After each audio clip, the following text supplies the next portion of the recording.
What is going on, everybody? I go by Philly Mike, host of the Philly Talk podcast, but we are here with a little different flavor. It's Battle Bird podcast. Well, that's all that's here. Two out of the three, but we also are combining it with Goat Talk, the podcast. LB, Philly Fresh will be here before the draft, hopefully sooner rather than later. We are live on all four channels. Do us a favor and hit the like button wherever you're watching it. But again, I'm Philly Mike, and the other person here, go ahead and say what's up to the people. What's good, everybody? Steve, Gay City Sports. Let's talk about the draft, Mike. Yeah, man. We haven't really talked, a little text here and there, but this draft is crazy in the sense of the area we're in, 22. You know, I think there's going to be some players there if we stay, but that's the big if, right? Howie Roseman has been rumored, smokescreen or not, to be a GM that is calling around. Today we got the report that he's calling everybody. Now we know Howie Roseman, and he's an aggressive guy. If he targets somebody, if he likes somebody, if they impressed him, he's not afraid to move up and go get his guy. Where are you at with just the general process of absorbing all these rumors, knowing Howie Roseman, looking at your big board and seeing who do you believe or what do you think the flow is going to be like, and how are the Eagles going to respond? So when I first saw we had the 22nd pick, like when it all kind of shook its way out, my first thought was, geez, come on, man. Not this pick, bro. It's no man's land. It's absolutely no man's land. But as I studied the board, I kind of got a feel for the way some of the teams were leaning. It quickly became apparent that you're probably going to see potentially 4 quarterbacks and even potentially 3 to 4 receivers come off the board. So you're talking about sliding, for our purposes, 7 to 8 guys down the board towards that 22nd pick. And I do think that's going to factor into what they do, because normally when, I know Justin Jefferson, knock on wood, was the 22nd pick, but generally speaking, this is no man's land, right? It's like you're not far enough up there to get the impact player you want, but you're not far enough back really to get the kind of like value you think is fair for the players. It's normally kind of no man's land. But I think this year, Mike, we're being helped out because of the nature of like the quarterbacks. People are going to reach on some of these quarterbacks. I heard someone say that they're expecting at least 6. I think they said they're expecting at least 5, but they would be willing to bet 6 come off the board in the first round. That's insane, man. That's an insane number, because there's not 6 first round worthy quarterbacks in this draft class. But you know how teams are desperate, right? They desperate for quarterbacks. Oh, absolutely. Absolutely. And then receivers, it's an interesting one, because like it probably really comes down to like what you think about a couple of the different prospects and where they fall. Like I think you got 2 guys, 3 guys in that range that are like kind of like these are top half of the draft, like no doubt about it.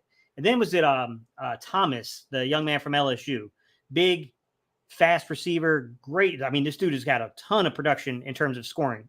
Like, depending on how you view that guy, I mean, that could potentially be 4 dudes who come off the board in the top 20, depending on how teams view him. And to me, that's the wild card, Mike, is like, I don't know how teams are going to view him. Early on, it was always like the back half of the first round, right? It was always past our pick that they were projecting him. Now I'm starting to hear some rumblings that he might go right around the area we're picking. So like that's going to be an interesting one. But I think your question really was in regards to the moving up situation. I think it's going to depend on how the board shapes up, how things fall down, right? The rumors have been all week, really, from what I've heard, is mostly around Terrion Arnold and, of course, Quinyon Mitchell. Those are the 2 big names that we're kind of hearing there. I can tell you that there's a lot of good corner prospects in this draft. I don't think there's an elite one. I think Quinyon Mitchell has all the underlying talent, but no matter how I shake this, Mike, I can criticize every player for you. Quinyon Mitchell, level of competition, he did play Ohio State. I think he got a little handsy in that game, if I'm being real. I think Jackson Smith and Jigba, in the one rep I watched him on film, absolutely created a ton of space against him, if I'm being real. But that was 2022's film. I definitely thought he got handsy with Marvin Harrison when he was on Marvin Harrison in that game. He did play Illinois this year, and Illinois got a kid up there that's a 1,000-yard receiver. So, like, it's not like the competition is quite as bad as people are saying, but it's not top tier either. There's not a ton of man coverage on that film. It is a lot of quarters-based drop zone stuff where he's 7 to 10 yards off, 7 yards plus. The thing is this young man's got the most fluid hips I've seen in a while in terms of corners, being able to flip and run. On top of that, when he went to the Senior Bowl and he did play against that competition, this dude stole the show. So like he's definitely an interesting one, Mike, because like all the tools are there. It's just there's still that weird questioning, right? I really like Terrion Arnold. I've had a lot of people that keep chiming in like, well, he ran a 4.5. It's like, yeah, so did Jalen Johnson. Like, what's your point? Yeah. Like, the dude's a good player. Like, I think he's a good player. I don't think he's elite level. I think he's in that very, very good category. I think you can make some nuanced arguments, Mike, around who's the better corner out of Quinyon Mitchell and Terrion Arnold. I even think Kool-Aid would enter that conversation if it wasn't for the Jones fracture. Kool-Aid has got crazy production when you look over the last 2 years and how good that kid has been. And clutch, too. He comes up in the biggest moments. Yeah, and this dude with a Jones fracture, Mike, putting up a 4.47 40, that's a crazy stat line, Mike. That's a crazy testing number for that type of injury, to be quite honest. Now, the problem with Kool-Aid is going to be perfect fit for the Eagles. I mean, this dude is one of the best mirror match corners I've watched probably since Surtain. I don't think he's quite Surtain. I don't think he's quite that level. Surtain's 6'2", over 200 pounds. Like, dude's like the prototype what you draw for a corner. With that said, though, man, I mean, this guy, when you turn on the film, he's sticky in coverage. He's savvy. He gets a little handsy.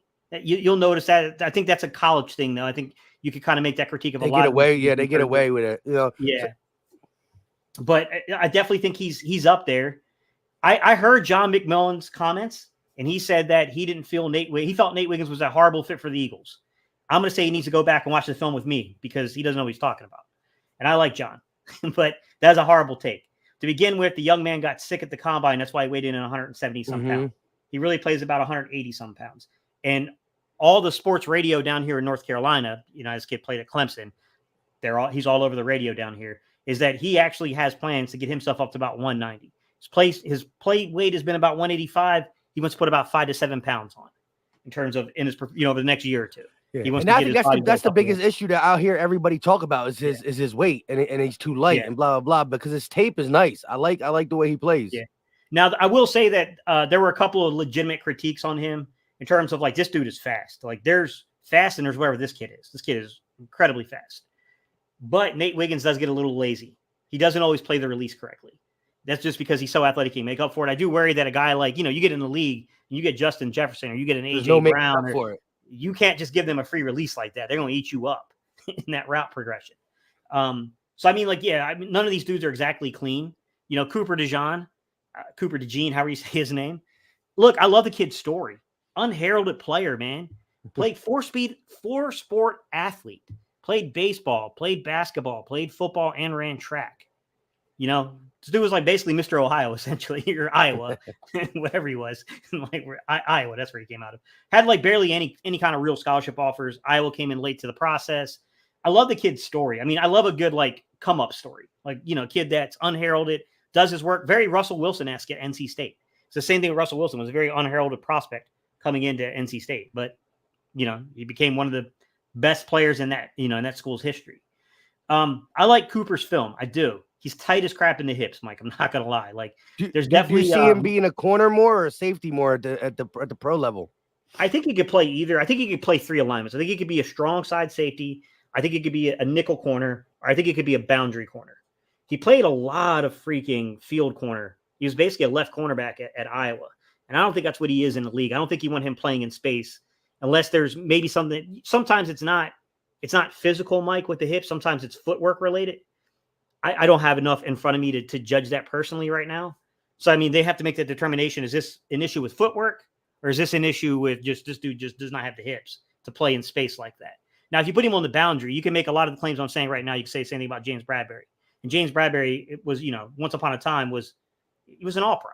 It was just a couple of years ago, this dude was an all-pro. So, I mean, like James Bradbury, I tend to not want to remember what we saw last year because that was one of the worst performances. I mean, that dude was worse than Steven Nelson in 21.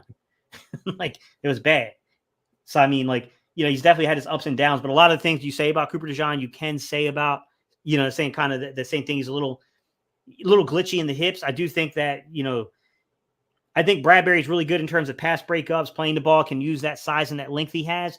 I think Cooper DeJean is special with the ball in the air, though. I think he can see and process things in front of him. I think he can read route progressions and he understands the reads of the quarterback. And like, he's really manipulative like that. He does a really good job doing that. All these dudes, though, you saw him, Mike. I picked all 5 of them. I could sit here and just pick them all out and just be like, yeah, like This is not 100% a clean. It's not. These are not Horn, who's been injured. So you could say like, well, Steve Horn wasn't, dude's been pretty injured in the league. But it's not Horn, right? It's not Sauce Gardner. It's not, I wouldn't put it on the range of Patrick Surtain, Derek Stingley Jr. I don't think they're those guys. I really do think that the media said that the last couple of days. I hate to agree with them because, it doesn't do us any good, Mike. We don't get clicks if we agree all the time with them. But they're right about that. Like those guys they're not quite to that level yet. But I do think that if you're banking on potential, Quinyon Mitchell's the guy that could potentially have that kind of ceiling to where he could potentially make his way into that. He's just not as clean a prospect right now as they were coming out. And to be honest with you, Derek Stingley had some confusing tape. If you remember, Stingley had like that really good, was like a sophomore year, then like it fell in his face. Yeah, because he was a consensus one for a minute, and then it kind of fell down a little bit. But do you think the broken fibula come into play for teams? Do you think maybe a Cooper DeJean, however you say his name, slides down because of that fibula? Only really going to visit 4 teams, Eagles being one. You think that comes into play? I think the biggest thing with him is it could, Mike. I mean, it depends on like the nature of where he is in terms of the recovery. But I think the biggest thing is that if you got him graded as a safety or you have him graded as a tall nickel, that's not a first round valuation more than likely. You know what I mean? I think that's the bigger hurdle for him. If you have him as a field corner, maybe I'm wrong and maybe you're right. I don't see it personally, Mike. I just think his hips right now are just entirely too tight to play in space like that. I agree with you. But I do think that if you got him as a boundary, you know what I mean? You're going to lock him up at the right cornerback spot. You're going to let him get physical. You're going to let him play mostly in that zone. I think the only thing you have to worry about is can he turn and run?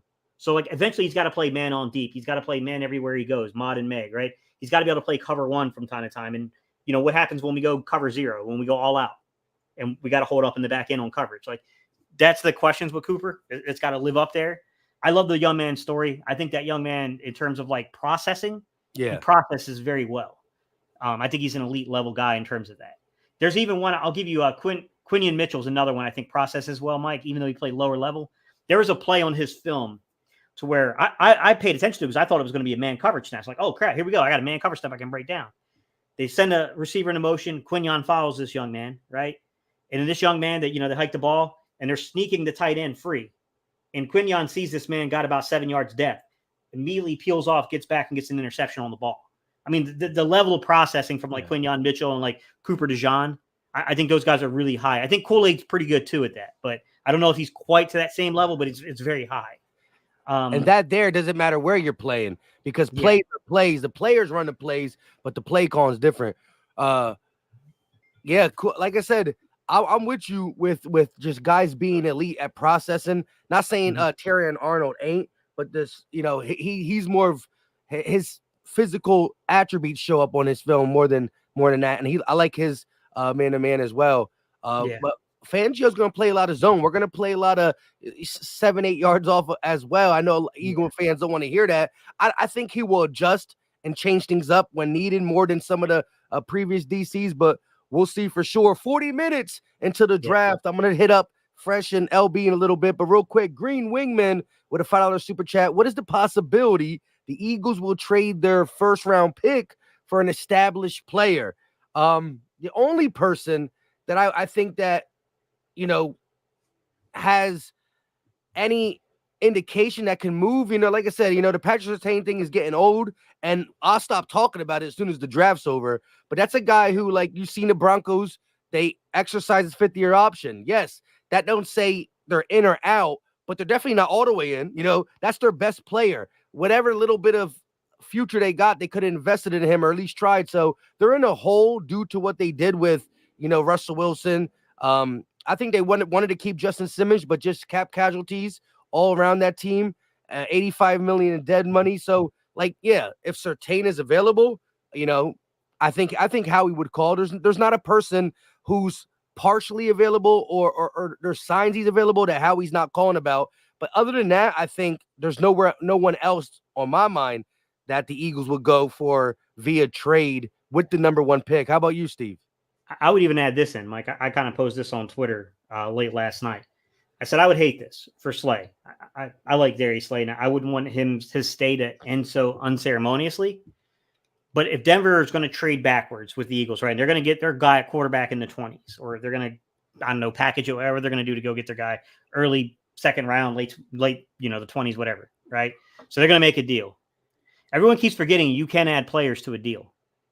So if the Eagles want to keep that second round pick, they could give them 22.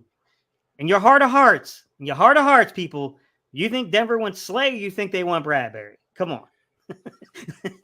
You know what I'm saying? I saw your tweet. I saw your tweet yesterday. Yeah.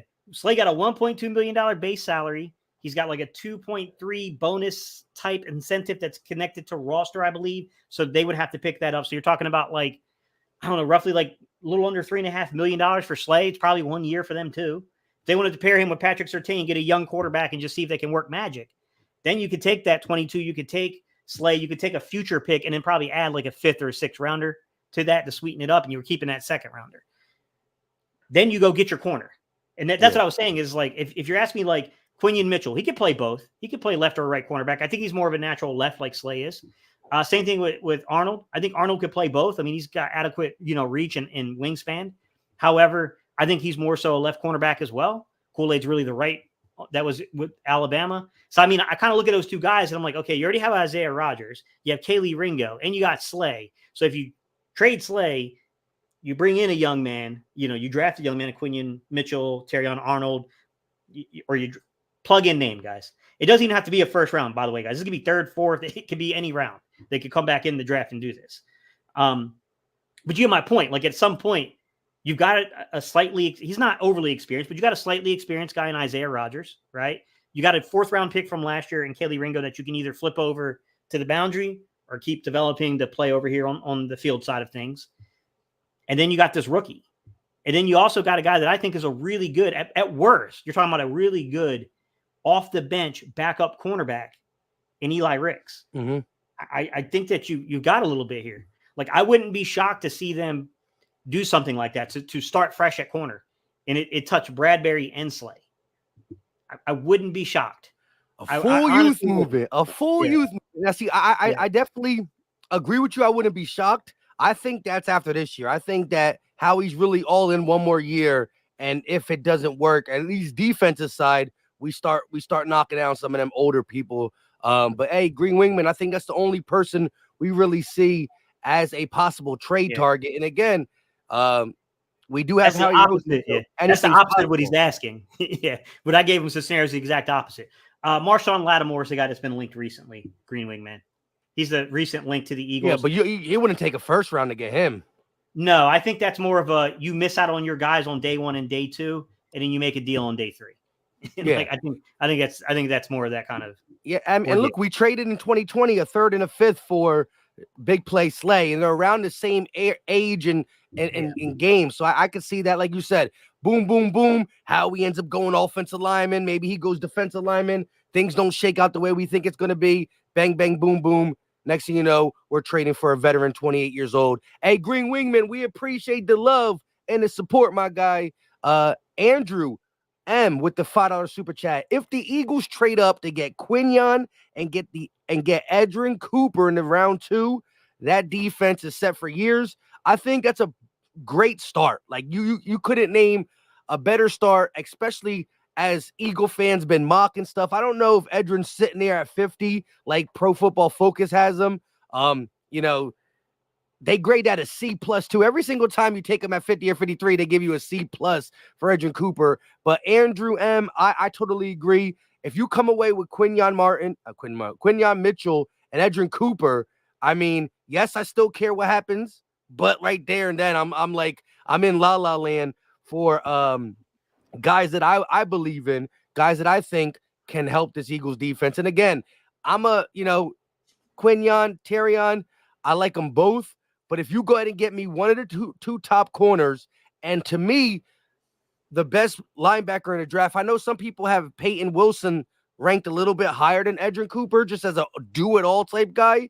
I just think the speed that Edgerrin Cooper displays on film would be very, very successful in a Fangio's defense where he utilizes side to sideline for the linebacker position. It definitely would motivate Nakobe Dean. And again, anybody who says Nakobe Dean stinks, I gotta say, how do you know? Because I don't know if he's good. I don't know if he stinks. I need to see a lot more. You can't watch a game or two 3 games in the NFL, a couple, and just solely know who a guy is. You just can't do it. That being said, I don't know who Nakobe Dean is, but having Devin White, you get an Edgerrin Cooper, Nakobe Dean's pushed, and then you add this corner, one of the top 2 corners, to already, as Gates said, you got the old vets, but you got some up-and-comers. Keely Ringo played pretty darn good at the end of last year. Isaiah Rodgers he only started 11 games in 2022, but Pro Football Focus ranked him pretty high. And again, he played outside. He can play both. In college, he played in the slot a little bit. When you are a cornerback for the Indianapolis Colts, you're not touching the slot. That's Kenny Moore's spot. He can't play anywhere else. So when you're Isaiah Rodgers, whether you play outside better or inside better, Kenny Moore has to be in the slot. So I think you got the versatility of him. And then Eli Ricks, a dog who scraped his way on the roster, undrafted rookie, got some PT, really saved the day in the Dolphins game. He was all over. He's had his up and downs, but this is where the coach and staff has to develop guys. Like, yeah, you get a Terrion Arnold and a Quinyon Mitchell. They might not need that much development because they're top-notch guys. You don't need to develop Slay or Bradbury anymore, right? Well, maybe Bradbury needs some more development after last year. All that being said, I want to see the growth of a Keely Ringo who had high potential before some injuries and whatnot. And then just the guys who are on the roster now. Zach McPherson's coming back. I'm not big on him, but still, I want to see some of these young guys develop, and I like it. Quinyon, Edgerrin Cooper, we still got 53 after that. Maybe not 53 because we might have traded that up for Quinyon, but I like them too. I'll be okay. If the first 2 days of the draft we got them too, and we had to trade our second, I'll be okay. What about you, Steve? And I want also after that, do you think Edgerrin is the best, or do you got Peyton Wilson over him? And where do you rank the linebacker? I said Willis. Peyton Wilson. No, I know you, man. You put me in an awkward position, man, because I'm an NC State guy. I know this young man. I don't, we're not friends or anything, but I've met him. I know him personally. I've watched his game. Like, he's a very talented young man. I will say that my concern, please don't take this the wrong way, Peyton. My guy, you have under 31-inch arm reach and you're trying to play linebacker at the NFL stacked. It's a little concerning. Dude, super fast, super reactive to everything. Crap, bro. I know Allie doesn't agree with me on this one. I know I've had a conversation with Allie on Twitter about this. She likes Peyton Wilson a lot more than she likes Edgerrin Cooper. I just think there's something about Cooper's game, especially in the pursuit. There's some Devin White to him, to be quite real. Can pass early rush. Devin White, not last year's Devin White. Yeah, he can pass rush. The dude really has, he may not be the most nuanced in terms of not over pursuing things. I do think there's some development he's having, just like Devin White kind of got that knock. But if you watch the film on this dude and watch this dude's pursuit and what he can do coming backside, that dude's a perfect will. Him as a will would be insane. I mean, I don't know that he's the coverage guy that Peyton Wilson is, but he's not terrible at it. Super athletic and can play up on the line of scrimmage.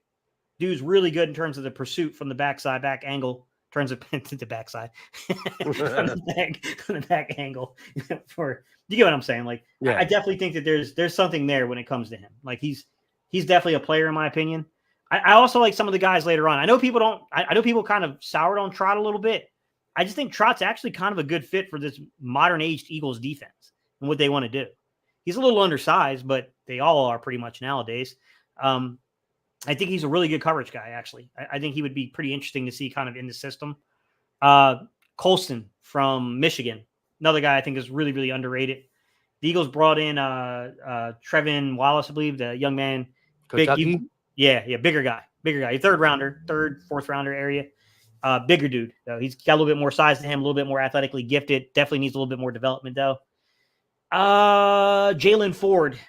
That's the young man that I said that bigger, a little bit longer in the arm reach and stuff like that, but he's TJ Edwards-esque to me. A little underrated, right? Definitely a thumper versus the run. Probably needs, people are going to be like, he doesn't move around good enough. But, yeah, he's got that, that's a day 3 pick more than likely. But, I mean, he's got that kind of movement ability to him. I do think this is actually low-key a decent linebacker. Not great, but it's decent. It's above the average, I'd say. But it's not I think there's been better classes, but this one's pretty dang good, to be honest. Hey, respect. Andrew, we appreciate the super chat. Much love and respect.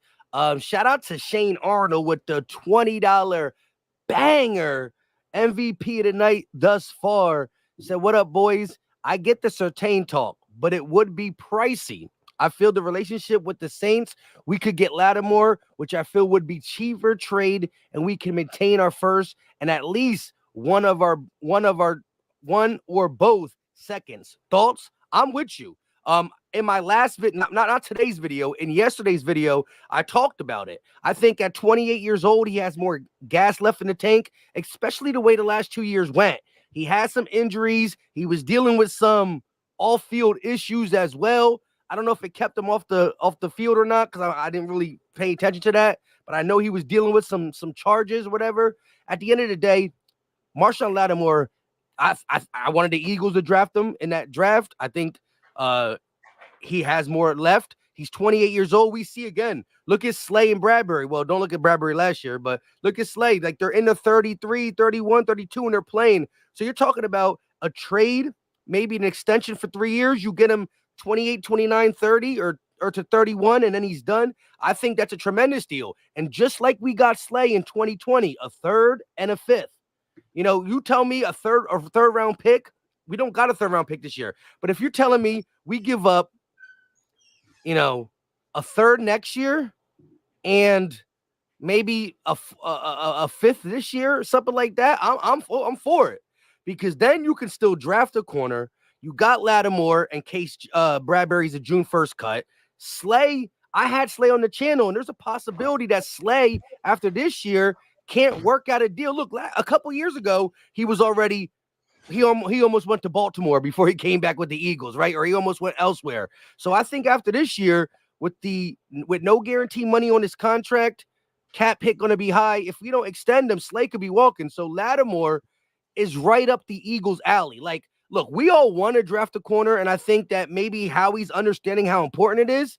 But it's been 22 years this organization has done it. Lito Shepherd, and Howie's never, I repeat, never done it.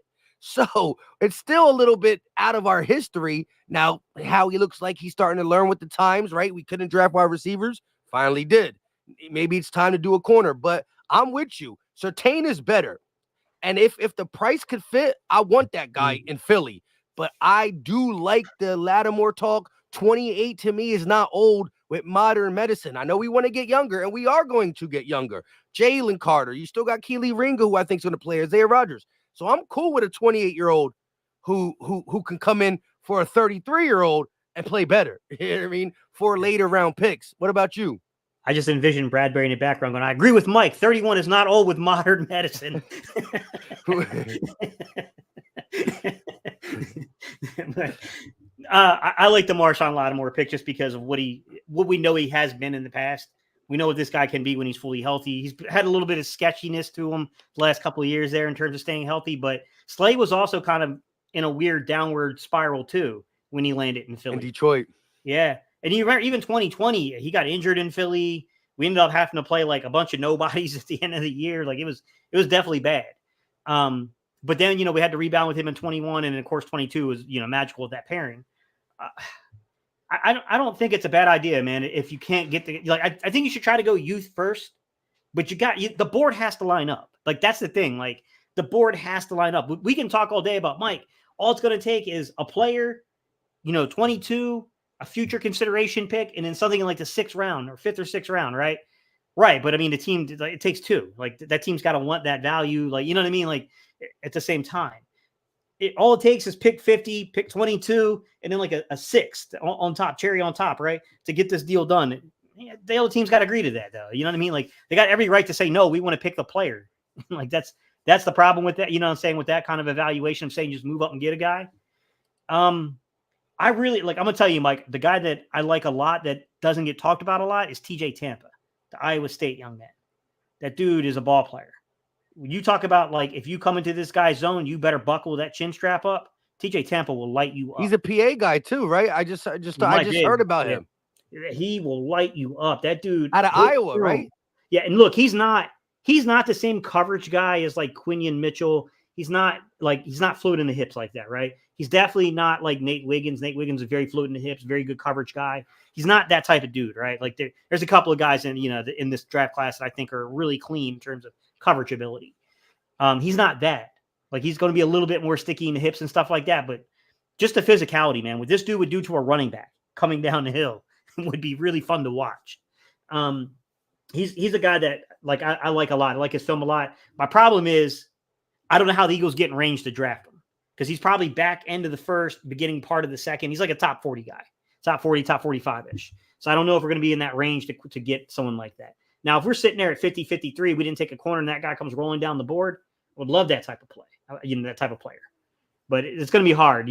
I think that they're going to definitely – I get the gut feeling, Mike, they're trying to identify someone between day one and day two at the corner position. But I'll ask you this, Mike. In terms of day three, you get into the 4th, 5th, 6th round, right? We got a lot of picks on day three. How comfortable are you that any one of those dudes on day three that we bring in are going to beat out Eli Ricks better than Isaiah Rodgers? You know what I'm saying? Like, I don't know, man. Josh Jobe. Like, I know people are down on Josh Jobe, but he's a really good special teams player. Like, it's like, I don't know, man. Like, There's nobody on day three that jumps off the board over Isaiah Rodgers, even over Keely Ringo with what he showed me last year. Exactly, I forgot Keely, and even Eli Ricks. I'm not saying it's impossible because we've seen guys. They look at Puka Nacua at wide receiver, where he drafted, and then boom, he shot up. But I'm with you, so I don't really see it at all. So I agree. I like Shane Arnold's thought process. I would still always inquire about that boy Patrick Surtain because I think him and Sauce are top 2 in the NFL. But I like your thinking with Lattimore. So the one guy that I thought would be there on day three, and I don't see that happening anymore. I'm hoping it is DeCam Richardson. He's a guy that is raw, a little bit raw in the film, but has all the upside in the world. He's a guy that the Eagles did bring in for a top 30 visit. Top 30. I don't know the nature of that visit, though. And I don't know if there was – I didn't have a chance to see if there's some kind of injury concern there, anything like that. But, I mean, he's a guy that definitely catches my attention here. Jerrion Jones, another really good player, probably day 3 prospect, but he's also a nickel. He'd be a good player, though. I mean, he's a really good player. Andrew Phillips, the young man from Kentucky, another really, really, really good athlete. Not a ton of ball production, though. That's going to be the problem with him. Probably going to be a day 2 guy now, though. I think that these corners are going to really come off the board at some point. So I think some of these guys are going to go in day 2. They brought in Kalen Carson as well. He played for Wake Forest. Mike, I could be way off on this. There might be some bias to this, but, I coached in Winston-Salem. I'm an NC State guy. I've been to that freaking piece of crap stadium that they got over there 1,000 times when they're giving out tickets because they can't get students or anyone in the community to go. I've been there. I'm not really excited about Carson. They brought him on a top 30 visit. I think there are a lot better prospects than him, to be quite honest. That one wouldn't really excite me, but I'm biased. Charity. Yeah. But man, shout out to Shane Arnold so far, the MVP with a $20 banger. We appreciate the love and support. All the views, hit that like button wherever you're watching. Again, we are live on 4 channels. We got over 500 people watching from different places. We're live on the Philly Talk Podcast, Laura Brunson, Philly Fresh, and Gate City Sports Channel. Thanks again, Shane Arnold. Shout out to Joe C for joining the channel membership. We appreciate you as well. We got Green Wingman one more time with another $5 super chat. Which position do you want the Eagles to draft the least in the first round? So not player, position. What position are you least wanting in the first round? And that's easy for me. Wide receiver. I think going wide receiver early or doing what ESPN Dave Granciano said, trading up, losing capital for a wide receiver, I think is outlandish. Again, talented or not, he's wide receiver 3, pass catcher 4, playmaker 5. Like, I don't care how talented it is. You're behind AJ, you're behind Smitty. Maybe you could outshine Goddard, but I think he's involved with the offense, especially with Kellen Moore. And let's not forget, we got a playmaker at the running back position that deserves 20 plus carries. We'll get it this time because you don't get it by a Ferrari and only go out on weekends with it. You know what I mean? You just don't do that. And he catches the ball at the backfield. So I think as talented the offense is, I understand that. Now, if the board is shaping up weird, at 53, 50, at 120, yeah, go ahead and maybe dip in the receiver. But I think that would be the worst position for the Eagles to draft because, yes, it's an extra super luxury pick when you have some areas. And I think there's going to be some players on the board that are not wide receiver that we should be targeting. What's your position, Gate? Mine's not. It's not so much a position as much as it is reaching for guys who. I'm okay if you stay put into the best players on your board, and these are going to be more sit. They're going to be the sit type. They're going to sit for a year or so. I'm okay with that. However, if you're trading forward because you panic because all these offensive tackle guards are coming off the board, and you trade forward to get a Guyton, you trade forward to get a Mims. Those guys probably do have really high ceilings compared to the rest of this class. They could potentially, with development, become two of the best in this class. The problem is I'm not trading forward for that. You feel like you could have got him at 22. Yeah, like, what are you doing? Like, yeah, don't trade forward for that. Don't panic over that board falling that way. And I can see a scenario to where they don't love what's there at corner. They don't love what's available at edge rusher. And we know that they're not taking a quarterback there. They're not going to, it's got to be the right edge rusher this year, right? Maybe an interior defensive lineman if someone slips, like maybe a Newton or someone like that maybe people didn't anticipate getting down that far down the board could. But like, you know what I'm saying? Like if you're sitting in that weird spot to where, okay, you don't have a corner graded the right way. All the interior defensive linemen you would have taken in the spot are gone. You can't trade backwards because that's the common sense thing to do there, but you just can't get backwards. No one's trying to come up for anything in terms of 22. So, I mean, that's the situation where it's like, okay, don't panic now and try to trade forward. You know what I'm saying? To like basically double down on a bad situation. Like, don't double down on the bad situation. Yeah. Like, you can always go to the podium and when everyone's like, yo, why didn't you trade back? You're like, nobody wanted to trade. Like, what do you want me to do? Yeah. I hear you. But yeah, that doesn't, again, it's not the position, but I agree with you.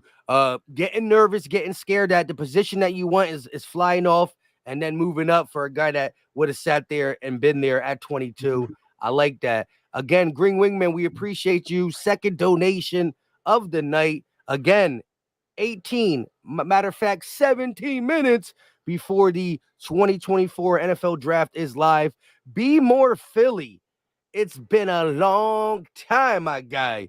Be more Philly /Indy he used to be. $2 super chat. We appreciate the love. Glad to know I won't be upset with whoever we get. I like that. More. How about the Eagles trade their 22nd pick overall and they bring back Andre Dillard? Then he'd be upset, right? Then he'd be upset. But no, look, there are a couple Eagle fans that are in that trust Howie mode. That they feel like there's going to be a talented guy or a prospect that's going to fall to us, even if we don't move back. So, Look, again, I think, the initial reaction of most Eagle fans are going to be like, really, bro, an offensive lineman? But in the long run, if we're sitting here in the long run and whoever we draft today is eventually starting in 2030, 2032 and making all pros like Lane has done, like Kelsey has done, like Jason Peters, like we didn't draft him, but Brandon Brooks, like Landon Dickerson's about to be doing. You know what I mean? Yeah. I think we'll be happy in the future. We just might not be happy tonight because it's not going to help us in Madden. You know what I mean? It's not going to help us. Feel good. It's not the sexy pick, but you can never go wrong. The best teams in the NFL have A to B plus offensive lines because we've seen, teams with skill players just not be able to get it done without the protection. I'm with you though. Could that be for next year's draft? What scares me, Mike, is if they reach and do something stupid like Marcus Smith, Danny Watkins. Yeah. Don't make that mistake. Do not reach for need. Don't do that. Like, just relax. Like, worst case scenario, what is it? Tyler Steen's got to start at right guard and he's not prepared. He's not ready. He's more of a tackle than a guard. And you know what I'm saying? Like, we got to bring in the kid we brought in at center to kind of play some guard for us. Like, it is what, and when I say the kid we brought in at center to play guard, guys, I'm not talking about Juergens. I'm talking about the young man from Atlanta. But that to me, it's like, don't panic here. Like, okay, don't risk it all for just this year to ensure that position. Like, if the right guy, like if JC Latham comes rolling down the board, that's different to me. That's a quality player. Yeah. But like, let's not reach for somebody that's not going to really have an in. Like, that's my fear. Like, don't get too scared off by like, oh, we don't have enough depth along the O-line. It's just like, to me, like, dude, just chill. We'll get somebody on day 2 and day 3. Like, if it don't line up, don't force it there. Let it line up in day 2 or day 3. Yeah, I'm 100% with you. Be more Philly. We appreciate the love and support with the $2 banger. And yeah, again, because we were talking corner, because and again, you get an offensive lineman here, right? You might be mad tonight, but what if you do get your Edge and Cooper tomorrow? What if we stayed at 22 and got our offensive lineman? And then what if we do get an Edric Cooper? What if we do get a Max Melton? Now we're looking at it differently. Yeah, the offensive line took away Terry and Arnold, Quinyon Mitchell, but you get a promising corner out of Rutgers. You get your linebacker, plus you get your, maybe, depending on if Statler was involved, Lane Johnson's replacement, who maybe can slide into guard and compete with Steen. I don't know, depending on what their skill sets are. So some people like B More, who says whoever we get, more power to them. I'm gonna be like, look, I'm gonna be like like this. Like, if they say offensive lineman, I'm not shocked, but I took myself into shock mode with all the cornerback talk. So my heart's initially gonna be like this. I knew it, and then I'll start to like the pick most likely. You know what I mean? Steven B with the $5 super chat. Howie being a Florida guy, I think we'll do anything to get Ricky Pearsall to play wide receiver 3. Your thoughts? What's your thoughts on Ricky P for wide receiver 3? I definitely had the spectacular catch element to him. You know what I mean? Like, I'd have to go in a little bit deeper into the film, to be honest, Stephen Bagley, to kind of judge his ability to run routes, what he's doing at the top of his route stem, how he's creating the separation, all that kind of stuff. I don't think you're that far off. I think that they are looking for someone with some slot ability. I do think that they do want to come away from this draft class with, ideally with something like that. I think they feel decent, though. I think Nick in particular really likes the young man from the Colts that the Eagles tried to draft a couple of years ago, Mike. You know what I'm talking about? I think they really like that dude. He's a slot guy. They brought him over from the Colts. I can't even think of his name anymore right now. Pascal? No, not Pascal. I would take Pascal back in a heartbeat. At least he's got a role. Not going to do much for your receiving. I would just take him because he was on our roster when we went to the Super Bowl, and I'm trying to get back to Pascal. Yeah, no, not Zach Pascal. Paris Campbell. Yeah. Like, I think they feel. I think he's gonna. I think if we don't go wide receiver, I think people are going to be not you and me, but I think people are going to be shocked with the way he fits in the system. I think he's low key a beautiful fit, like a glove fit in this offense. They're saying AJ Brown just got extended. Who? AJ Brown. He just got extended? That's what they're saying. Eagles have started talking to AJ Brown, contract extension asking. I don't see anything yet. I'm looking. Oh, wait a minute. 4 years, 120. No, that was a Eagles star wide receiver Brown agreed terms to a 3-year. Holy shit, AJ Brown got extended. Yo, hold on. We gotta finish these super chats out, but hey, Stephen B, I'm with you in the fact that the Eagles are looking for a wide receiver 3 who can play the slot. I just think that people are sleeping on Paris Campbell. We appreciate the love and support. Hold up, look, you got the exact thing to pull up, or here it is from Ian Rappaport. Sources: the Eagles and star wide receiver AJ Brown agreed to terms on a new 3-year extension for $96 million, the highest for any wide receiver in NFL history. He's now under contract through 2029, and his total guaranteed of $84 million, also the highest. The deal, his third at 27, was done by Troy Dandy of CAA. Swole got paid, man. Swole got paid. They're not playing, Mike. They're going for it this year. It's all in. Yeah, they all in this year. Drafted a wide receiver. Yo, that's crazy that happened right as we were talking about. Yo, shout out to Shane B. Yeah. Yo, you can't. What? You got bank, bro. All right, hold on. Let's get it. Big Apparently Philly on AJ. Yo, when you said it, I thought I was gonna tell you that somebody tricked you in the chat. I was like, yo, somebody got you. No, it was too many. It was too many of them doing it. Yo, and that's why I love the Eagles chat. Yeah. Because y'all look, I was live the other day when they told me I just saw a bunch of chats coming out like, Isaiah Rodgers got reinstated. I'm like, what? Shout out to y'all. Big Philly, though, with a $10 super chat. Would you be willing to give up the 3rd and 5th for Lattimore? Same price we paid for Slay. Has some good years left, and it allows you to go best player available tonight. Yes, Big Philly 73, probably right before you came in, a super chat and just general conversation led us to Lattimore. Shout out to the super chat that led us there too. But yes, I think that makes sense. But what I would do is not do it tonight.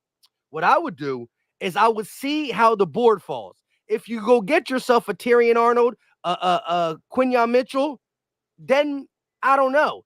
But if the board falls weird and we go best player available, Howie could have in the back of his head, who has a good relationship with the general manager of the Saints, who knows that Lattimore has already been on a trade block a little bit. Hey, we got Slay for a 3rd and a 5th. We'll take Lattimore, who has more injuries in the last 2 years, when Slay, even though he was on a little decrease too, 3rd and a 5th, something along them lines. Next year's 3rd. The draft's over anyways, or at least the first round's over. I can see that. Remember last year we got Jalen Carter, but there was some people who wanted what's the running back's name that went to Atlanta? Oh yeah, he just played at Texas. Bijan Robinson, right? Yeah, Robinson. So look, we don't get Bijan, but we get Jalen Carter. But then what is Howie do on day 2? Trade for DeAndre Swift. He trades for DeAndre Swift. So look, maybe the board shakes up where cornerback is just not really there for us. Maybe we go defensive lineman. Maybe we go offensive lineman. And then maybe we hear on day 2, cornerback Marshawn Lattimore to the Eagles for a 2025 3rd-round pick and something else. You know what I mean? I ain't mad at that. So what's Dan Silio's what's his speech going to be on Monday or tomorrow? Yeah, all that AJ What's it going to be tomorrow? What's it going to be tomorrow? What's it going to be tomorrow? Yo, what happens when Devontae's unhappy now? Yeah, now Devontae's mad. Yeah. Hey, yo, this is crazy. Hold on. I gotta just put this on. I gotta say something on Twitter about it. And Mike's like, give me a minute. I gotta tweet this. I gotta tweet something. Not that, but something along just Eagle stuff. So go ahead and you got anything you want to say about being interested in the Lattimore deal? Yeah, I mean, look, I think we kind of covered it a little bit. I would say it's like this. You're extending AJ, you extended Devontae. You're clearly in a win now mode. You know your offense is going to have to be somewhat of the pivotal point to everything this year. You know, you went out there, you made the big deal for Saquon Barkley. Like, if you can't land that corner on day 1 or day 2, we already talked about it. We said, I don't know that a day 3 guy, like, I mean, maybe someone falls that we're not expecting, and that becomes a little bit more intriguing, but more than likely, there's no one coming in day 3 that we feel like is going to be head and shoulders above Eli Ricks, head and shoulders above Isaiah Rodgers, head and shoulders above Kaylee Ringo. Like, to me, like, I would kind of look at it as, in that situation, if you're really in win now mode, you really don't feel comfortable with your cornerback position. That's where I think the Marshawn Lattimore thing to me makes more sense. Like, that's where you could try to figure out a way of maybe bringing in a guy like that.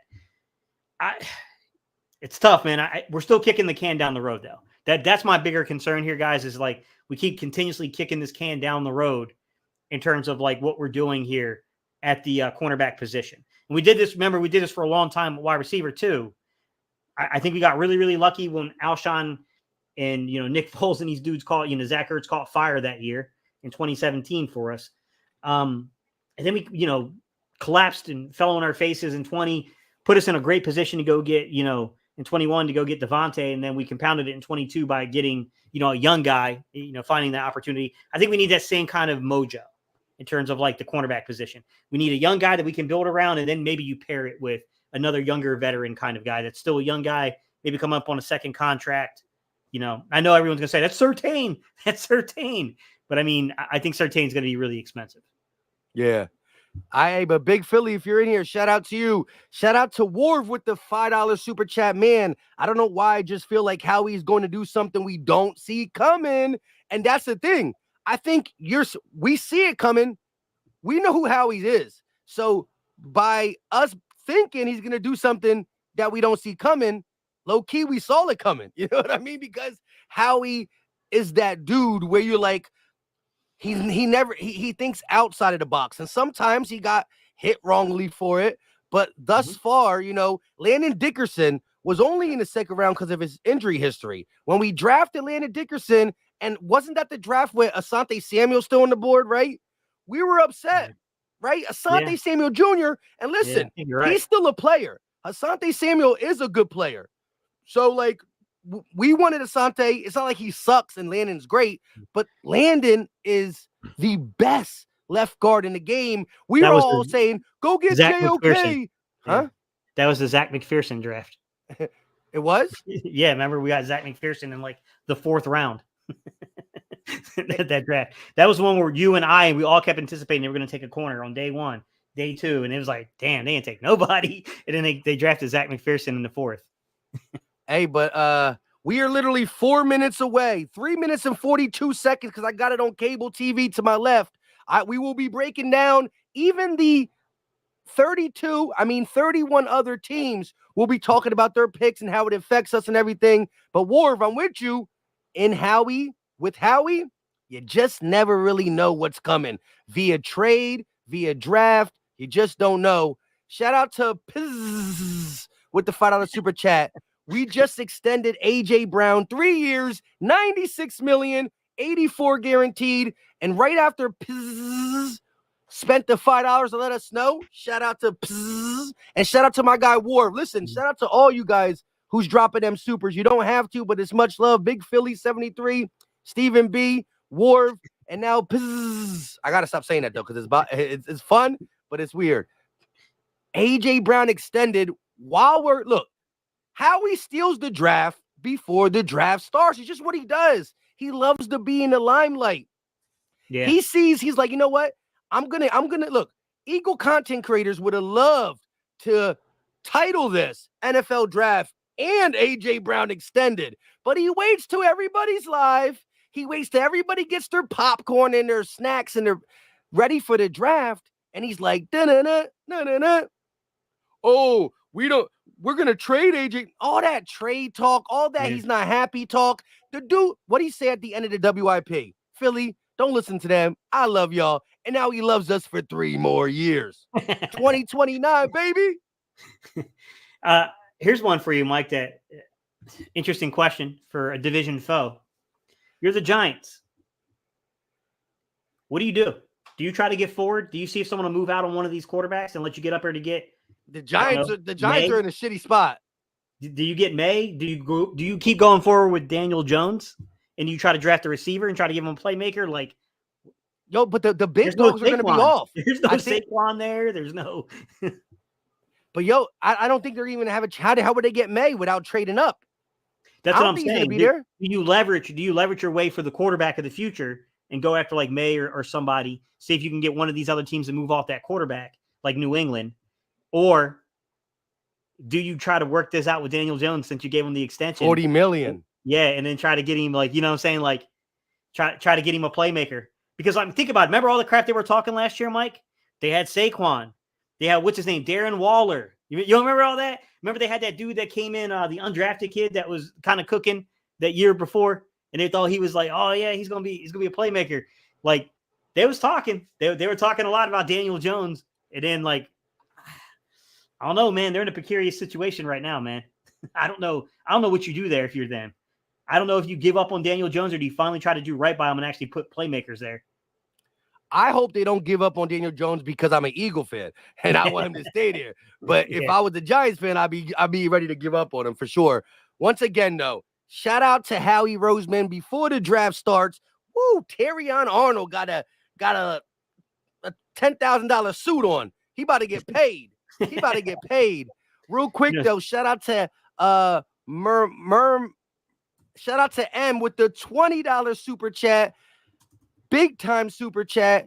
They said, let's go Birds. And that's the type of energy you need. At the end of the day, we are here at the 2024 NFL draft, and it's let's go Birds. And to add on to the let's go Birds, hey, Philly Fresh, I don't know if you've been running around. Did you hear about AJ Brown being extended?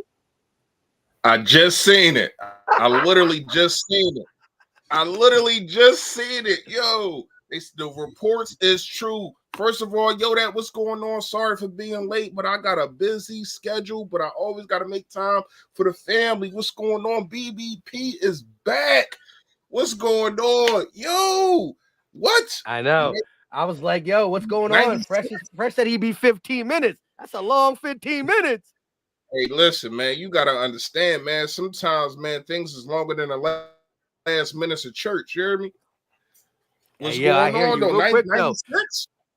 Say it again. 96 million?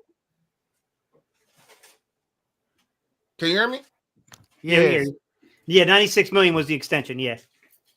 That's wild. 3 years, 84 guaranteed. Highest paid player in the league now, and he got the highest guaranteed money in the league at 84 million. That's dope. That's dope. Hey, let's go. Hey, but shout out to M with the $20 banger, representing the Birds good. You can always say let's go Birds anytime, any day, but especially at the draft, and especially when Harry Roseman extends the so-called guy that they wanted to trade, all that nonsense that was being spilled. Real quick, though, Philly Maxey with another $20 banger. Appreciate M with the $20 super chat. Appreciate Philly Maxey with a $20 banger. What do you think Dallas will do? I feel like the domino effect in the division, just asking go Birds. What do you think Dallas will do? I feel like they are the domino effect. Whoever they draft needs to help them out, because we all know Dallas did not do anything in free agency. They lost like 9 players. They signed one dude. Oh yeah, my bad. They signed Royce Freeman. They got a running back. I think Dallas is counting on this draft, but whatever they do, they're going to try to counter what Philly's doing, because they know that the Eagles and the Cowboys are the top 2 dogs in that division. And they saw the offseason we had. They saw how we lock our players up. Smitty, Dickerson, Mulata, now AJ, Reed, Elliott, while they don't got CD, don't got Dak, don't got Micah, well, 5th-year option. So I think they're going to try to, probably go defend. I don't know what they're going to do, but it might change depending on what we do, because we pick so close. Well, we think we're picking so close, but if Howie moves up, we'll be picking further up. So it should be interesting. What do y'all think about the whole domino effect in Dallas? You can go, Reese. Go ahead, Gates. You sure? All right. I think they're. I'll go. Go ahead, go, man. Yeah, you just came in. Go. Oh, yeah, hey, man, you already know it's the Dallas Cowboys. Shout out to Stephen A. Whatever can go wrong will go wrong. I ain't gonna lie to you. I mean, when you look at the off season and what they have done and not done, is literally nothing. And it's not even throwing no shade. It's not even, it's not coming at them. It's just being truthful. Listen, man, a broken clock is right 2 times a day, but if that clock is off, it ain't never right at all. So here's my perspective. When you got a situation, I don't know what they'll do in the draft. And I do think that whatever they do, it is going to counter or try to steal a player that the Philadelphia Eagles know. And I think how we moving up, all these talks about how we trying to move up is a smoke screen. It's a lot of players that I like. Well, it's 3 in particular. I get to that in a minute, but I don't know what they're gonna do. Didn't they lose Stephon Gilmore? Yo, real quick. You know what Darius Slay just tweeted, or Big Play Slay just tweeted? The next DB that gets paid needs to get 26+ million, because we guarding these $30 million receivers. he said, hey, we the next DB that gets paid needs to get 26+ million, because we got to guard these $30 million and our pay can't cut it, or some shit like that. Oh, damn. I mean, I get it. He right, but at the end of the day, people coming out and paying tickets to see wide receivers more than they coming out to see, unless you Deion Sanders, more than they coming out to see the CBs. But back to Dallas, didn't Dallas Stephon Gilmore still with Dallas or not? No, I think he's still currently a free agent or he signed elsewhere, but he's not with Dallas currently. Right. So you don't have another corner. I know they getting Trayvon Diggs back. That's cool for them, but you don't have another corner. You don't have a left tackle right now. I mean, man, they got more holes than a Jamaican tank top. They got more holes than a laundry basket. They got more holes than a fishing net. I mean, what do you want me to listen? If I'm Jerry Jones and I'm anybody that works in that war room for Jerry Jones, I'm scratching my head. They got to take the best player available. That's what they have to do and figure things out.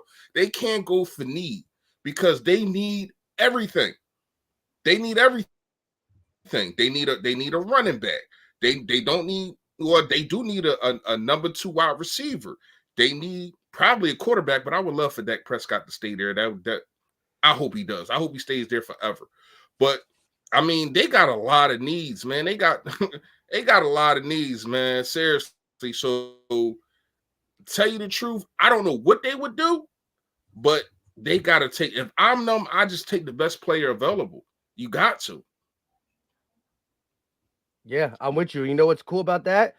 Their best player available won't be better than our best player available because we definitely pick it before them, whether we stay at 22 or move up. But real quick, shout out to Philly Maxie. We appreciate the love. The $20 bangers, there's been a couple of them. Shout out to y'all. Y'all the real MVPs. Shane Arnold, who did drop a $20 banger, coming back with a 5. AJ extension. Let's bleep and go. 2 top receivers for years to come. Howie is all in his bag this season, right? Check this out. Some of the people who criticize the whole, well, the Eagles don't really have 2 $25 million receivers because in 2024 and 2025, Devontae Smith's AVV or AA, whatever, annual salary won't be 25. So by the time Devontae's getting 25, AJ's going to be out of there. Shut up. Everything they've been saying has been absolutely wrong. AJ and Devontae will be making 25 plus million at the same time soon. And Devontae's here through 2028. AJ's here through 2029. Howie's finding a way. And they said when we paid Jalen Hurts, well, you can't pay both the receivers. When we paid AJ Brown, well, you can't pay Devontae Smith. Well, whatever. We keep finding a way to do it. And listen, we give all the credit to Howie Roseman. But Jeff Lurie allows Howie Roseman to do it. Because look, when you cross the T's and dot the I's and push the money here, push the money there, you manipulate the cap. That's true. Everybody has a certain cap and they got to stay under it. You can manipulate it. But that's still, if you manipulate it, that's still coming out of Lurie's pockets. And people like Jones and other GMs, they're too greedy. And they might not know how to manipulate or they don't want to because that's extra bread coming out of their pocket. Lurie wants to win. He wants another Lombardi. And he's willing to have an aggressive accountant in Howie Roseman, who's much more than an accountant, manipulate it to the fullest. Shout out to Shane Arnold. Shout out to AJ. Shout out to BBP back. And LB just texted me, said it'll be in 15. So his 15 is later than Fresh's 15. So you ain't the last one, Fresh. You know what I mean? You just can't wait to throw a shot at me. Yeah, I got you. And we ain't gonna lie together like 6 months, man. That's how you treat your boy. Come on, man. We started from the root. It's like, no, I got one for y'all though, Mike. I got one for you. That's a difficult question. Chat too. You guys chime in. AJ got paid, right? Devontae got paid. Barkley's getting a little bit of a bag, right? What's the chances that they go tight end? Not first round. I'm talking about first round. What's the chances they go tight end? High. Low key. That I think that is something that is shown in history. Look at LA. Look at from Brent Selleck to Zach Ertz to Dallas Goedert. Look at the age and the round. Both Zach and Goddard were in round 2. Yeah. Both their previous tight end still started a year or two, but never got another contract really, except for Zach, because Zach. But look, here's the question now. After that, which tight ends do you like in the second round? See, that's where it gets a little bit more difficult, right? Because like the guy that I like is not a second round type talent. With that said, though, I mean, I've heard about Jatavion Saunders. There's a few people that they've definitely kind of elevated up there to talk about in that role. It's just difficult because, like, the thing we're talking about is coming back around on the, you know what I'm saying, and kind of what we did to Ertz, kind of doing to Goddard, and it's kind of getting pushed out the way probably. Now, obviously, that's not going to be an immediate thing. Goddard's still going to be around for a little while, but that is the one thing I would fear is, like, you know what I'm saying? Like, if someone's not going to get paid, if Goddard comes up and it's top 3 tight end money that he's seeking, that might be a little difficult. That might be a little difficult there. So that's the one I'm looking for is, like, you have to replace not only his receiving capabilities, you got to replace what he can do in the run game too. And I think that could be kind of tough, to be quite honest. But I know Allie hates this person personally. I had these conversations with her on Twitter. I like Sinnott a lot. Sinnott, whatever his name is, the kid from Kansas State. That's my guy. That's my guy. Yeah, I like him a lot. Like, he's not a traditional dude. He doesn't run a lot of traditional routes, but the creative way that they were using him at Kansas State, the way that man was coming out of the backfield, stack sets and everything, and, like, just the raw athleticism of that dude, he could be pretty interesting to watch, especially if you got a guy like Kellen Moore, who's going to be a little different. You know, we don't know the extent to the offense exactly, but Kellen Moore is different in the fact that he will run stack sets. He will create free releases. So, like, you get a guy like Sinnett in this offense with AJ and, you know, then you got Devontae, like that could be really freaking interesting to see what happens there. That's my guy. What about you, Fresh? Yeah. I agree with you. I like him too. What's the kid out of Penn State? That's my school too. The kid out of Penn State, I like him too, man. I can't remember his name, but I think he's subjected to go in the later rounds. Y'all know what I'm talking about? Hold on, I'm trying to look up his name now. I just talked about him in a video. I have a little graphic. Let me see where it is. Where'd that graphic go?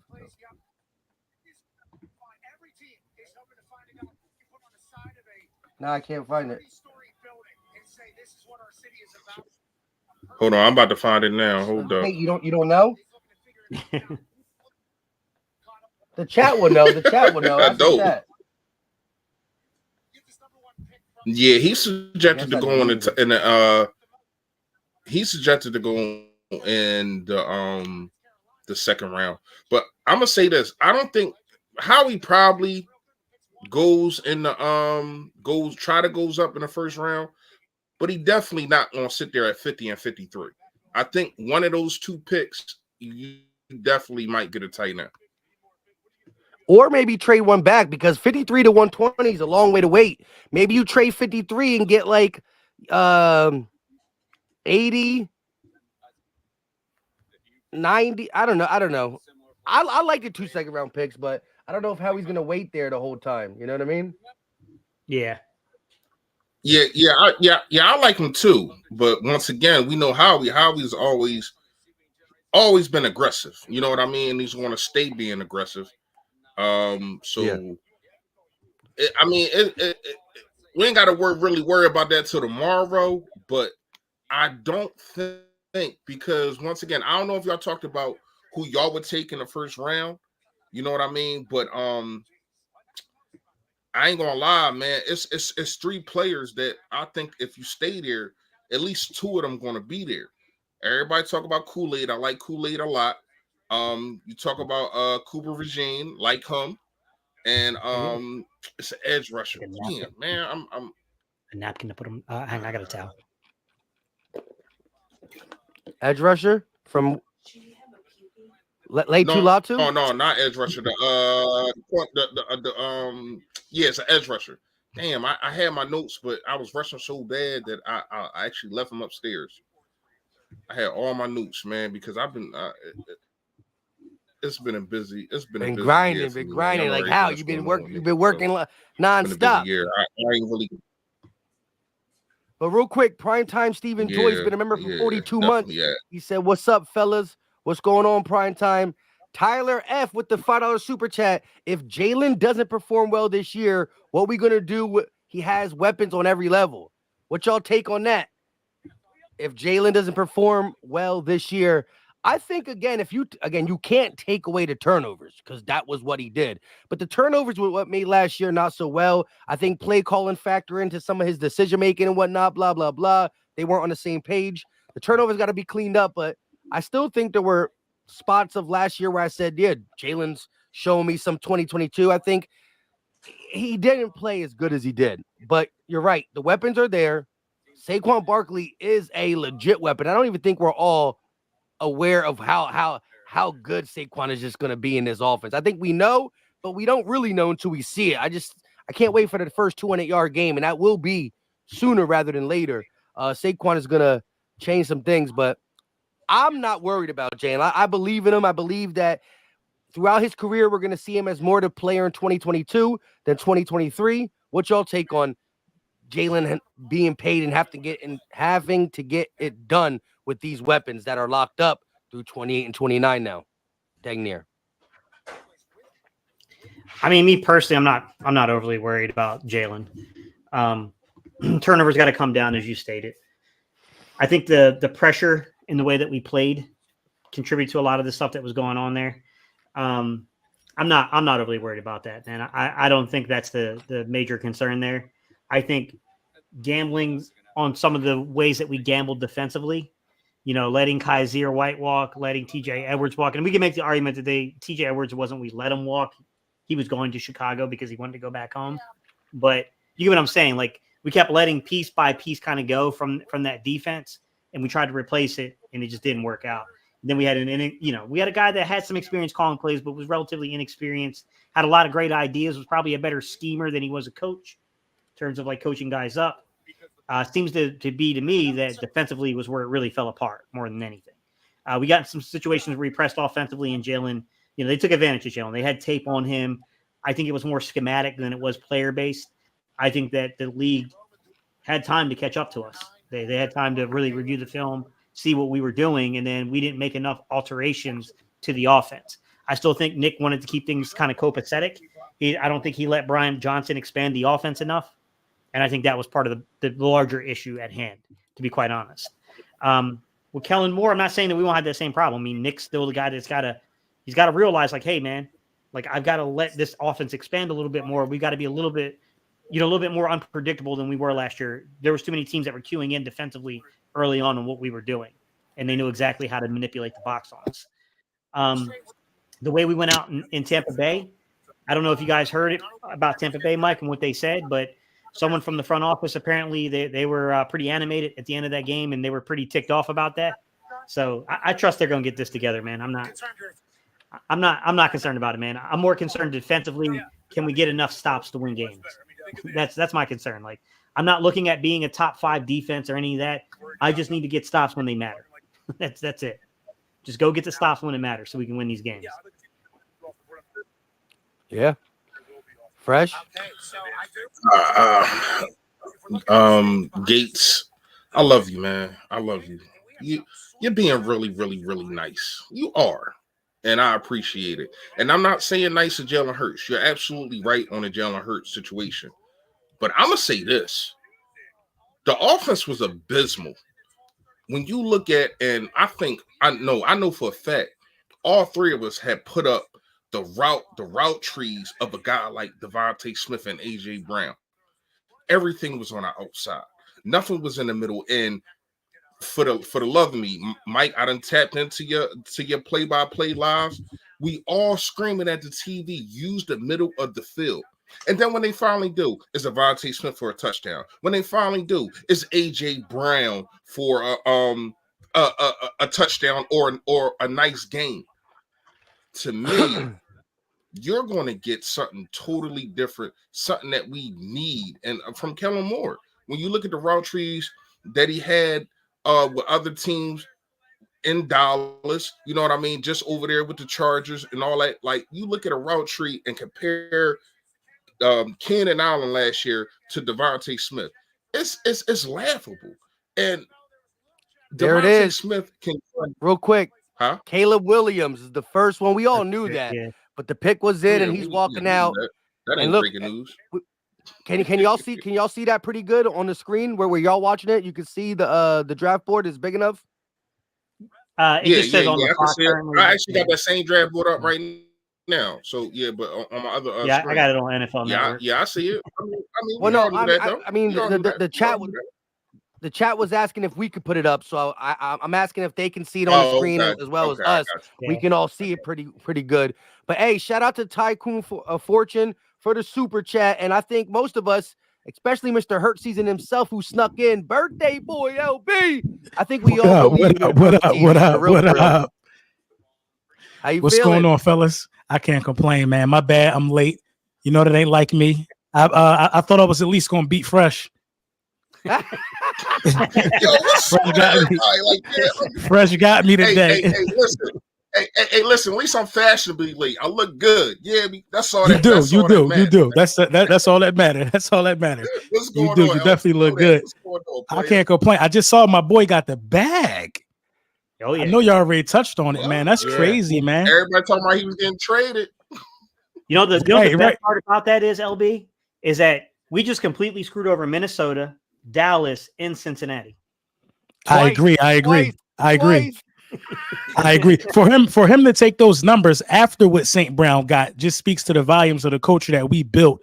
Basically, just saying, hey, I want to be here. I want to play with Smitty. I want to play with Jalen.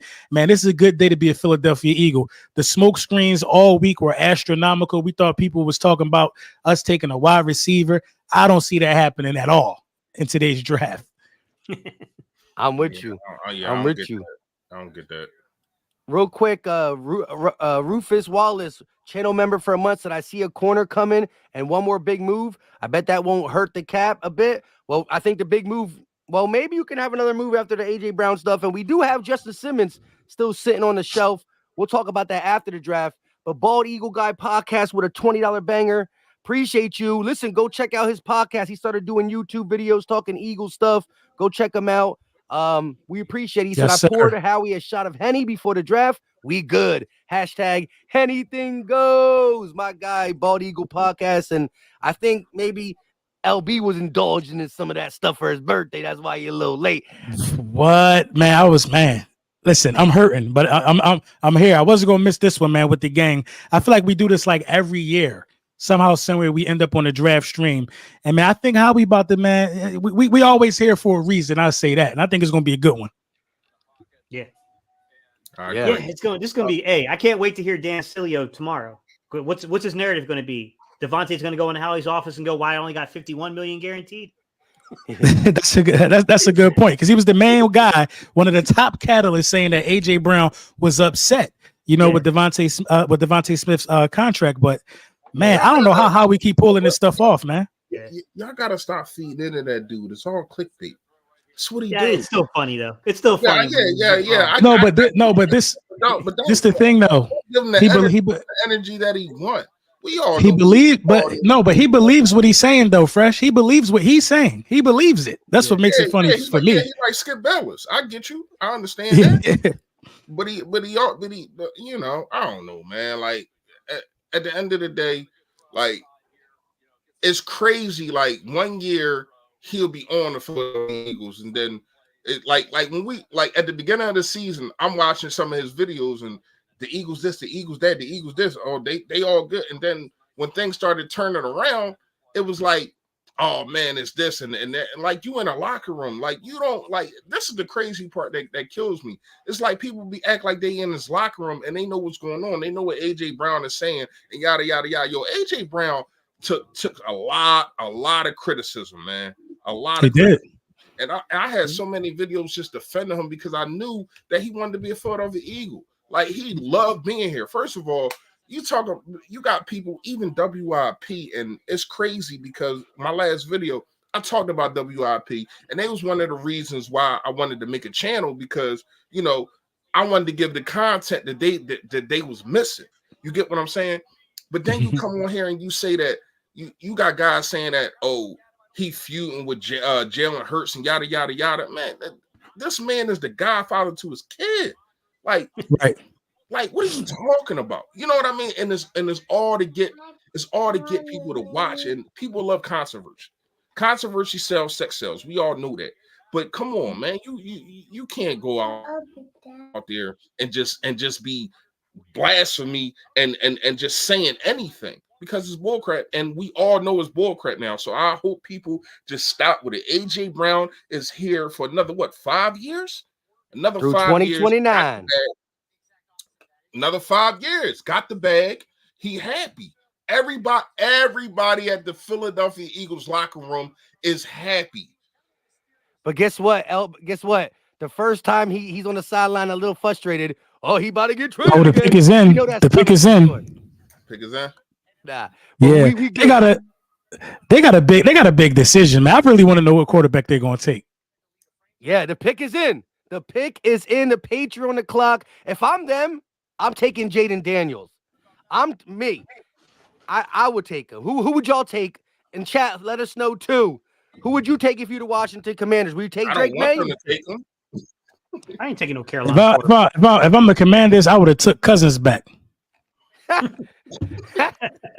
I would have, bro. I would have took Cousins back, man. They built that defense, man. They're gonna waste all that defensive talent with a rookie that's gonna have to go through the learning curve. You know what I mean? If you think you're gonna come out here and do what Houston did, that only come around once every 30 years. Yeah, that's true. True. Yeah, I'm with you. Real quick, Rufus Wallace with a $5 super chat. Big homie, I see a corner coming. I bet that AJ move won't hurt the cap one bit. Fly Eagles, fly baby. Appreciate the super chat. Much love and respect. And I'm with you. The way Howie probably figured it out, the cap will be affected in the future, but I still see the Eagles having north of 18, 20 something million. And some moves could be made after this draft. But there it is. Jaden Daniels is the pick for the Commanders, quarterback out of LSU. It's going to pop up on NFL Network soon, but, I watch it on cable. Just to let y'all know, Jaden Daniels is the guy. We're going to have to play him twice a year. We'll see how that goes. Terrence C. with a $5 super chat. If we don't go O-line first, we pick Brock Bowers? Woo! I'm starting to warm up. I'm starting to warm up to the possibility of Brock Bowers, man. I'm really starting to warm up to the possibility of that happening, bro. I'm on board. Yeah, man. I'm on board, bro. I think the Eagles try and drop 50 a game, bro. I think they're trying to drop 50 a game this year. Now, look, LB, before you got on, Gate City mentioned the fact that, we with us locking stuff up, and I think tight end is a real possibility early in this draft. But I would be more one of our second round picks. I think we can do it. Listen, Ertz was 28. We drafted Goddard. When Selleck was 28, we drafted Ertz. And we talked about AJ's making money, Barkley's making money, Hurts making money, Smitty, right? Like maybe if Dallas contracts come up, we're not really willing to pay him, and the new rookie draftee, whether it's Bowers or a second round pick, takes over. Because what does Goddard have left? 2 years, and he's always injured. Well, his injury history ain't best. I like DG, but Bowers is a monster. He might even just be better than him. Like Bowers is legit. No, yeah, he's getting George Kittle comparisons, and it's crazy. He's getting George Kittle comparisons, man, already at this early tenure and just in college, man. And I'm warming up to it, man. I ain't mad if it happened, bro, because Kellen Moore can utilize those two tight end sets. Yeah, Kellen Moore can scheme guys open. You know what I mean? If you got Dallas Goedert running up the seam and you got Bowers running up the seam with AJ, who every dollar AJ gets, he has an all-pro season. The more money you give AJ Brown, the more he turn up. Yeah, now Smitty got paid. Like, bro, it's about and Barkley in the backfield, and you could run the ball better on 12-man personnel than 11. So your 12-man personnel is deadlier than other people's 11. Plus, bro, play action running. Play action gonna be disgusting this year, bro. I'm calling it right now. I guarantee Jalen Hurts, barring injury, throw for 4,300 passing yards. Barring injury, bro. The screen game is gonna be alive. Them tight ends, man. Yeah, I'm on the Bowers. I'm on it, man. I just don't want to trade up for a tight end. That's crazy, in my opinion. He would have to fold then. But look, you ain't the only one. Like I said, once again, shout out to the $5 super chat. Terrence C said, if we don't go O-line, he was on a Bauer train, LB hopping on. I'm not quite ready to get on it yet. I mean, if we take him, I'll be happy about the talent that we got, but I'm not hopping on it yet. Like it's like this. I don't think we need to do it, but if we get him, I'm going to put the respect on his name for who he is as a player, but I'm still on the, give me a corner, dog. Yeah. Linda Conyers. I'm actually curious about this pick right here at number 3, because we were talking earlier, Mike and I were, and I brought this up. If you're the Giants and you're sitting there, what are they, like 6? Do you really believe in Daniel Jones? Do you go get him a target, or do you trade forward to pick number 3 with the Patriots, slide them down the board, and go get a quarterback? This one to me is interesting to see, like, because this is the one where I think the Patriots might be willing to move backwards. I thought honestly, this is where I would have seen Marvin Harrison going. I know they need a quarterback, but I could see Marvin Harrison going right here. Mm-hmm. Yeah, they need to play. The pick They need is in. in general. They just need somebody that can sell jerseys. Yeah, exactly. Yeah, They do. They just need somebody to get the cold in crowd New excited England. again. yeah. Right. The pick is in. So who do y'all think it is? I think they're just going to go quarterback. I think they're going to take Drake May here. For our benefit, I hope it's quarterback or wide receiver, because that's just going to keep sliding the board. They're showing the Commanders' first-round quarterbacks, sheesh, since 1994. Yeah. Real quick, shout out to Carlos Rosado with the $5 super chat. Mike, salute LB, happy birthday, bro. Okay, thoughts. Eagles trade Bradbury, the 22 pick, a third this year's. Wait, Bradbury, 22nd pick, third this year, second in 2025, and a fourth that can turn into a third to the Broncos for Surtain and the 12. Sheesh, my man's That's in the crazy. lab. I appreciate you for the birthday wishes. That's crazy, though. That's a crazy scenario. That's a crazy soliloquy you put together, but I ain't gonna lie. Listen, I know it's your birthday, LB, but if that happens, we gotta send that man the bottle of He gotta play the lottery. Something like that's a lot of moving pieces. He need to do my taxes. Right. Yeah. Yo, because look, what he said, he said this, that, and the third, but what he's getting at the end, if he said a 22nd, a third this year, a second in 2025, plus a fourth, that can turn into a third to get Surtain and a 12th. That's crazy. Listen, I don't know. I won't be surprised if Marvin Harrison go right here, bro. You think so? I won't be surprised. Here he goes. Goodell's about to announce it. It's already in. They got him. Drake May. May. That's what. How y'all getting it before? How y'all getting it already? I think we're predicting Drake May. You're right. Yeah. New England fans are happy. He garbage, bro. But yeah, real quick though, that's a crazy scenario that Carlos Rosado put. But if it ends up getting us that'd be ridiculously crazy. Once again, shout out to my guy for dropping the $5 super chat. We definitely appreciate you, Brody. Real quick, Drake May walking out, North Carolina. You watch it. So you're North Carolina up there, right? So you've seen a lot. You've seen a lot of him, most likely. See him lose a lot to NC State. You're not that big. I'm just being real. The dude coughed up 2 games. NC State. I'm just saying. I'm telling the truth. Yeah, I hear you. They showing his little pretty off the back foot throws and whatnot. Real quick, shout out to Green Wingman back with another $5 super chat.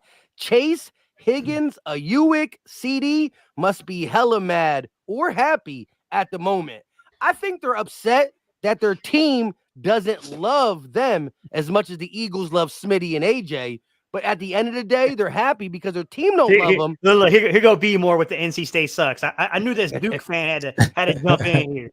That reminds me of day one YouTube. Y'all arguing about that. But yo, real quick. Oh my God, B more. Yo, that. They might be mad now, and they might not be with their team. A Uwick might not be with the Niners. CD might not be with the Cowboys. But whoever they become a part of, will pay them. So, like you said, at the end, they're probably going to be happy. Jerry Jones not that bad. Like I know I would love for CD to leave. It ain't no way they're not gonna pay that dude. Ain't no way. Ain't no way. Hey, everybody in the chat, I want y'all to let us know how do y'all feel about Drake May? Do you think he's gonna be something? Do you think he's gonna be, like he don't have much experience? Mike, they just tried to comp this man to Jordan Love. Huh? They just try to comp this man to Jordan Love on NFL Network. All right, so Gates, because I actually haven't really watched this kid. Like I didn't care about him. So, what's his deficiencies in your perspective? He's a risk taker, man. He's got the Carson Wentz-itis. He'll hold the ball too long. He'll make foolish plays with the ball. Like he's definitely he's the prototype in terms of the size. 6'4", 225-ish. He's got a decent arm. I think he's better than Trubisky. I think he's better than the dude that the Washington just had. But I still don't. I don't think he's like. I don't think he's this top level guy that they're making him out to be. To be quite honest, the chat agrees with you. The chat is roasting him. Yeah, like I think when you, like I said, I know I'm biased. I'm an NC State guy, but I watched this dude choke away 2 games at NC State, like straight choke the game away. Sam Howell. Thank you, Antonio. Yeah, like I think he's better than both those dudes, but I still don't think that he's like, I don't think he's a top 5 draft pick. I got you. Okay. Yeah. There we go. So there we go so far. 3 picks, 3 quarterbacks. Caleb Williams, Jaden Daniels, Drake May, Arizona on the clock. Hey, Fresh, Gate, when LB comes back, we'll ask him, what do you think they're going with this? Well, we got Arizona. Chat, let us know too. Chat, drop it in the comment section. Where do you think the Cardinals are going? Is this where Marvin Harrison Jr. goes to help out Kyler? Yeah, I think that's probably the best available player right now, and they definitely need a wide receiver. Yeah. If I'm them, I probably would have to go there. The chat agrees with you, Fresh, nonstop. MHJ in the chat. Gate, you co-signing it? I think they're going to trade out, but if they make the pick, then that's the best player available. You have to be crazy not to take that player. You know what I'm saying? Like, if you're going to make the pick, that's the pick you make. Like, all right, yeah, the possibility of trading out for a but team it's that's JG, so that dude's weird, man. See, look, yeah. If I'm the Cardinals, this is where maybe I say to the Giants, you want to come up and get your quarterback, and then hopefully, well, no, the Chargers would probably take Marvin Harrison then too, because the Chargers need a quarterback for Herbert. Yeah, I think the chat, I think Fresh Gate, I think we're all aligned on Marvin Harrison Jr. going to the Cardinals, and like you said, the Chargers didn't they lose both their receivers, Mike? The Chargers, they traded away Keenan Allen. I remember that. They lost Mike Williams as well, didn't they? The Chargers are hoping they trade back.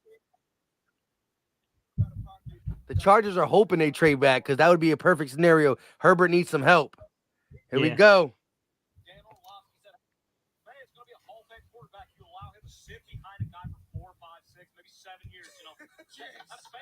Who is it? They got somebody. And there it is. Marvin Harrison Jr., wide receiver, Ohio State. Fresh, chat, Gate. We were all on now it. You got that one before me. I didn't get that one. That's crazy. How you get that one before me? All right, there we go. Now you got the Drake May before me. Yeah, that's crazy. There we go. Which one you watch? What you watching? You watching ESPN or you watching Yeah, I'm watching ESPN. I got NFL Network. I'm watching the Pat McAfee one. Oh, LB. Okay. So Marvin Harrison Jr., first non-quarterback off. We already knew that. Kyler Murray gets a weapon. He does. Well, that's a good weapon. I'm not gonna lie, man. I might sound crazy, and y'all know I was gonna say I'm crazy. I'm just not that sold on him like that. I don't know what it is, man. I don't know what it is. It's like he's been anointed too early. On Marvin. I'm not that sold, man. I'm just not that sold, man. It's a couple guys that I think. So I think in the right system, I think Lad McConkey can be better than almost every wide receiver in this draft in the right system. But I think Marvin can fit. I think Marvin can fit in any system though. What if Lad goes to the Chiefs? He might be able to right. That's what I'm saying. That's what I'm saying. If Lad goes to the Chiefs, or if Lad go anywhere where they use a slot guy, even though Lad can play on the outside too, Lad is just different. I think Marvin and Collar will be a good fit, but I'm just not that sold on him. I don't know, man. I don't think he's going to be like on Justin Jefferson's level. That's the hot You know what I take mean? right there. You know, hey, leave I it just to don't think he's gonna be LB. on that level. Leave it to LB to come in here and just I don't. he didn't fully poo-poo on him, but say, he's the best receiver in the draft, but I just don't quite see the Yeah, I don't see like the Justin Jefferson. Nobody didn't think Justin Jefferson would be Justin Jefferson. That should let you know how this can go. But they're anointing this guy like, man, they talking about he better than his dad. I'm like, They're showing his dad right now. What are we doing here? But they always showing highlights of his dad and then showing highlights of him making the same type of catch. Mm-hmm. Yeah, I like Malik Neighbors. I think it's unfair to always do that, like the kids and all that. Like, compared to their fathers, right?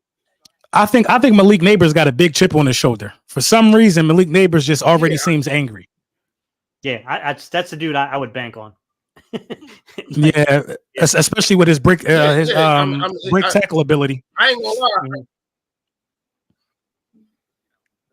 gonna lie. I think the next two picks are gonna be wide receivers. They need one. I think he's gonna go next. Who next? Hold on, who next? You think Neighbors gonna get past the Chargers? Either offensive line or receiver. Yeah. I think Neighbors gonna go, and then what's the kid from Washington? Rome. I can't ever say his name, man. Yeah, Neighbors got to go here, man. They lost both their weapons. Yeah, both the outside guys. Yeah, it's a no-brainer. They got to get them. They got to. They could use offensive line help too, but I'm with you. They lost both wide receivers, one to trade, one to free agency. They need to do something. King of the East with a $2 super chat. We appreciate the love and support. Remember, we are live on 4 different channels. We got about 800 people watching in totality. We were a little late. Some other people were a little late, but we appreciate y'all rocking with us. Hit the like button wherever you're watching it. Again, Philly Talk Podcast, Gate City Sports, Philly Fresh, and Lord Brunson.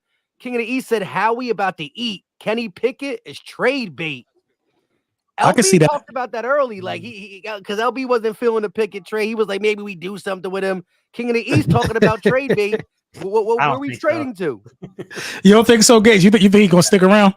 Yeah, unfortunately, I'm not a big Pickett fan either, but I think he's. I know, man. He got them small hands, barely could grip the ball. He didn't even. You know, bro. He didn't even want to go to war for his spot over there against Russell. We don't need no quitters on the roster over there. Jalen Hurts would have manned up and took Russell to war for that spot. He said, "I didn't want to do that." Yeah, he said. He said, "Let me out of here." I don't want him on this. I don't want him on this roster. That definitely is for a top 100 pick. All this talent in this draft, a top 100 pick. Then Twitter want to fight me. Oh, it's a 4th round pick. Shit, it's still in the top 100 of people that's gonna get selected. You just don't do that. So you know what we could do, because we'll all be paying attention to the draft. So we're gonna be able to see who was around there and see who could have possibly been available for the Eagles that we gave up for a little hand Pickett. A little hand Pickett. I wasn't mad when we first did it, but tiny gloves. So listen, chat. Let us know in the chat who you believe the Chargers are going to draft. LB, who you got the Chargers taking? You said Neighbors. They would be crazy not to take Neighbors or some wide receiver that they're pretty favorable on. But the best wide receiver left in the draft is Neighbors. That's where it should be. It should either be that or offensive line help them. But I think that you're in the top 5, get a playmaker if you got that kind of dynamic guy. I think Neighbors is that. I think he is that type of guy. I think they could actually trade back for some capital right here too, because there's a lot of wide receivers left. It's a lot of offensive linemen left. You need a lot of pieces. I think they could trade back right here too. That's a possibility. If they like a Dunze, Roma Dunze, the dude from Washington, like that, I can see that. Yeah. Let's see what the chat is saying. The chat is saying offensive line. He said a guy from Washington, Neighbors, J.C. Latham, said Roderick. So we got 2 wide receivers and 4 offensive linemen. I seen a lot of mocks have J.C. Latham go here. I hope not, man. That's a guy that, dude, if he comes crashing down the board, Mike, I'm not a huge eye on taking tackle guard versatility in the first round. But they call him the bulldozer. He's different. That dude, I would gladly draft. You would take him at 22, dude, in a heartbeat if he got there. J.C. Latham in a heartbeat. Yeah, he's not staying. He's not staying at 22. Ain't no No, way. he's not. He not gonna You're be right. there. You're right, Fresh. Yeah, It's ain't not gonna happen. But if they need so much O line help that he might make the most sense right here. Yeah, Bro, him because and, look, him and listen, the dude. Oh, you know what? You know what? Who could go here? Bowers could go here. That's a playmaker. hey, he could block too. When I he's not don't know. running routes, I don't know if right? they go tight end. I think they need a wide receiver more than a tight end. Hey, real I think they quick, need a wide shout receiver out more to than a Trap tight end, God B with the $2. They're taking super long chat. as hell to even put the pick in. They might be trading this. They shopping this pick. Yeah, they definitely calling and saying, yo, who wants to trade? Let me get back to like 10, 11, 12. But, Still yo, get a Mike, good wide receiver, get some capital. Hear me out though. Can you imagine beef jerky with Landon on one side and JC Latham on the other? Jesus. What this team would do to people in the trenches? They call him the bulldozer. That's all The I pick is know. definitely in. What this team would do to people in the trenches would be unbelievable. Yeah, it would be unfair for sure. And then Yeah. not only, and listen, we've been having 1,300-yard rushers, and I'm not trying to poo-poo Swift and Miles. I like them, but they not Sanders. You know what I mean? Dude, I they're like not Saquon. I mean, they're not Saquon. Yeah, that's what I meant to say. They not. I like them a lot, but they not. And so you just add to that. That'd be crazy. Real quick though, Trap said, long as Brad Toast Burntberry leaves, we're all happy. He says, whatever goes on in the draft, as long as used to be all pro, now all buns is off the team. I know a lot of people just he gotta be the top, he gotta be the most wanted out on the team right now. I don't know, man. Slay ain't give everybody a warm and fuzzy last year either. I know, but Not like Brad. Yo, Yeah, but it was wasn't- more of Slay's podcast that got people mad. It was Bradbury's play. Yeah, Brad was bad. Brad was bad for sure. Yeah, but I got faith in Brad. I'm not super mad. I'm not super mad if he's still on the team. Yeah. I'm not super mad. Because here's what I'm gonna say. You know we getting burnt toast. You know he barbecue chicken, and you just keep putting them on the island out there. Yeah, That we was the didn't do problem. him no favors. Yeah, that Here we was go, the the problem pick is with the in. defensive- Goodell's announcing it. My TV's on mute, so I gotta wait till it comes up so I can read it. Same thing. Yeah. Joe Notre Dame offensive tackle Joe Alt. Joe. Joe Alt. They took got- him. And they passed on Latham. They passed on the bulldozer. On Latham, safe, wide man. receiver, and went Joe Alt. That's interesting because they just went offensive line a couple of years ago with Slater. They need more. Playing right tackle. They got to protect. They got to protect that investment. Yeah. I mean, Hey. someone got to play right tackle though. So I'm wondering out Yeah, of but he Slater wasn't even or the best like, guy at that position. yeah. I mean, Top 5.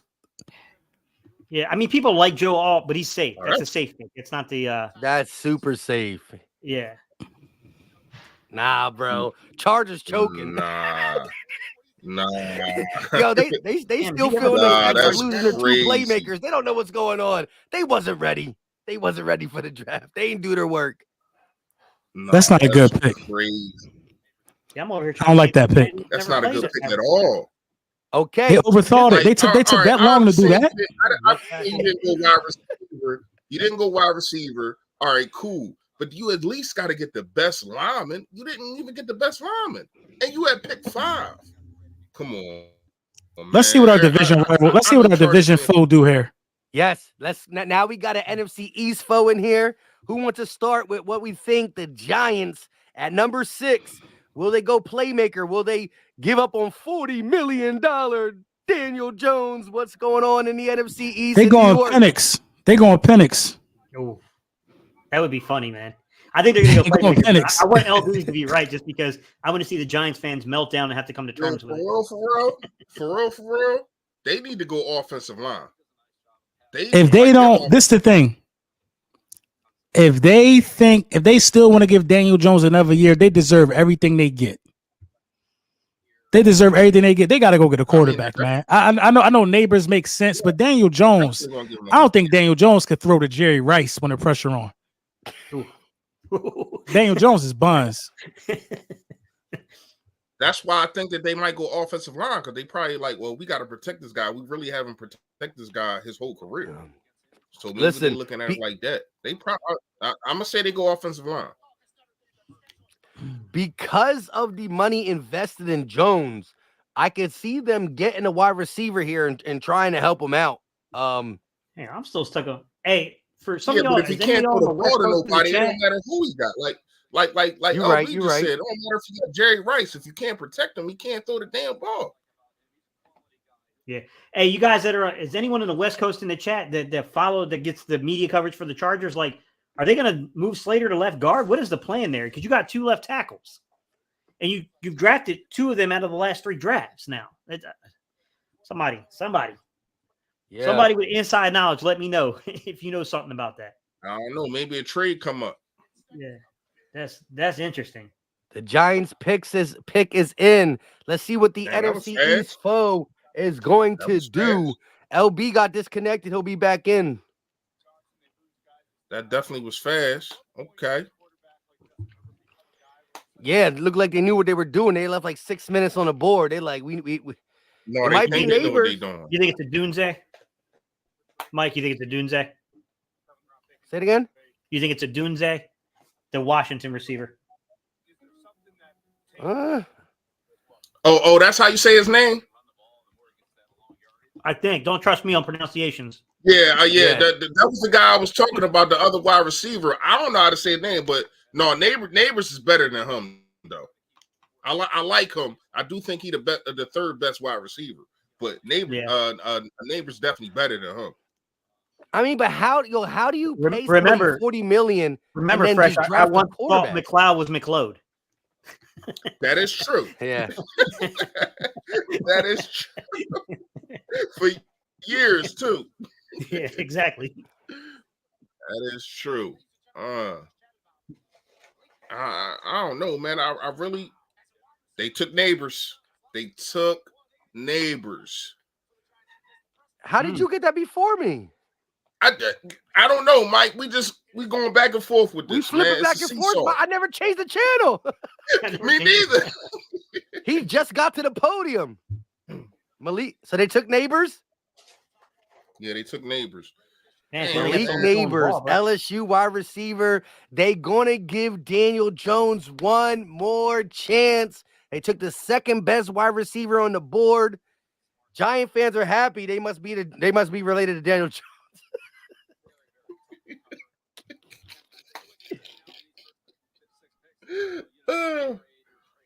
No, he's a good player though. I'll be happy too. He's definitely a good player. Yeah, he is good. He's real good. Wow. He's real good.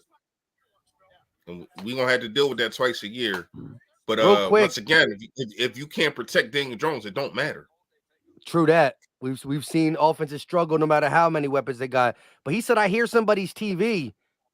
It might be I mine. don't hear nobody's TV, and I know my TV's on mute. Does any y'all hear? Mine. Yeah, it might be mine. I'm on NFL.com. Mine's muted because of the mic. All right. Is that better? That's my fault. It's my fault. I didn't hear it though.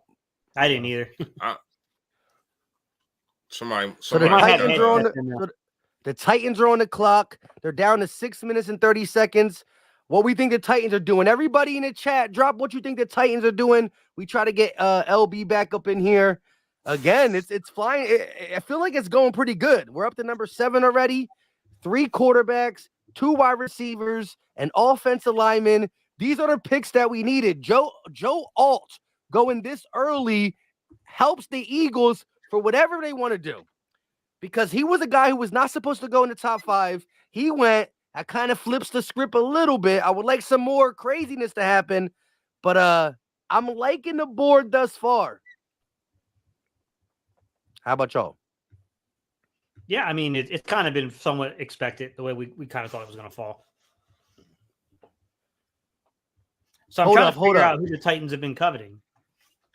Eagle Al coming in here. Listen, go subscribe to my guy Eagle Al. He said Smitty really dissed Dancilio. Like for real? Like is this because I'm not on Twitter. We can't be on Twitter while we're doing this. But did Smitty say something? Yo, Eagle Al, you gotta let us know what he said. You gotta let us know. Let's see who did they bring in? Got me looking at Twitter. God damn, they don't even got theirs listed like we do. What Smitty say? Y'all can still hear me? Yeah. Yeah, I can hear you. Here we go. They So brought in Terrion Arnold. So the chat is saying Linda said offensive line for the Titans. Lorenzo said go O-line. 2026 Vision said outside chance. Fashanu goes here. T-Rex said wide out. Yeah, no, they already went pretty heavy there. So I'm gonna say they need offensive line, bro. They had Andre Diller starting last year. Yeah. If Andre Diller's on your line and then he leaves your line. So first of all, it was a hole when he was on there, and now it's a legit hole that he's off there. You definitely need to draft offensive lineman. Uh-huh. This is where I could see J.C. Latham going. Probably right. Yeah, I can see that. I can definitely see that. Or the kid from Oregon State. Fergal. I don't know how to say none of these kids' names, man. Talisi or whatever. What's his name? Talisi. He a tackle. So LB, of course, you saw Malik said Neighbors Talisi. going to the Giants, right? Yeah. I saw Malik Neighbors. Is this mic working good? Yeah. Yeah, we hear you. Okay, cool. A lot of people in the chat are saying Titans are going to take Fuaga, the offensive tackle out of Oregon. That everybody's saying we should take. Yeah. That's the guy that I'm talking about. Come up to 12 no, name Fuaga. Eagle Al just sent it to me. Hold on. Let me see this message. Yeah. Yo, I'm going to pull it up on Twitter just for GP. This is a great, Smitty, you gotta love Smitty. I'm about to say, you gotta send it to me. I want to laugh. Hey, shout out to Eagle Al for putting me on this. I gotta show y'all real quick. Let me go to Smitty's page. Devontae Smith. Hold on one second. Y'all talk to y'all do y'all thing as I pull this up. Yo, shout out to Eagle Al, but look at this. Let's switch this stuff. Let's switch it. It's something light, but you gotta love it. You gotta respect it. He knows what time it is for that media man. Look, so it's just Devontae Smith and AJ Brown laughing it up, and he said at Dancilio with the Smitty added chilling with the panda chilling. Smitty added Cilio. So yeah, he put this picture of him and AJ chilling, laughing, pretty much celebrating their bags, and said at Dancilio. Sometimes the pictures it speaks more than the words. You know what I mean? Just take that. Smitty, I love it. And he's the silent assassin. Normally he don't be beefing on Twitter. So for Smitty to come out here saying, he said, leave my dog alone, bro. It's never been no messed up situation here. Yeah, and that's what I'm saying. Whenever Devontae Smith get a touchdown, AJ Brown's the first one to go congratulate him, and vice versa. Like you see these guys, they happy, man. They happy. But then when you look at the numbers though, like nobody has a reason to be mad. They both eating. Exactly. They both have good statistical numbers. You know what I mean? And it's crazy that like it's hard to have two number one wide receivers. Like if you didn't think Devontae Smith was the number one wide receiver, look at him in the playoff game. I know the playoff game was a horrible game, but he got his numbers. Like he was balling. Devontae Smith was balling, and to have these two, man, and to have them for 5 more years, man. Shout out to Howie, man. Seriously, man. But it also shout for Howie, man. Seriously. It also comes down to them wanting to be here. You know what I mean? They want to be here because 25 is on the low end of what they should be getting. Let's keep that in mind. But what the market sets, they have to want to take those discounts to stay together. They enjoy it. They enjoy the culture. So you know what I mean?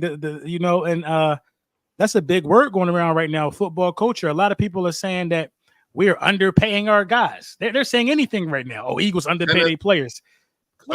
Tennessee did select Latham. Oh, they did. Damn. Yeah. Damn, So now that's two in a row you got. You knew he wasn't going to be there, Gates. Cut it out. Come on, man. Let me dream, bro. Let me dream. Yo, no, he a beast though. He definitely. To me, he the best lineman in the draft this year, man, and probably last year too. Like, he a beast. That was my pick. You heard it right when we were talking about. I said I think they go J.C. Latham here, and so that's a good pick for him. Yeah, it is. It is a good pick. You know, the one thing that doesn't get discussed, guys, about the contracts with AJ and Devontae. Everyone focuses on those totals numbers, but no one really talks about the structure. It's the structure, man. It's the structure of the contracts is why he can do what he does. Like, it's so interesting to me. Like, they were saying, like, you can't pay two guys $25 million a year. And it's like, dude, that's an illusion. That's just an illusion that you're buying into. Like, because Howie said, you're right. I can't do that. I'll pay 125 and the other 32. Yeah. Like, it's funny to me. Like, but I don't know what Howie went to college for. It had to be accounting or something, but he know how to work the numbers, man. Yeah. Well, here's the thing. Yo, and LB, AJ didn't take no discount. He's the highest paid player in the league. He's 32 mil. But the thing is, damn, really? Yeah. So his extension is the highest ever, and his guaranteed money is the highest ever. So the dude got paid. Here's the thing: 32 for Smith, 32 at the for wide AJ, receiver position, 20, right? Huh? You mean at the wide receiver position? Yeah, wide receiver. Yeah. Quarterbacks are different. 32 for AJ, 25 for Smitty is incredible. But it's the way, like Gates says, the way he structured the contracts, crossing the T's, dotting the I's, voided years, which manipulates the cap. You just hit it on the head, Mike. The voided years. He is betting that league revenue keeps pace. Correct. But here's the thing. It will. I mean, we're going to Mexico this year. First game. We getting paid. The TV, look, Peacock, Amazon, we getting money. You know what I mean? All that being said, here's the thing. If your GM is stingy, it doesn't matter how he can cross the T's and dot the I's. If Lurie don't want to come out his pockets, because that's the thing. When you cross the T's and dot the I's, you manipulate the cap. But guess what? Somebody still got to pay the bill. If the bill's not on the cap, but it's still somewhere else, whether it's incentives or bonuses or this, somebody got to pay that. And Jeff Lurie is not afraid to spend buku dollars. He want to win. So we got a winning owner and a very smart GM, and that's the combination for your quarterbacks top 5, your 2 receivers are top 1 or top 3, your running backs top 4, your tight ends top 5. How are they doing this? Don't worry about it. It's in the guarantees, man. It's in the guarantees, and that's what no one wants to talk about. Is that everyone thinks like the league is so fair, right? Oh, the league is so fair, like the salary cap, all that, right? Well, the thing is that you got to pay attention to guaranteed money because guaranteed money has to be escrowed. You got to pay attention to signing bonuses because signing bonuses are due up front, right? I mean, it's $179 million guaranteed for Jalen Hurts, right? $84 million guaranteed for A.J. Brown and $51 million guaranteed for Devontae Smith. You want to know why we can do that? Because we got an owner who will pony up the money, Jerry Jones. Yeah, that's a good point. A lot of people got Atlanta going edge right here. I mean, hey, don't sleep on Bowers, man. But they still got Kyle Pitts. I think they're going to give Kyle Pitts a good swing at it with a guy like Kirk Cousins. They got Kyle Pitts. I mean, he definitely ain't generational like we thought. Yeah, they were saying Verse or the dude from Alabama, the lighter guy. What's his name? Dallas, something like that. Yeah, it should be in here. I think I know what you're talking about. Damn, I ain't gonna lie, bro. They Dallas definitely put respect. They put respect on AJ name, the franchise. They put respect on his name with that. He got 2 bags before CD got 1. Mm-hmm. They put respect on his name, bro. With that one, bro. Like he got 2 more years left on his deal, bro. Oh, Dallas Turner. Yes, Dallas Turner to the Falcons. Talking about Dallas Turner, right, Gates? Edge rusher was right. Yeah. Bro, the Eagles, They got 2 years. Oh, They got 2 years to win they the Super Bowl. Hold up. They got Smith and AJ through 2029. 28 and 29. Got to run. We got to run in us left, guys. The AJ extension and the Devontae Smith extension, that just extended his window to like 4 or 5 years. Mm-hmm. This window is extended. Yo, but you know what's even worse? LB, you talk about AJ got 2 bags before CD got a bag. How does CD feel when Smitty came in the league a year after him? Damn, and got a bag. Yeah. Smitty ain't even sniff his 5th-year option. Hey, think about it. Hey, real fast, everybody, think about it. Because I've been thinking about this for the last couple minutes. Is anybody on the offense not paid? Is there any starter that's not paid? Except for what's my man? Cam and Steen. Contract. That's it. Who the hell is that? The 2 people under. they're not even up. They don't start though. Yeah, they're not even up for deals. Yeah. Well, Cam, yeah. And Cam Steen might be will, the unless we draft the offensive lineman here, who's a tackle who probably, I think there's certain tackles that could probably play some guard too. So it depends. No, everybody pays. Every position. Oh, they're saying Michael Penix is going to the Falcons. You know what? Kirk Cousins might not be ready day one. I wonder if that's true. Kirk Cousins might not be ready. Oh, y'all were guessing? Yeah, we were. No, it's on Twitter right now. They're saying Michael Penix. Of course, let me consider the source. It's freaking Jeff McLean. But I don't know if I can trust that. But Goodell's walking to the podium right now, unless Fresh can beat me to it. If Michael Penix goes right here, the Eagles need to stay put. I agree with you, LB. The Eagles need to stay put at 22. That's 5. That's 5 quarterbacks. Michael Penix Jr., quarterback out of Washington, is to the Atlanta Falcons. Lord, that don't really make sense though. Kirk Cousins got to be the luckiest quarterback, and he just get paid. Kirk just get paid. Kirk just get a bag everywhere you go. You just gave him a bag. That pick don't make sense. If it's Michael Penix, it don't make sense for me. Yeah, exactly. Yeah, that's a fake smile. My man's fake smiling. He's like, Kirk Cousins ain't not losing that job. A healthy Kirk Cousins ain't losing that job to Michael Penix. This chat tripping. Y'all be sleeping on Kirk. Yeah, he's not. And not same only as that, that. They gave him 4 years, right? That I give Cousins. you Matt Ryan. I give you Matt Ryan. Kirk? I give you Matt Ryan. I think Kirk Cousins, Matt Ryan. They all the same. Dak, Matt Ryan, Kirk, they the same. They can get you 4,000 passing yards a season easy. Hey, Matt Ryan went to the Super Bowl at least. With some respect. That's a fact. Matt Ryan won MVP, so you're right. Yeah, that's true. Don't disrespect Matty Ice like that. Yeah. See, Matt Ryan, but back in the day when he was Matty Ice, as LB said, he was somebody. Yeah, don't disrespect Matty Ice now, but Kirk. But that was 1 year. That was 1 year. He had 1 year. Matt Ryan. Matty Ice is going to the Hall of Fame.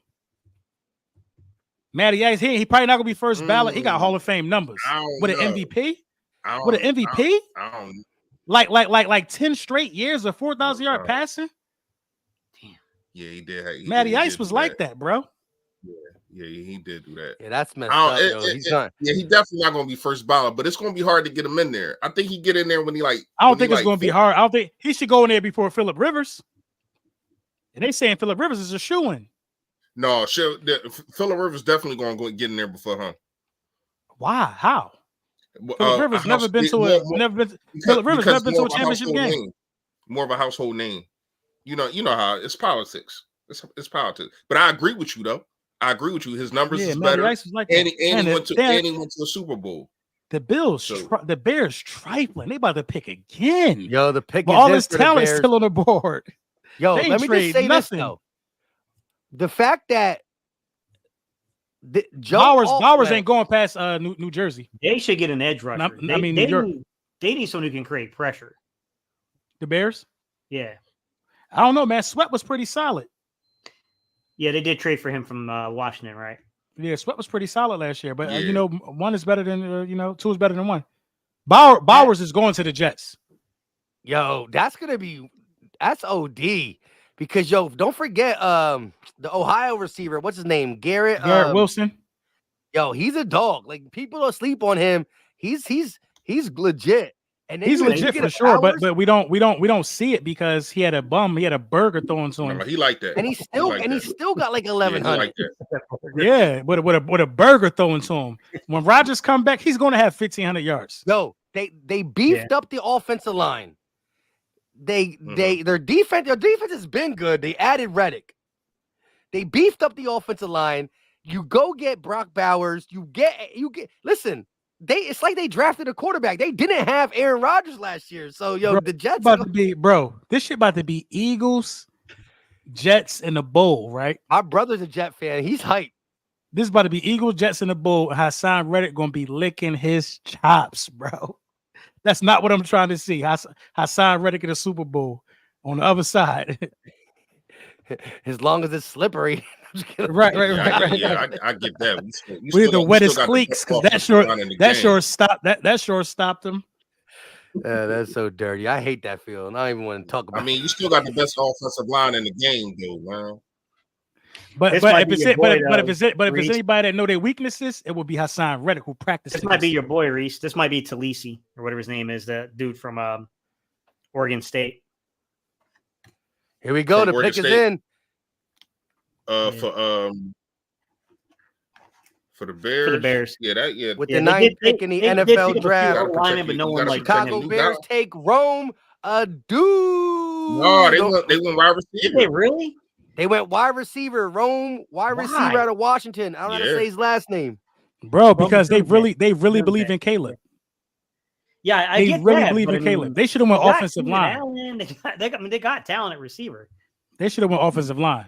Mm-hmm. Yeah, who's the receivers? They got the dude that had the 4 touchdown game against the Redskins, I think. What was his name? Yeah, the ex-Carolina Panther dude. DJ Moore. DJ Moore, Keenan Allen.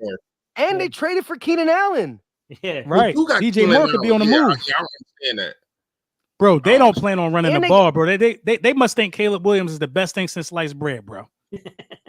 They have to, bro. They putting the arsenal around him. They're trying to duplicate They think a lot of people the chat. better than CJ Stroud. Did the Jets trade back? No, the Jets are at 11. Vikings are on the clock at 10. I think this is JJ McCarthy, or was it JJ McCarthy in his name? I hope so. Listen, if JJ McCarthy goes here, then the board is falling tight beautifully for the Eagles, bro. Yeah. I'm still not opposed to coming up. Y'all said stay still. I'm still not opposed to coming up to 16 right here. I ain't gonna lie. Mike wants to move forward bad. Because listen, I want to see. I think everything I think everything starts to fall, and we see where the Eagles going to go once the first cornerback is taken off the board. That's what I'm saying. And I think the first cornerback will be taken off the board like a little bit before 16. That's where the Eagles might say, hold up, let me go get Terry on. So look, the board's falling pretty good. I think it is. But still, that 16th pick with the Seattle Seahawks, I like it. Look, here it is. You move up to, like, depending on how the board, like, because them cornerbacks can go off quick. Quinion, Terrion, like, they can go off quick. And I'm still looking at that unless Howie's not. We'll see what Howie decides. All that being said, you go up to 16, right? Say you got to give up the 53rd pick. Okay, so now you only have 1 second-round pick. But then the Seattle Seahawks give you the 80th pick, so now you're back in the 3rd round. So you're still... Wait, Minnesota's traded? You still have a... Minnesota trading that pick? I don't know. The pick is in according to the TV, but it could be still for a trade. They need a quarterback. Howie jumped up to the top 10. Yeah. The Jets was at 10. That's what I'm telling you. Yeah. I thought the Jets went back. Yeah, the Jets traded with Minnesota. Yep. Yeah. If they traded up, it's got to be for a quarterback. They get 11 129. Who's and left? 150. What other quarterback could it be that's out there? JJ, Bo Nix. JJ McCarthy. They about to take Bo Nix.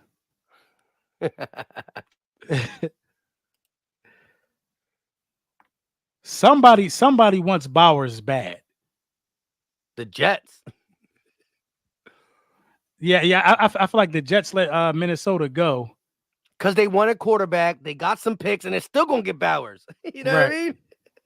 Yeah, that'd be crazy. Yeah, I think it's JJ McCarthy. Yeah, that'd be crazy. Who they running back over there? Minnesota?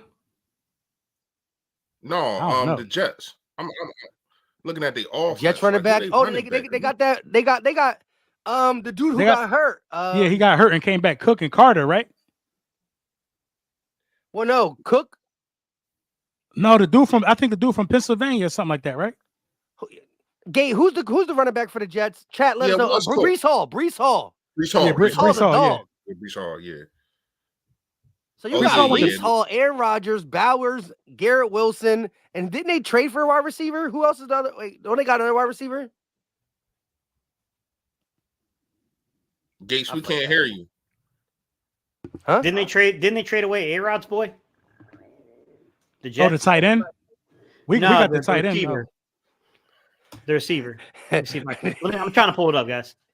Hang on. I just typed in the wrong thing. I like how LB said we got their tight end like he a dog. Right. Let me see. He said we got the tight end. Hey, that's what Twitter keep trying to tell me. We don't need no tight. Listen, I am an advocate of getting a tight end 2 before wide receiver 3. Because I know what Kellen. I know what Kellen Moore is about. Hey, they took JJ McCarty. Oh, they did? Okay. They need a quarterback though. This board looking real good. It's looking. You gotta stay put. I'm like, hold up. You gotta stay put if you Howie. Hold up. Nah, bro, that's 16 and looking real. Because I think the Saints need a quarterback too. Yeah, but all of them gone. They might trade back. No, they still got Allen Lazard and Mike. My bad. They didn't trade him. Yeah, so they got Allen Lazard. Listen, they drafted Bowers. Who? Yeah, everybody drop in the chat who you think the Jets are drafting. I'm on Team Bowers here. Like, I think they do it. They got Mike Williams. Who? Oh, the Jets picked up Mike Williams? Yep. Yeah. Mike Williams, Garrett Wilson, that was the trade. Bowers, trade, man. a rejuvenated offensive line, Breece Hall and Aaron Rodgers. Lord, if they're going, I think they're going to the AFC Championship. As long as injuries don't, it's football. And listen, it don't matter who's on the Chiefs roster. They got Andy Reid and Patrick Mahomes. That's going to be a dirty combination for as long as they're together. LB, I hope they go to the AFC Championship. I hope Reddick Cook's there, and I hope they fall on their face in 25 when Rodgers retires, so we get that good pick in 26. Oh yeah, that good 2026 pick, possibly a second. Yeah. But yo, think about that.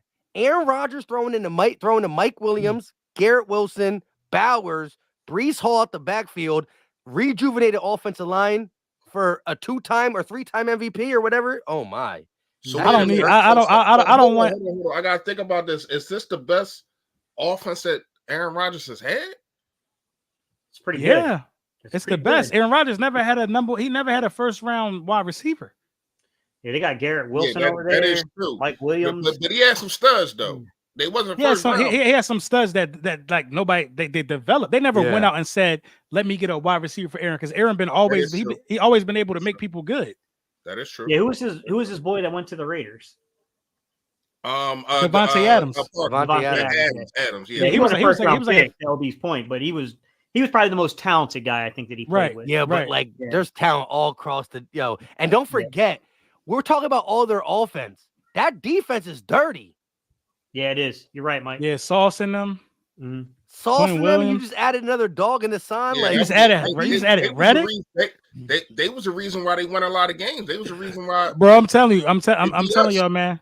If homeboy don't show up with at least 10 sacks that we got from the Jets, if homeboy don't show up with at least 10 sacks, hey man, how we messed it up. How we messed it up. If homeboy gets me a corner right here. No, I'm just kidding. homeboy got to eat. Nah, he does. We gonna have a microscope on him. I'll give him 9. I'll give him 9, and he got to be top 3 in pressures. I could settle for that. But homeboy got to come in and do his job. I just need the Eagles to be in top 5 sacks. Like, we need that defensive line to be, you know what I mean? It might not be 70 sacks, number 1, like it was in 2022, but we need to be in the top 5 this year. You know who I ain't mad at? I ain't mad at the Eagles going D-line with one of the first 3 picks. Defensive interior. Damn, Mike, this board is shaping up pretty damn good. Yeah, it is. Yo, this board, if as an Eagle fan, you couldn't ask for a better board if they go JJ McCarthy. You said they take them. They're still picking. You know, earlier on, Mike, it was just you and me. I said that I heard a guy say that he said at minimum there'd be 5 quarterbacks, and he thinks there'd be 6.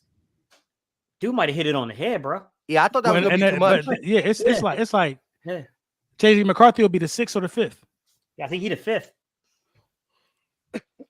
Yeah, but ain't nobody. One, ain't two, nobody 3, see that Atlanta pick though. Ain't nobody see 4. that. Yeah, he'll be the 5th. It's just a matter of somebody wants 99-year-old Bo Nix in the first round. The Atlanta pick is crazy. Yeah, I'm still scared. I think that's the worst pick for right now. I don't think that's the worst pick. I think that offensive lineman that went to Alton. I think Alton was the worst pick so far. Joe, but you can use an offense. All right. Here's my thing. You can use an offensive lineman, and he will play day one, in my opinion. But he wasn't the best offensive lineman. They spent a top 8 pick on a backup. That's what Fresh is saying. That's a good point. Yeah, like come on. I was he even a first round talent? All right, so and then you put yourself in a crazy dilemma. So you get this kid, say the kid start cooking, and Kirk Cousins isn't healthy yet, right? He come back week 4, week 5, he gonna win his job. You paid him, but the kid already cooking. Come on, man. You just put yourself in a whole dilemma. Stupid. Yeah, McCarthy, they just updated it. Yeah. JJ McCarthy, quarterback of 5 Michigan. quarterbacks in the top 10. Right? That's what I'm saying. Stay put. In my video I put out today, stay put. There's no need to trade for a higher pick. There's no need to trade. What happens if 13, 14, 15 are on some This Bowers and the Denver going cornerback. Denver is going corner.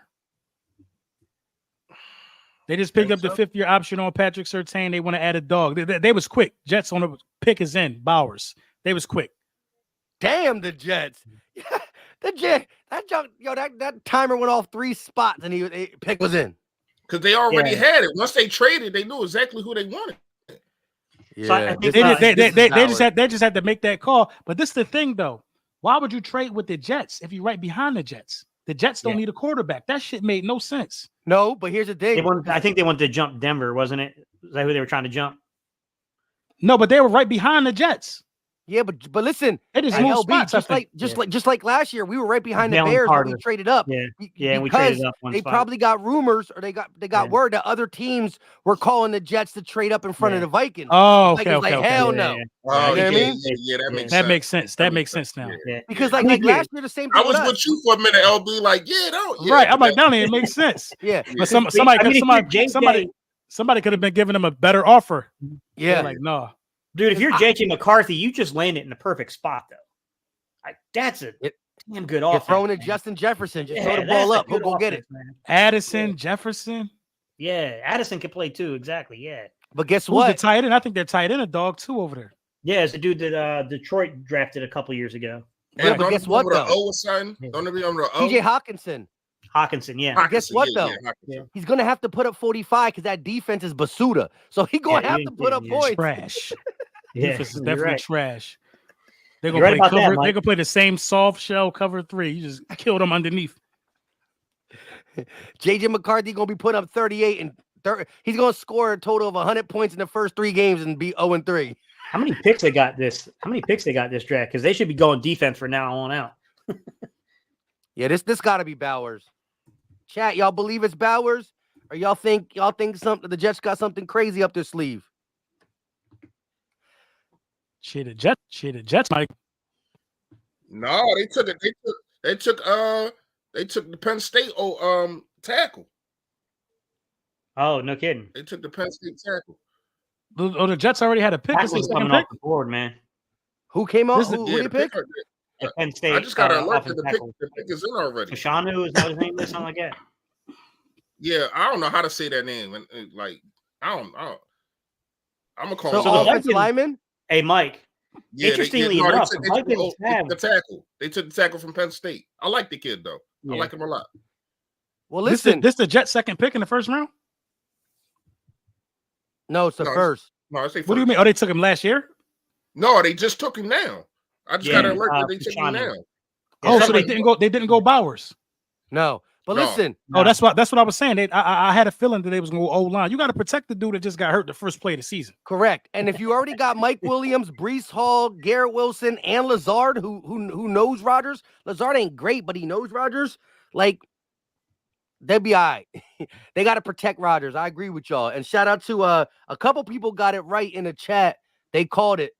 Shout out to y'all. Oh man, Fashanu, I ain't gonna lie. I want to go defense, but if Bowers is there at around 15, 16, man, I mean, It's possible he Would will you be trade? there. Would you trade Dallas Goedert and give the rookie the reins?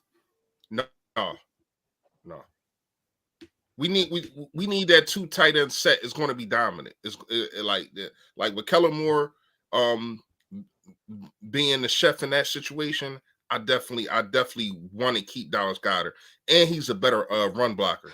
He's Right. Cal Katerra ain't give us nothing. The pick is in. That's the tackle. You right. Yo, all I know is this. This draft board is looking crazy good for the Eagles, bro. Yo, something about us some luck in it. I remember last year we were going crazy.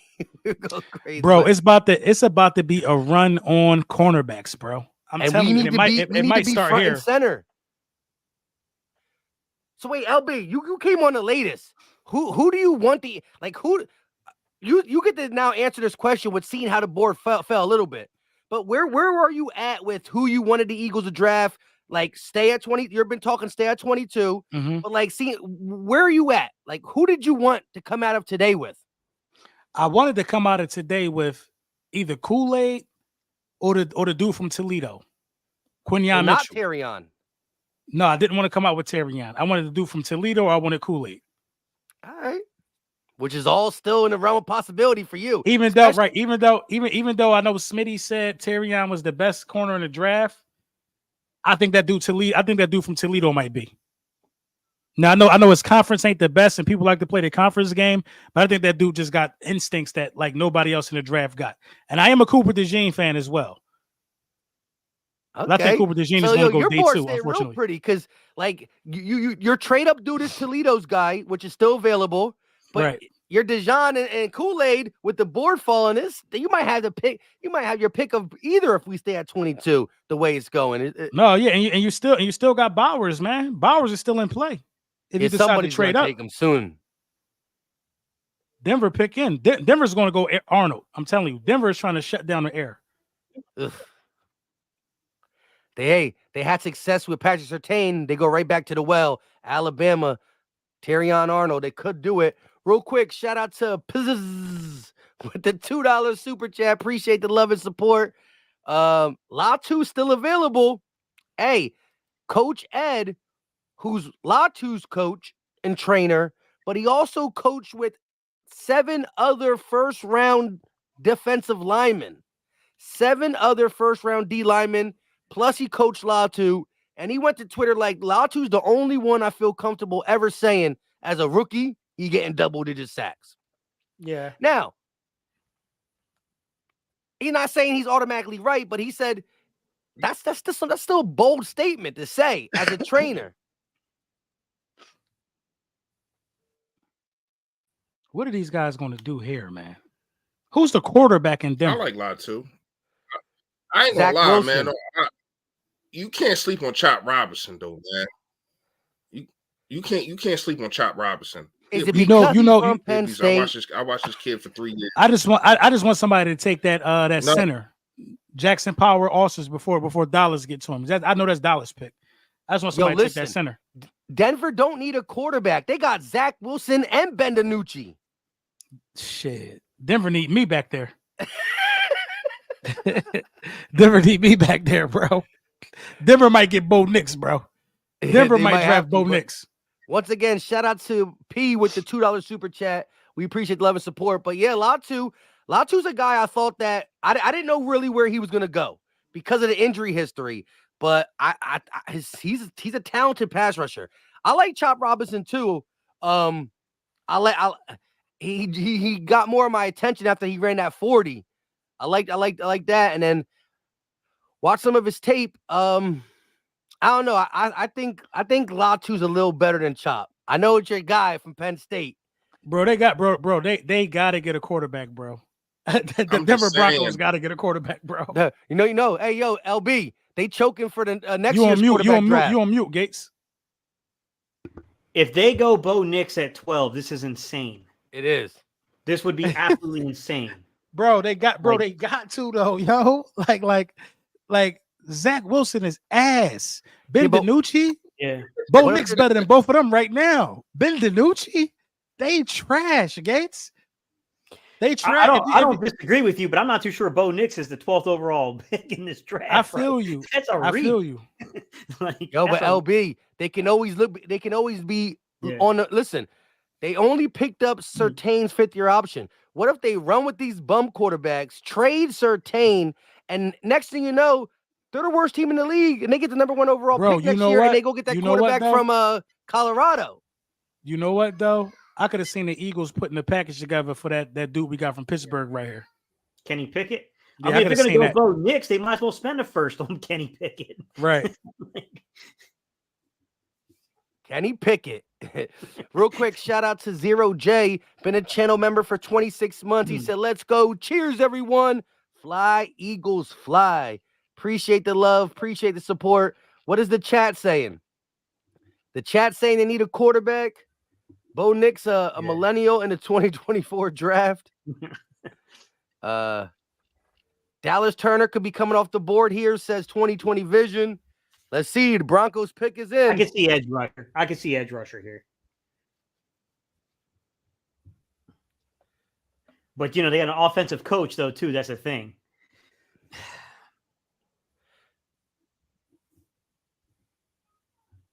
Yeah, here we go. The Broncos pick is in. We're going to find out what their season's all about right here. Still ain't in? Nah, they taking forever, bro. It's Bo. Bo Jackson. Bo Jackson. King of the East at LB. You see what I'm saying now? What you talking about? The Pickett thing, maybe. Oh, the Pickett thing? Yeah. Everybody's sleeping on Dallas Turner. Bro, people need Kenny Pickett. People need Kenny Pickett. The Saints need Kenny Pickett. LB out here trying to advertise him. Yeah, he trying to get him out of here. People need him, bro. Sure. If you give Kenny Pickett some stickum to use on the ball, he could grip it. Small ass hands, bro. I don't care if he was an Eagles fan. Get him out of here. Package him up. We got a quarterback. Package him out. Hey, shout out. Oh, Bo Nix.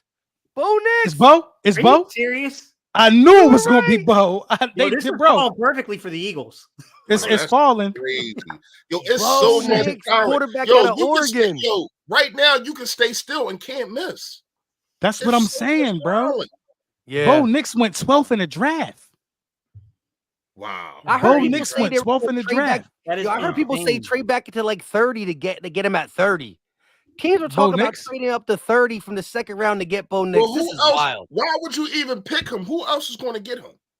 Hey, no, but this was the thing though. The thing is, so many quarterbacks like JJ McCarthy wasn't even supposed to be gone yet. Yeah. You know what I mean? JJ McCarthy. The Saints need a quarterback. The Eagles could get Pickett out of here.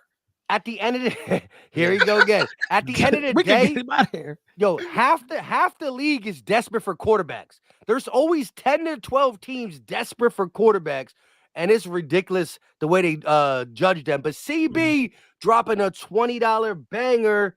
Shout out to CB, MVP, rocking with the $20 club. Good content, fellas. Enjoy being in the draft room with y'all. Salute. Shout out to CB always shows love. Yo, a lot of Eagle content creators. We appreciate you. Shout out to y'all though in the chat and LB started the Bo Nix. He really went 12.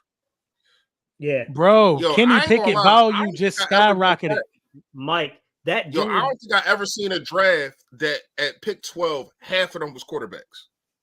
Yeah, 6 quarterbacks crazy. at pick 12. Half Yo, of the them was crazy thing is, quarterbacks. fresh. I was saying earlier, I told Mike that someone told me that they wouldn't be shocked if 6 quarterbacks came off the board in the first round. And I was like, yo, like, really? I'm like, I don't see Bo Nix going like crazy.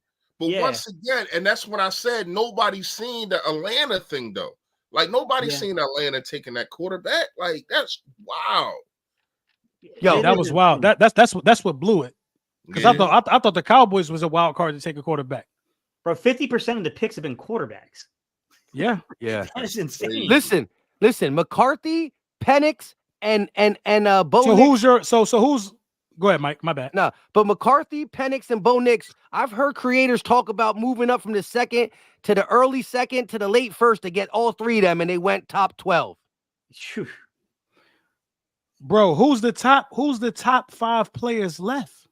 Let's think about this right now. LB, there's a lot still on the board. It's a lot of them.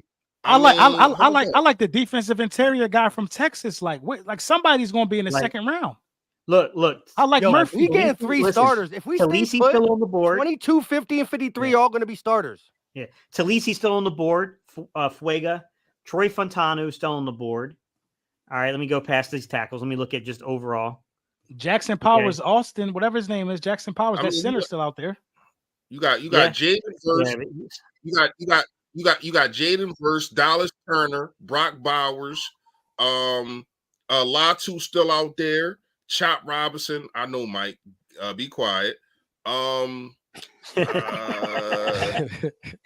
Murphy. Quentin Mitchell. Arnold still out there. I mean, it's a lot of talent. What's the Raiders gonna do? You still got both the offensive linemen still out there. Jarrett Verse is out there. Hold up, the Raiders pick Brock Bowers. He's off the table. The best tight end prospect since sliced bread is going to the Raiders. Damn, bro. They said it's an NFL record. 6 QBs taken in the first round ever. Yo, this is record. Yeah, that's what I just was saying. I just was saying it's that. A good. It's bro. It is a good time to already have your franchise quarterback. I'll tell you that. Yo, check this out too, real quick. Anybody and everybody we talked about in the mock draft, whether it's offensive linemen, cornerbacks, pass rushers, we are 13 picks into the NFL draft, and we still have everybody that we ever wanted yet. You know what I mean? So who's the quarterback in Vegas? Brock Bowers is in Vegas. Yeah. The QB. What's his name? Aiden O'Connell or something like that, and Mike, something like that. No, the quarterback is the dude. In Vegas, right? I thought it was Aiden O'Connell. It is O'Connell. O'Connell not a bum either, though. Yeah. But look, he's throwing to Devontae Adams and Brock Bowers real quick. So, I mean, look, the Raiders are always just like. He officially had a starting job? Dude, they ain't got no choice. You can't. They got Gardner Minshew, mustache man. Oh yeah, they did get Gardner Minshew. Yeah. So we'll see how the battle goes there. Hey, Mike, slide the picks down, Mike. Yeah, Mike. Right, my bad. To be real with you, New Orleans might go offense here. They might go offensive line. Indy, I don't know where Indy's going to go.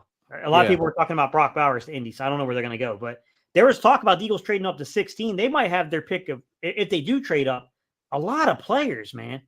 Like they might really. Howie is licking his chops. Howie is smart enough to say we don't need to trade it. And Howie trade up right here, I'm extremely disappointed. Well, unless you get Quinion, all his talent left. Quinion. Yeah. What if he came up to like 16 and got Quinion? I don't think. I think you live and die with was there at 22 at this point. Hey, I ain't You mad can at still it. you can still get a quarterback. Arnold's still on the board. True that. We got real quick though, CB dropped another $20 super chat saying the same thing. Probably hopping around channels. Good content, fellas. Enjoy being in the draft room with y'all. Salute. And we appreciate you showing love not once, but twice, wherever you showing it. And again, we are live on 4 different platforms: Philly Talk, Gate City Sports, Philly Fresh, and LB. And so Shit, CB, shout out to you for Craig showing Holloway love in the building. He said, and no about to get Pickett. Yeah, that's another one. King of the East, co-signing LB's love for the Pickett trade. Somewhere in this draft, he thinks Pickett was only brought here to hold the little cup of teas, the little tea party with his little hands, and get shipped out for a trade. I think New Orleans is gonna trade. Yo, I swear to God, if we trade with New Orleans with something and Pickett, that would be crazy. Wild. But yeah, King of the East and LB on the same type of propaganda, and I ain't mad at it. If you can, because look, I started to believe in Tanner McKee. Like, I think Tanner McKee's a decent backup. So if you could flip Kenny Pickett for a desperate quarterback team, then I'm all for it. King of the East and LB. I know he's not here. We got one more super chat to knock out real quick. Shout out to iShine101. Oh, he changed his profile pic to that mean green offense machine. I like it. $5. iShine, man. $5 super chat. It's a NFL record, guys. 6 quarterbacks taken in the first round ever. And guess what? The Eagles don't need a quarterback. We are worried who's going to be there at 22. What a great time to have the NFL record. 6 quarterbacks taken when only 3 of them were deserving. Yo, but that's crazy. That's why I was just saying that. Like, I never seen 12 picks in the 6 quarter. Like, that's like, bro, people need quarterback. I'm telling y'all, Kenny Pickett is gone, bro. He's gone. Kenny Pickett is better than Bo Nix. Kenny picks for Lattimore. That ain't. Man, the way this board is falling is insane. Hey, yeah, shout out to Shane Arnold with the $2 super chat. We appreciate all the likes, all the super chats. Much love. We got 1,200 people watching on 4 channels total. But Shane said, Pickett for Lattimore, straight up. You know what? We'll drop a 5th on top of there, too. 28-year-old Lattimore, who's still young enough to get it done, younger than Bradbury for sure. For Kenny Pickett, let Kenny Pickett and Derek Carr fight it out in New Orleans. We'll take Lattimore off your hands and slide you a 5th. Shout out to Shane. But to me, I think if you do that, you got to trade Bradbury. He got to be put in that trade somehow, some way. Pickett and Bradbury. Pickett and Bradbury. There we go. We'll keep our 5th. Ain't nobody gonna want to pay that. My man Craig Holloway said, tell the chat to say bye-bye Pickett. He just texted me that. He said bye-bye Pickett. And then here he is. Here he is. You know. Draft debut. Real quick, shout out to InFlight 215 with the $2 super chat. Where you at? Where you at is going to Brazil to watch us versus Green Bay. I think he's asking, where are we? Anybody's going to Brazil? No, I'm not going to Brazil. I ain't gonna lie to you. I'm trying. Let me just say, Philly Sports Trips is trying to go to Brazil. Philly Sports. They are. Oh. The only reason why I'm not going to go is because it's on my daughter's birthday. The game, September 6th. Respect. Right. InFlight say, hey, InFlight, if you're going to Brazil, hopefully what you got there? If you're in Brazil. What you got there, Gates? This is Lana. Hang on, let me turn her around. Come here, girl. Kids love the draft. I'll tell you that. Yeah. Hey, this is why Gate City has this is what been keeping Gate City from doing extra content. We see now. Congratulations, man. I ain't even know, man. Thank you, man. Appreciate it. We definitely about to get a good pick now. The good luck charm just popped on cam. Yeah. It's a Rapsy Scapsy. The hold on. Pick is Hold in. on. You got rubber head. Real fast. Gates. Wait, it's too early. We need to wait a little bit. Bro, Pickett is out of here. That's crazy, Gates. I got one on the way in about a month, man. Congrats to that. Congrats. Yeah, this one's been active at night, man. She on a feeding tube. Done. My last one is 4, and I'm done. That's what's up, Gates, man. What? You ain't tell me, man. You should have been told me, man. I sent you a baby shower gift. Bro, I've been barely awake. I've been sleeping in between. Got you, man. That's what's up, though. The chat saying congrats to Gate City too, for sure. Yes, sir. Congrats. Alana. Okay. Uh-huh. Okay. That's what's up, man. That's what's up. King of the East said he just had one February 9th. Congrats to you. There we go. Congrats to you. Congrats to you, man. That's what it's about. Donnell That's what it's Shipley about. with- Kids. Yeah, listen, I love him, but I'm still done. Donnell Shipley with the $5 super chat. This is the perfect time to get a top tier corner. Howie, pull the trigger. I mean, listen, the top 2 corners are still on the board. Pick 14 is in, 15 is on the clock. LB, Fresh, I think that Fresh, you're kind of wanting to stay too now with how the board is falling, right? Stay at 22. The Saints might reach for Cooper DeJean right here. I mean, yeah, like I said, I'm a feel totally different once the first cornerback leave. You know, because I never nervous, gave y'all my pick on who I want. Yeah, you're like, right. I ain't gonna lie, man. It's still so much talent out there. It's like I don't think you can miss. I don't think Howie can't miss right now, even if he stay at where he at. Hey, I hear you. Donnell Shipley said it's the perfect time to go get a corner. The Saints selection is in. Goodell says Fuaga, the Oregon State offensive tackle, Fuaga is going to New Orleans. Another offensive tackle. This board. This is the guy that Daniel Jeremiah said we were going to move up to 12 for. He gets picked at 14 to the New Orleans Saints. You heard Gabe Fuaga. Talisi, yeah. Listen, y'all, a defensive player has not been drafted yet. That's what I'm saying. That's crazy. It's an offensive league for sure. 14 picks in and not one. Yo, hey, the league telling you. It's and what do we need? We need talent on that side of the ball. We are in beautiful shape. Yeah. That's why I'm saying he can't miss. He cannot.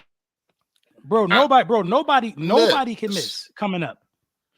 Yeah, but check this out. I don't know who he was eyeing trying to move up. Check you this heard all out. the rumors and everything. I'm trying to move up. If the Colts take another offensive player, and if we did move up to 16, we could get the best defensive player in the draft. Who is it? And who was that? Right. According to you, we could get the best player in the whoever Howie thinks is the best defensive player in the draft could be an Eagle. If the I can see Edgerrin Cooper going in the first with the way this draft is going. Going late or early? I don't know. I could just see him going somewhere in the first round because we're about to be halfway through it. So I guess it'll be late. Because dudes are reaching right now, dog. Dudes reaching right now. Hey, appreciate all the congrats, everybody. Appreciate all the congrats, guys. Shout out to Free 99 with a $5 super chat. Much love and respect. We need to jump to 16 and pick up a third and draft Quinyon Mitchell and Bryce Trace in the second. I ain't mad. See, again, the reason I like Seattle's pick at 16, because depending on what the Colts do, Seattle's definitely going defender though. They're going defense unless they go trade the Eagles. You know what I'm saying? Mike trying to push that one. Hear me out. I know you're not a Terrion guy, but let me give it to you in your situation. We move up to 16. We get Quinyon Mitchell, right? Yes, we lose the 53rd pick, but we get the 80th pick. So now we're still we go from the second to the third, but we get the best defensive player in the draft, possibly. But the way that this falling, Mike, I'm staying at 50 and 53. Yo, you play shoot craps. You play craps. He's like, I'm gonna keep rolling sevens. I'm telling him to just stop. He's just like, I want to roll again. Ain't no way how we staying at 50 and 53. 16 is right in front of us. It could be us. Way. It could be us. But at what cost, Mike? At what cost? Going from the second to the third? That ain't that bad. Dog, you just gotta stay put, Mike. It's not one defender yet, Mike. You think the first one gonna be Quinyon Mitchell? I don't know, bro. It's just so many ways this could go. I know. I'm nervous though. They said breaking news: Kirk Cousins wasn't given a heads up that the Falcons would take a quarterback. I don't know why he care. He got paid. Go on vacation. They said Kurt might have made like $250 million. Yeah, Since he been in the league, He like he pocketed $250,000. Everything he get is guaranteed. Everything he get is guaranteed. I don't think this contract guaranteed though. I gotta look it up. Yeah, I don't know. Real quick, shout out to iShine101 with another $5 super chat. I'm loving this. Yo, I got to change my pick. I want verse. We get corner in the second round. If we go corner in the second, you know my guy is Max Melton out of Rutgers, but iShine's changing his pick. He wants a defensive lineman, edge rusher. He wants verse. Okay, the pick can be changed. You could change it up all the way until we make it, whether we trade up or stay at 22. Inflate 215 with another $2 super chat. We appreciate all the super chats.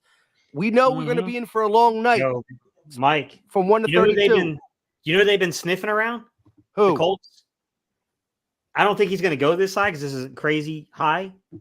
But they've been sniffing around LB's boy. Who? Cooper DeJean? Yeah. Listen, that's my guy too. I ain't gonna lie. That's 2 minutes and 6 seconds. Like, listen, a lot of the picks went in with like 5 or 6 minutes left to spare. This is up the picks in now, but the Colts took it down longer than a lot of teams. Yo, in previous drafts, I remember them like a lot of teams taking it down to like the 2-minute mark. A lot of people been like picking. They said the Colts might take Latu. They might. They said it's Latu. But here, real quick. Inflate said, don't need a first-round offensive tackle with Stout University. Listen, you go from college to the greatest college before you get your first NFL game. Inflate, you might be onto something. Although a first-round talent with Stoutland just maximize the potential, a la Lane Johnson. You know, Lane Johnson was a first-round talent, but who's to say he would be a decade of dominance without Stout? We don't know. But the pick is in for the Colts. What do y'all think? Chat, let us know who you think. Gates said they've been sniffing around for Cooper DeJean. They said we don't want to hear that. They said it's Latu. They say it's Latu. And the chat is saying Latu. Yeah. Hey, LB, real fast. You listening? Yeah. He signed for 4 years, $180 million. And 100 is guaranteed. Kirk Cousins? Kirk got to be freaking loaded, man. Yeah, Penix ain't playing. Yep. Penix can't play. He's played in the preseason. There's no way. Penix ain't playing. There's no way he's playing. He's playing in the preseason. Yeah, that boy 100 guaranteed. Fully guaranteed. Off an injury. I mean, if Kirk don't want to do the job, I'll back up for $100 million. Right. Here we go. Oh yeah, you already said it's Latu. The chat was way ahead of me. Yeah, be on Twitter sometimes. Latu Latu is the first defensive player off the board. Coach Ed said that he guarantees that Latu Latu, the guy who had a neck injury and the doctor said he would never play football again, came back, had a productive 2023 season, UCLA pass rusher. Let's see if he gets double-digit sacks, but he's the first defensive player taken off the board. Sheesh. Real quick, shout out to King of the East with the $5 super chat. Appreciate the love and support. First 2 picks are cornerbacks. Watch. They will be there. Howie has no choice. First 2 picks are cornerbacks for us. Interesting. First 2 picks, he says. I don't see that. Yo, that's crazy. I don't see that. It's about to be a run on corners, bro. Yes, right before I us. agree Because with you. listen, LB, we on different islands. Dallas, but look, Dallas Turner's still on the board. Someone's going to have to take him. There, right? You still got Byron Murphy on the board. Like, there is some good players still on the board defensively right now. A lot of talent. I can see the Bengals taking Dallas Turner. Listen, 6 players. If we stay still, 16, 17, 18, 19, 20, 21. 6 players can come off the board before us if we stay at 22. We It's a liking lot the of- board it's- now, but six Nobody like Jared defensive Verse. dogs. What if 6 defensive dogs come off the board? LB's gonna be like, well, we still got. it's just a lot left, Mike. I You know know it is. Well, you know, I'm riding. Mike, I'm riding. I hate out. to say it. I hate to say it, but if the board falls the way that it's looking like it's falling, right, and it does, it's 6 in a row, I guarantee you the Eagles are going to go Troy Fontanu. Oh my! Guarantee you that's where they'll go. If Can it goes he all play defense. right tackle though? Because he played left at. Probably projects as a right guard. Could play right tackle in a pinch. Probably a right guard in the league. A lot of people say that he's very good at everything. Like you heard, Greg Cosell. Speed to power is his issue because he gets a little off balance. Yeah, but he's nasty in the run game. Like he'd be a factor down there. I did my video and I still think there's going to be someone defensively on the board though, Mike. I really do. I mean, at least with him, he'll be your future right tackle, but he will be an immediate impact because he's going to fight with. He might beat out Tyler Steen, ASAP Rocky for the right guard position. And so it's still beefing your offensive lineup for 2024. You're still getting an impact player for 2024 who will eventually kick out to be your future right tackle. That maybe Steen takes over. We'll see what happens. But look, all I know is this. Definitely going best defender. The Jaguars, if the Seahawks don't give it to us, and we stay like LB says, I think the Seahawks and the Jags are going to go back-to-back defensive players. I know the Jags were liking Quinyon Mitchell. That's why we felt like we had to get above the Jags. Dude, there are some killers still on the board. I'm telling you, Mike. Like, I think that they're just patient. And this one, if you have a guy, if Howie's got a guy, then I agree. He does. Quinyon. If that's the guy you're saying, look, this is going to be not only Pro Bowl, this is going to be an all-pro player. We're going up. We're going to go get the guy. I'm cool with that. But I'm also like, I kind of get where LB's going. Like somebody that's a straight killer is going to be on that board. Like if you just look at who's still available, Verse is still available. Dallas is still available. Byron Murphy is still available. Yep. And what if all 6 of them players go eeny, meeny, miny, mo, catch Fontano. A player by the toe? If it's 6 straight defensive players, I would take Fontano at right guard and feel good about it. I didn't have to move. I didn't do crap. He felt right to me. I'm riding with y'all. Yeah. I'm riding with y'all 22 drafters. Kool-Aid is going to be there at 22. Yeah, oh, yeah, absolutely. He will. Yeah, absolutely, LB. I agree with you on that one. He will. Shout out to Y Jones with the final super chat. Is because he's damn near the perfect fit for the scheme Kool-Aid is. But the issue with Kool-Aid is they got to figure out that Jones fracture. And I don't know what the medical grade was when they brought him in, because I'm pretty sure that's why they brought him in, was to look at the medicals on him. That's a tough one to like hash out, because the dude had a Jones fracture and ran a 4.47. That's incredible. Like, what does that dude run when he's fully healthy? That's insane. He's an athlete. Yeah, he's a dog, and he was the more clutch corner when you watch some of the tape. I just think that overall Arnold was the better, but he was more clutch for sure, and he's a competitor. So I ain't mad at it. But why Jones with the Fowler super chat? We appreciate the love and support. He said, with how the draft is going, would you trade your second pick to move back into the first if you get the guy you want with the 22nd pick? So he's saying, as LB, Fresh, and Gate have tried, is telling me, talking me into staying at 22. Not only is he saying stay at 22, but could you move up with one of your seconds to get back in close to the first round if the board is just still flowing with guys? How do y'all feel about moving one of them seconds up if we stay at 22? Who's the guy? Yeah, it would have to be for a specific person. Yeah, that was like, oh, he's still there.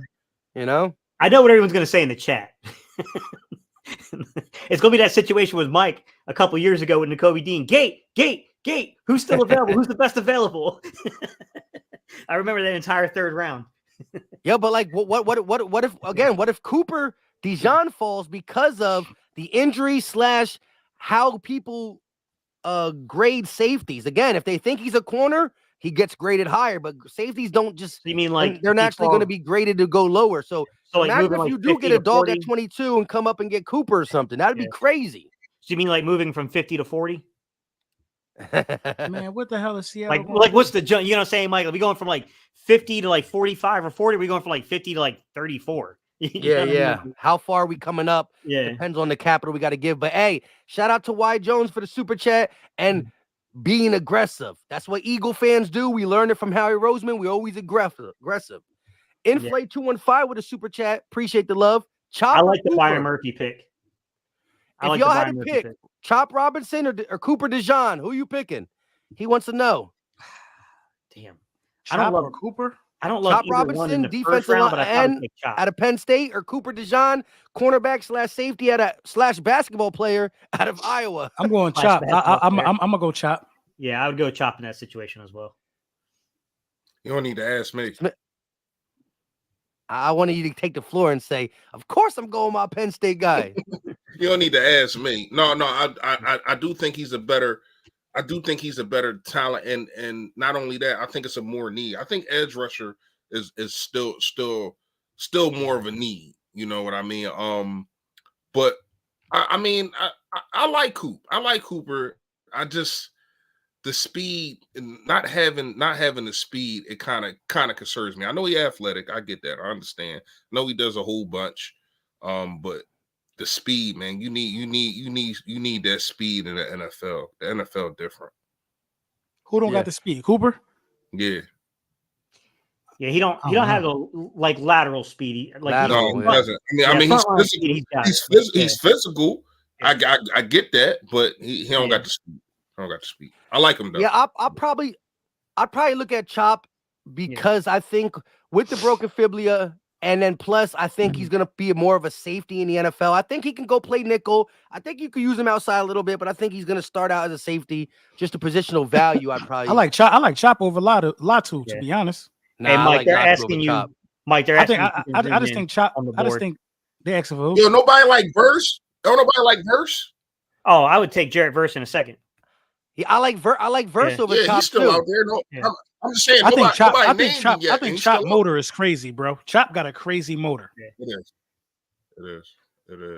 Respect. Shout out to Sir James 11AB with the $5 super chat. Appreciate the love. Appreciate the support. If a cornerback comes off the board in the next 2 rounds, Howie is trading up immediately.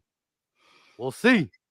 He said if one quarterback comes off the board, that's gonna trigger the Howie trade up mode. Yeah, because that's gonna start. That's what everybody's waiting for. Everybody's waiting for their first one to go. And that's gonna start the run on them. Eagles Evan. There's so many good ones on the tape, bro. Because can you go wrong with Arnold or Quinyon Mitchell? You can't go wrong with either one of them. I'm with you. The pick is in for Seattle real quick. Wesley Reddick with a $2 super chat. We appreciate you. We don't need to move up. Good content, fellas. He's on the stay at 22 wagon. Yeah, listen, I got 1 foot on the wagon. I'm trying to get on the wagon with y'all. I got 1 foot. We're about to see if the other foot clicks on. Let me push you on then. Let me give you a pull boost. Me up. How many people we got in the chat? 1,300. Yes, sir. Shout out to 1,300 people in the chat. Remember, we are live on all 4 channels: Philly Talk Podcast, Philly Fresh, Laura Brunson, and Gate City. Hit the like button wherever you're watching it. The like button does a lot for the creators. Shout out to the people who are viewing, liking, and especially the people who are throwing super chats. We appreciate any and all support. Jimmy Thomas with the $1 super chat, super sticker. We appreciate it. And then we got one more, and the pick is coming in right now, unless y'all know it already. Yeah, Jimmy Thomas said Byron Murphy got picked up by Seattle. That's a good pick. Who? Byron Murphy. Byron Murphy. Oh, yeah. I like him. That's a good pick. I like him. That's a good pick. That makes sense because Seattle wanted Carter last year. Yeah, Seattle wanted Carter last year, I think. Yeah, so that makes sense. Yeah. Well, they kind of regretted not getting Carter. That's what, because they were before us. Mm-hmm. Yo, everybody in the chat too, man. I got the Ski Mask Howies 15% off tonight. Use code NFL Draft. Go to Big Print Champs. Almost forgot to tell y'all. Oh, yeah. 1,300 people in here. All Print Champs merchandise. Anything that you want from Print Champs via the Eagles, go check it out. Especially LB's store stacked. He got the new joints. He got the Saquon joins out. He got the remember. Don't forget about Jason Kelsey. He got it all. Right. The Kelsey one. Yo, do you know I don't have none of them shirts? They be gone, bro. They be I gone. don't have none of them. I just come up with the design and just let it fly. I need one. If you're listening, print champs, let me get some. LB, use code NFL Draft. Facts, right? You know, I'm gonna use code NFL Draft and just put me in the order. For real. But all right, Byron Murphy goes, and so the Eagles didn't trade up. Jacksonville's on the clock. We heard rumors time and time again that the Jacksonville Jaguars will go corner. This might be where the first corner comes off. Do they like Quinyon Mitchell? I think they're going Arnold. Huh? I think they're going Arnold because they were eyeing Mitchell at 17. Oh, they traded up. Minnesota traded back up. What? Yeah, Minnesota just traded up. Minnesota been trading like what? That's their second trade. Who did they? Oh, they took McCarthy. Damn, who they pick? They pick is in. Damn it! They get in a corner. They need a corner back. Their defense is trash. Yeah, they were playing Patrick Peterson a couple. I think maybe last year. Yeah, I told you, LB. You did it to me. They take a Cooper DeJean. Minnesota is taking Cooper DeJean. Yeah, because he could do so many different things. The versatility, man. Man. Cooper's not going before Arnold or Quinyon. If that happens, y'all sleeping on Cooper, bro. Y'all are really sleeping on Cooper, bro. Ain't nobody sleeping on him. We just y'all sleeping on him. I mean, he cool. He cool. He a wild card. He cool. You know. Listen, at the minimum, he could be all pro at punt return. That's at the minimum. He can be all pro there. I'm telling you, bro. He just affects the game. But I like Quinyon Mitchell too, though. I got Quinyon Mitchell returner. Dallas Turner's off the board, guys. NFL draft. Dallas Turner. They went up for Dallas Turner. Yeah, that's what they're saying. Dallas Turner. Hey, LB, right, let's catch up to these super chats so we can be caught up with the chat. Let's see. Let's see Dallas Turner. Yeah. So the only downside I saw with Minnesota in doing that move, LB, is that they got Brian Flores there as their defensive coordinator. Right. If you're going to play Cooper as a safety in that scheme, I could see that. I don't know about as an outside corner though. That's a crap ton of man coverage. Now he was running some zone against the Eagles. To be fair, he did run a shit ton of zone when he played Jalen. Well, everybody plays zone against the Eagles because they don't think Jalen Hurts could beat them. They don't think Jalen Hurts can make the simplest of throws. Yeah, them moving up for Dallas Turner kind of makes me feel good. I took the way they did it though, LB, as a sign of respect towards them because they were dropping like 8 in coverage on them. Yeah, because, they were like, look, he's not getting over top of us this game. Well, we're inching closer to our pick. So Team 22, y'all looking real good right now. Shout out to Jimmy Thomas with the $5 super chat. We appreciate the love and we appreciate the support. If Versus there at 22, you gotta take them. Pressure creates turnovers. I think Ringo will be very good. Again, what I like about the Eagle situation right now is even if they give the first crack to James Bradbury, here's the positives for Bradbury coming into 2024. We do remember a year or two ago, he was an all-pro. He has a different DC. We won't ask him to go in the slot, and we won't ask him to play man. And he finally got C.J. Gardner-Johnson behind him. Plus, Isaiah Rodgers can contend for CB2, Keely Ringo, Eli Ricks. So if Versus there at 22, that's the dilemma. Maybe Howie wants to swing back to something he's never done, which is Howie's never took a first-round corner ever in his career. He takes defensive linemen a lot. So maybe he goes back to old reliable, give me that edge, or maybe he really changes. But if Versus there at 22, it definitely might make the decision hard where to go. Dante Hill with a $2 super chat. Do you trade back for an extra second? Hey, I'm asking y'all 22 guys. That's actually coming into play right now. You actually could trade back a pick or two back. Not yet. I wouldn't do that yet. I would do it when we're on the board. We have to be on the board. And yeah. I wouldn't do it right now. Yeah. I mean, my thing is if you still have Terrion Arnold, if you still have like Quinyon, if those dudes are still on the board, like I think you got to take that pick there at 22. But if those guys come off, one or two spots. Yeah. I mean, it depends, Mike. I mean, like, what's the range you think you can get the player you're targeting? Like, you know what I mean? Like, it's got to come into that conversation there. I mean, right now, I'm looking at the offensive lineman. Fatano's still on the damn board. I know the Eagles have interest there. Jeff Stoutland loves that kid. They got the kid Mims from Georgia that's been injured. You got to make that decision. Yeah. You got to make that decision on the injuries with him. But that's a lot of the so-called scouts think that guy could be the best tackle in this draft class if you can get him all together. He's got the most talent, they think, but he's the rawest here. Him and Lane's boy. They're the rawest of the two players. So I mean, like, to me, like, it depends on what your board looks like, Mike. If you're sitting there at 22, like, I mean, if you got like 4 guys on your board still there, I probably would move backwards at that point. Yeah, you're right. That's more capital for Howie to make things happen. And we do draft great in them second rounds. I'm curious to see where they go. Again, shout out to Dante Hill. We appreciate the love and support.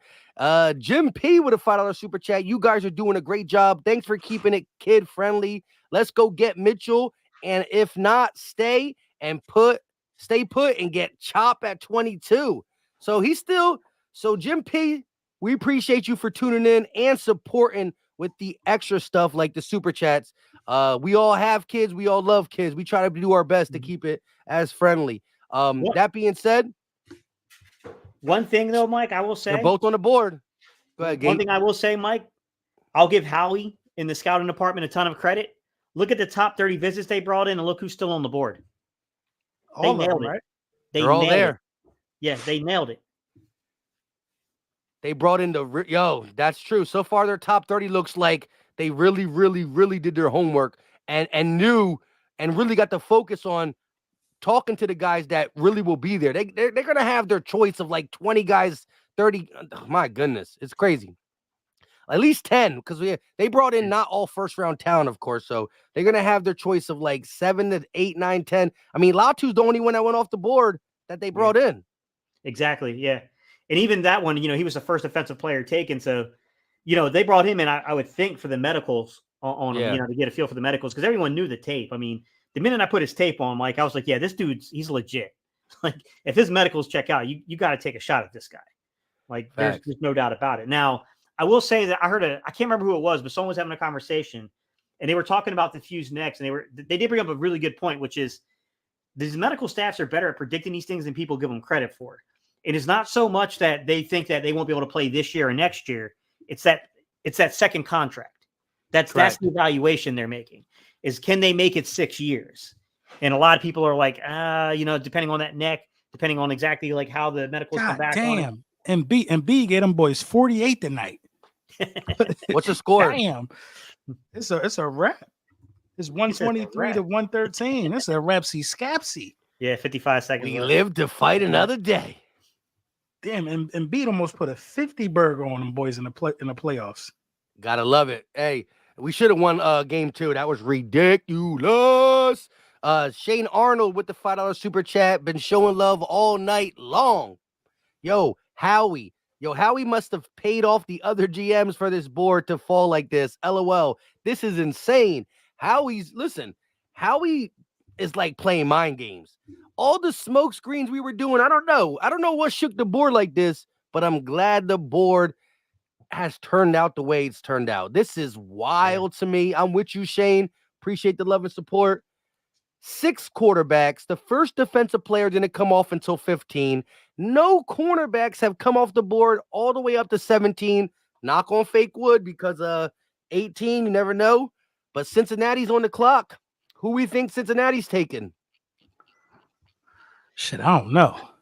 They need to protect Joe Burrow, bro. Yeah, I feel like Cincinnati needed the O-line, bro. They've been needing the O-line for the longest. Yeah, they're getting that man killed out there. Yeah, he be getting sacked left and right for sure.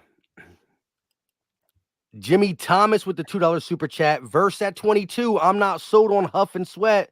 So I ain't mad at that. He's not fully sold on Bryce Huff, who had 10 sacks and 47% of the snaps last year. Sweat, who came on strong early in the season, kind of fell off. Last in 22, he had his double-digit sacks, but he definitely got to show us a little something.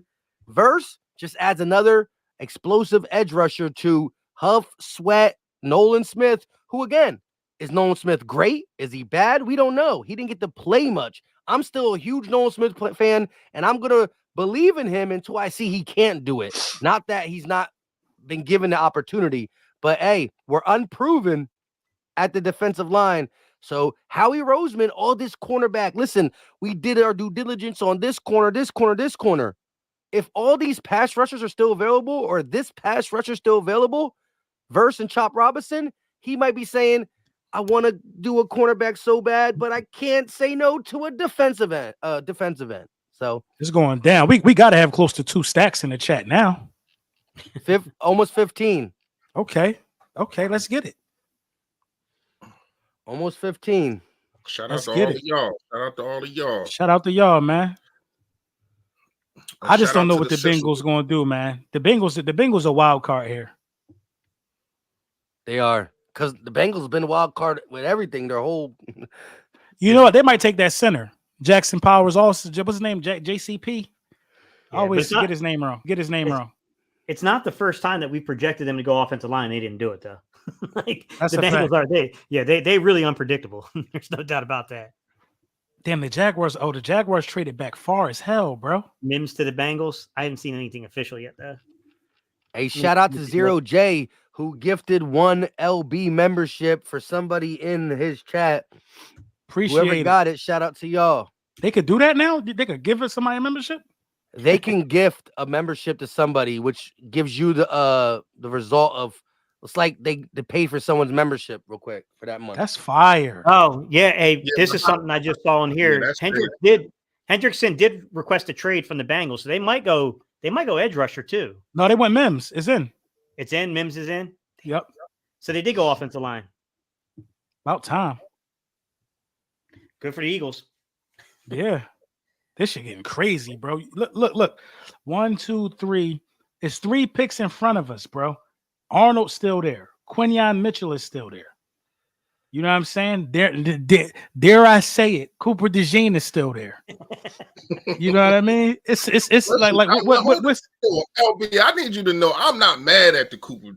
I don't think you would be mad if Cooper DeJean went 22 right here. You would be mad. No, I wouldn't at all. I think he got major talent, major upside, and to tell you the truth, I think he fits in Vic Fangio's scheme probably better than everybody else because you can use him in multiple ways.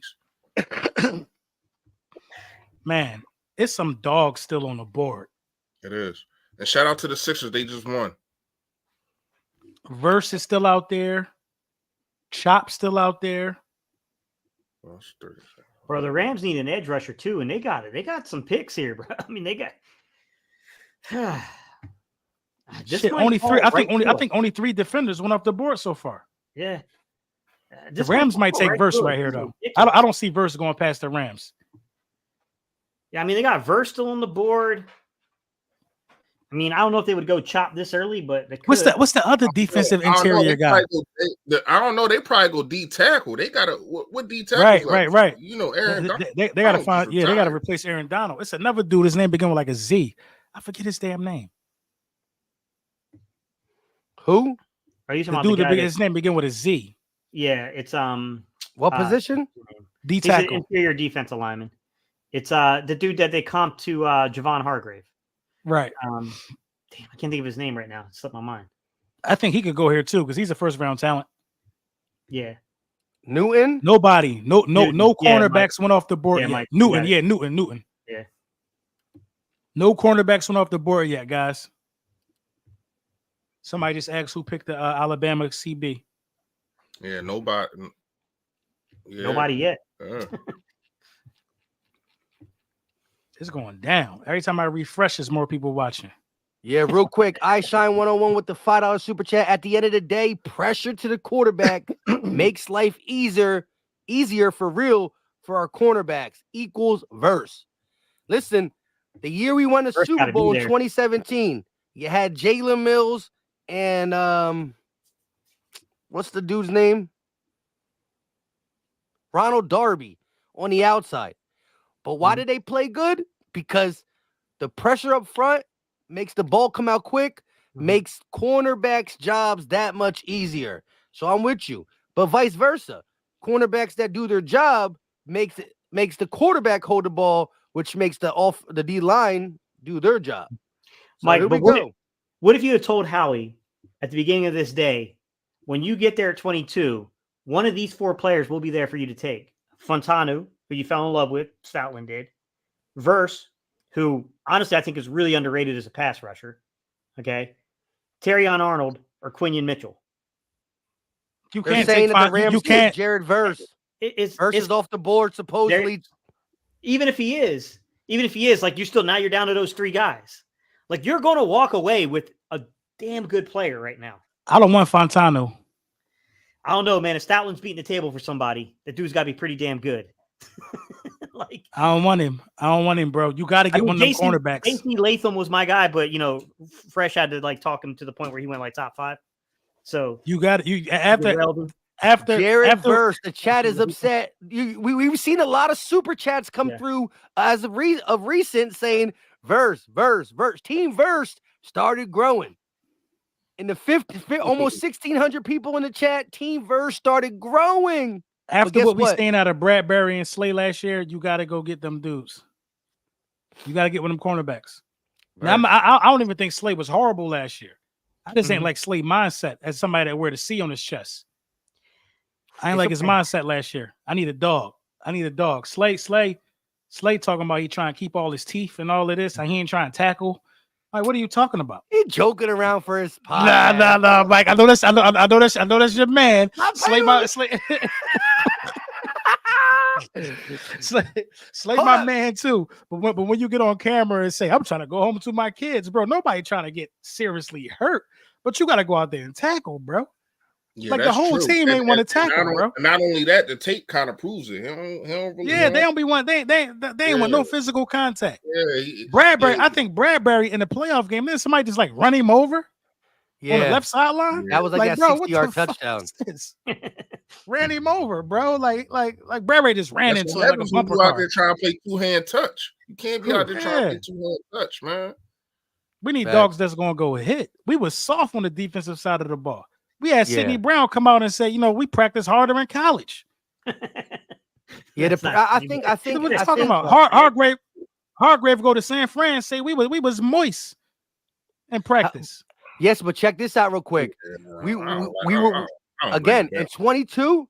We were practicing soft with Hargrave, and we went to the Super Bowl. So in 23, we were practicing soft and didn't. So it worked, and 1 year it didn't work. I do believe we need to, when things are not going good, you need to buckle down. And I think with old school Vic Fangio, we're going to be practicing on the defensive side. I think the practice is going to be a little bit different this year. Again, Jared Verse off the board, Florida State edge rusher. Shout out to I Am Q with the $5 super chat. We appreciate it. He said, shout out to Philly Mike in the chat. Hashtag Fly Eagles Fly. Much love. Again, we are live on 4 different platforms. Philly Talk Podcast, Philly Freshes, Lord Brunson's, and Gate Cities. Wherever you're watching it, hit the like button. It's free. It's easy. It don't cost a thing. And before the night's over, check out the other content creators. If you haven't, we work together. We work solo, dropping content all through the year, good, bad, ugly, sad, off season, whatever. So show love, Eagle Nation.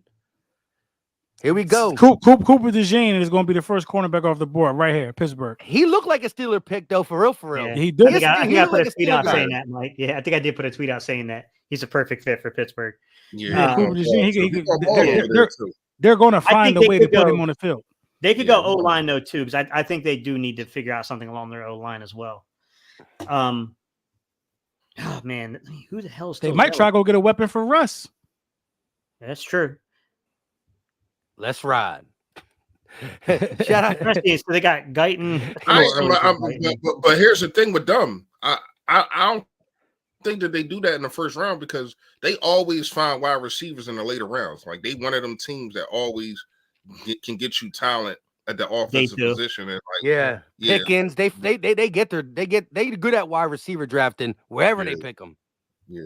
So they definitely not going. Yeah. Fatano might be a possibility here. DeJean or another cornerback. I'd say Quinion Mitchell fits their scheme. I hate to say it. Cooper DeJean would fit their scheme. Hey, real quick, shout out to Marcus Craig with $2 super chat. He said we need a corner or a linebacker, y'all. I agree with you. I think we need both of them. but linebacker can wait to the second. Let me ask y'all right now. Are you mad if we reach for Edgerrin Cooper right now at 22? Right now, we just say, if we just say, listen, we need that position to be better today. Let me reach for that now. Are you mad if that happened? Yes. I don't think I'm too mad about it. Mike said yes. I'm logging off. I don't think I'm too mad about it if you reach and go get it right now. I'm logging off. Yeah, I wouldn't, because you're going to get, like, at this point, if they're not going to take a corner, somebody's falling to you. So you might as well just wait it out. Like, you're going to walk away with one of the better corner prospects in this draft. Yeah, think about this, LB. Yeah. If the corners that were supposed to go 12 and 15 are falling past 20-ish, maybe Edgerrin Cooper might be falling. Yeah.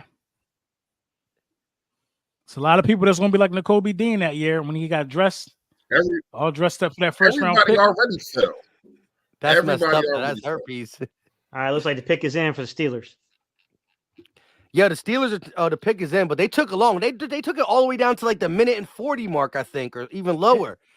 Because I think they're trying to choose between like the what about the Arnold. What do you think about the center? Powers, whatever his name is. Yeah. Every time LB says his name, he says it a different way, different combination. Right. I'm like JCP, Jackson Powers, Austin, Powers, Jackson. Right. Hey, I like him, man. Shout out to King of the East. You just calling Austin Powers? He pretty much did call. Somebody in the chat tell me his name. Jackson Powers. It's Jackson. Johnson, right? Oh, Jackson Powers Johnson. So Powers JPJ? Johnson, yeah. He's like, Austin sound good though. But shout out to King of the East with a $2 super chat. Cornerback at 22 and 50 is time. So look, he's saying, yo, King of the East is trying to get all the old guys out. He want to go back to back 22 and 50. He want one of these top guys and like a Max Melton or something, or the dude from Iowa that Gate was talking about. He want to go back to back corner. The Eagles are firmly prepared to trade Bradbury or Slay or eat that cap. They're firmly prepared to do that next year. Yo, because listen, Slay after this year, Slay don't got no more guarantee money. And so it's either we extend him or he goes. And the way his cap looks and the way he was already looking to move out like last year, remember when he was about to go to Baltimore, but then he came back with us?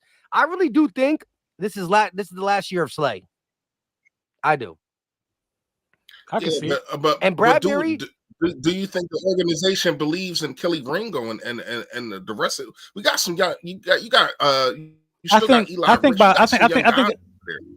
think by next year, because you're still going to have Slay and Bradbury, it's a possibility. You're still going to have Slay for sure.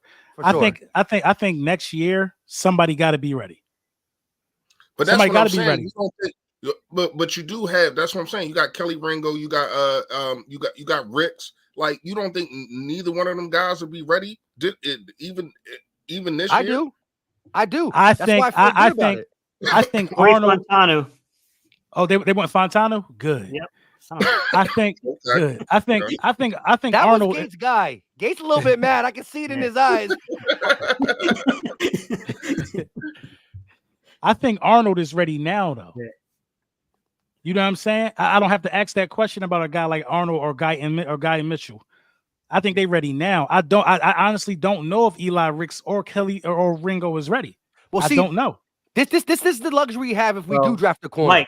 Mike, one of the corners is going to be available at this point. Yeah, right. No doubt about it.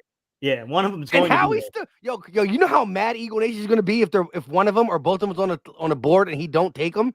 Yeah. Listen, he takes Titan. Once again, we gotta know how the organization feels about these kids that we got. All I know is this: who's the best safety in this draft? Dejan. I like the kid from Georgia. I like Tyler Nubin. I like Nubin from Georgia. I go Dejan, Tyler Nubin, and Javon Bulliard. They're my top three. I like Bulliard a lot. I think he's a good fit.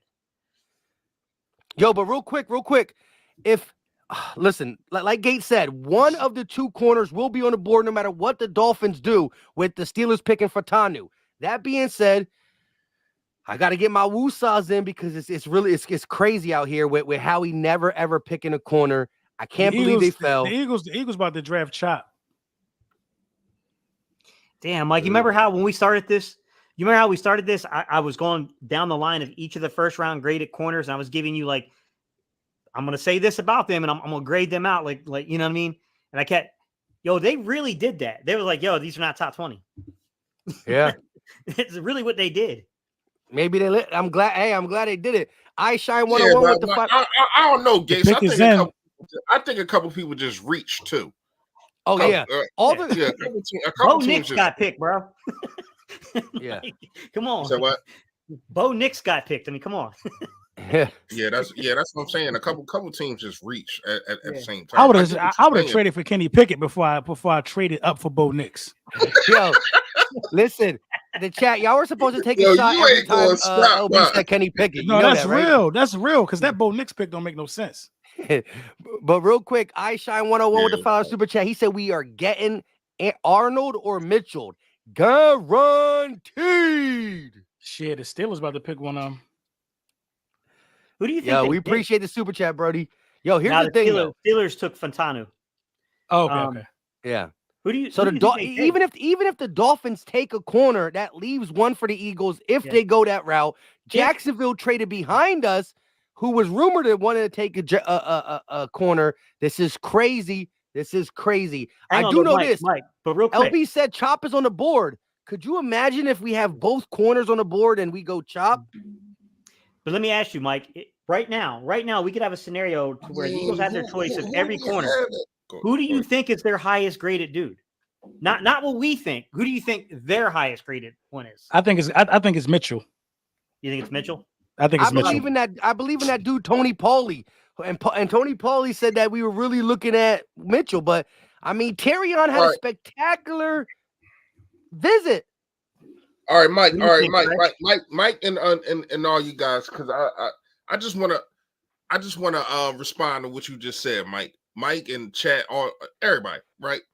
So put it in perspective because you was talking about Chop Robinson, and I'm not just saying this because it's a Penn State guy. Yeah, I'm serious. Just think about it. Do you believe in Eli Ricks, Kelly Ringo, or do you believe in Nolan Smith? Nolan Smith. You believe in Nolan Smith over those other guys? Yes. I don't. I would say Nolan Smith. I don't. I really think. I really. And the thing about Eli Ricks is, I think Ricks is a dog, man. I think Ricks was being used Nolan wrong. Smith literally is a dog. A Georgia Bulldog.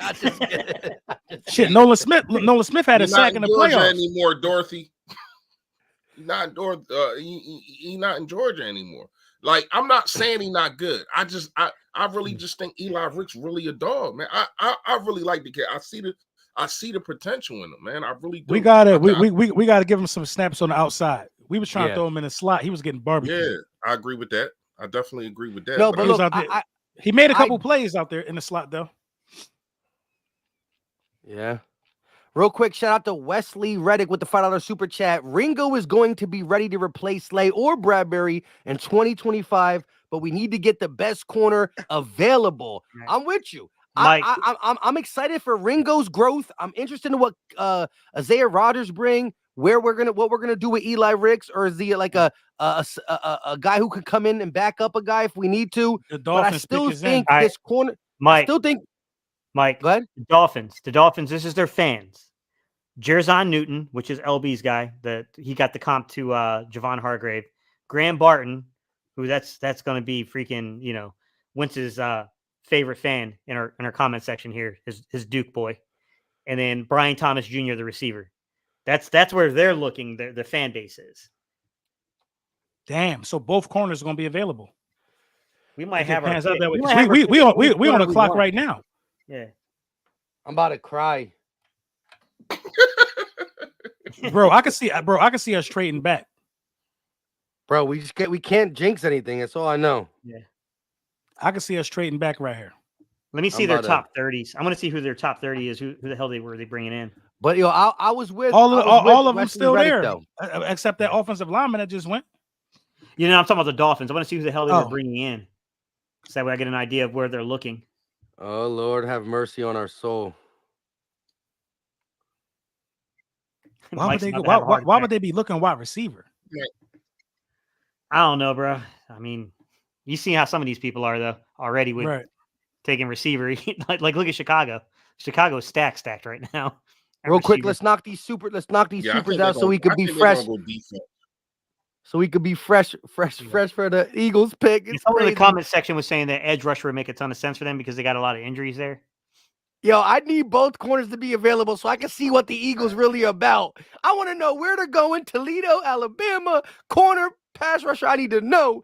Chill, my boy, with the $2 they're super chat smart. said, need that Bama What soil. the- Need Terrion Arnold. They Hey. didn't bring any first round graded players in so far that I see on their top 30. That's smart. Hey, real Okay. quick. All I know is Smitty said that if you want the best corner in the draft, take Terrion Arnold. Maybe Tyler it's the Guyton. maybe want it's the Tyler Bama Guyton? blood. They brought in Tyler Guyton. Okay. Let me see who else there's any. Sorry, Mike. Go ahead, man. Nah, you got it. I know y'all doing y'all due diligence on who the Dolphins brought in, but shoot. He's like, damn it, Gate, you just messed me all up. Nah, you good. Tyler Guyton, Jackson Powers Johnson, JPJ. That's the only one so far I see, man, in terms of first round grades that are universal. There's a high chance that this could potentially be. Babe, I'm gonna offensive take care of line. that. I got it. Here we go. Big J with the $5 super chat. Hall of Fame for GMs. Howie would be first to go. We really locked down our wide receivers. Howie's a dog. Yeah, let's go back and rewind. Shout out to Howie for getting A.J. Brown extending when nobody thought that could be a possibility right after getting Devontae Smith's extended. But here Chop we are. Robinson. Chop Robinson. They want Robinson Chop? went. They want Chop Ooh, Robinson. So now we don't even have the option. We getting one of the corners, baby. We getting one of the corners. It's Chop Robinson. No. There was a little piece of me that was scared if there was corners plus Chop Robinson on the board, that Howie would say, you know what, I gotta go edge rusher. But now this is Chop insane. Robinson's going, Latu's going, Verse is going. Hey, sorry, Fresh. Chop's off the board, bro. Yeah, I seen. That's cool. Bro. Both what's the name? corners are on the Bro, board. Howie could really overthink this right here. Lord have mercy. I know, because everything that you want is right in front of him, and it's like, He could pull a Jalen Reagor, bro. Stop it. Stop it. don't do I'm that. just keeping Don't it do a that. bean. I hope he don't. But we've seen him do it before. All right, so we hear who everybody want. We know what's out there. Who everybody want. I'm going Arnold. Damn it. This is a tough one, man. I like both of these corners. I do like both too. I would go Arnold simply because I thought you said Quinyon was in it when you first. I did. But I would go Arnold right here because Arnold played in a tougher conference. That's the only reason why I'm going Arnold. Okay, chat. I Hold need on, to hold need on. the chat Hold to on. do their I thing. know We more got about listen. Arnold. We got 1,800 people in the chat. Do Shout your out thing. to all of y'all. Listen, Mitchell, Arnold, Terrion, Quinyon. I need to see where the chat's leaning. Is it more Arnold? Is it more Quinyon? LB said Arnold. Gate, who you got? I think they're going to pick Quinyon, but I trust Arnold more because I know the competition he played. Right. That's my point. Fresh? More athletic and probably could be potentially a better player is Mitchell, but Arnold is ready now, more ready. So I probably go with Arnold. Tony Paulie's the guy I trust. He was on the Cam Jurgens thing, first one on the Hang on, guys. Some guy named Philly Mike just reported on Twitter that the top two corners are on the board still at 22. Forget that boy. No, I'm just kidding. He said that he believes the Eagles want Quinyon more, but I would take Terrion, Arnold. I think game knows game, and I'm going with Smitty. This is a tough one, man. I didn't think we were going to have a choice like this. People don't like that he ran a 4.5. Gate was talking about it too earlier before both Fresh and LB got on. Oh, Arnold's slow. He runs a 4.5. Well, I seen him run stride for stride with receivers. So sometimes your football speed is different. You have pads on when you're on the field. You're not running in some tights. Also, Jalen Johnson, who's a dog corner for the Bears. Eagle fans would love to have a Jalen Johnson. Gate pointed out that he ran a 4.5. I don't see him getting burnt. So listen, give me Terrion. But I ain't mad at Quinion.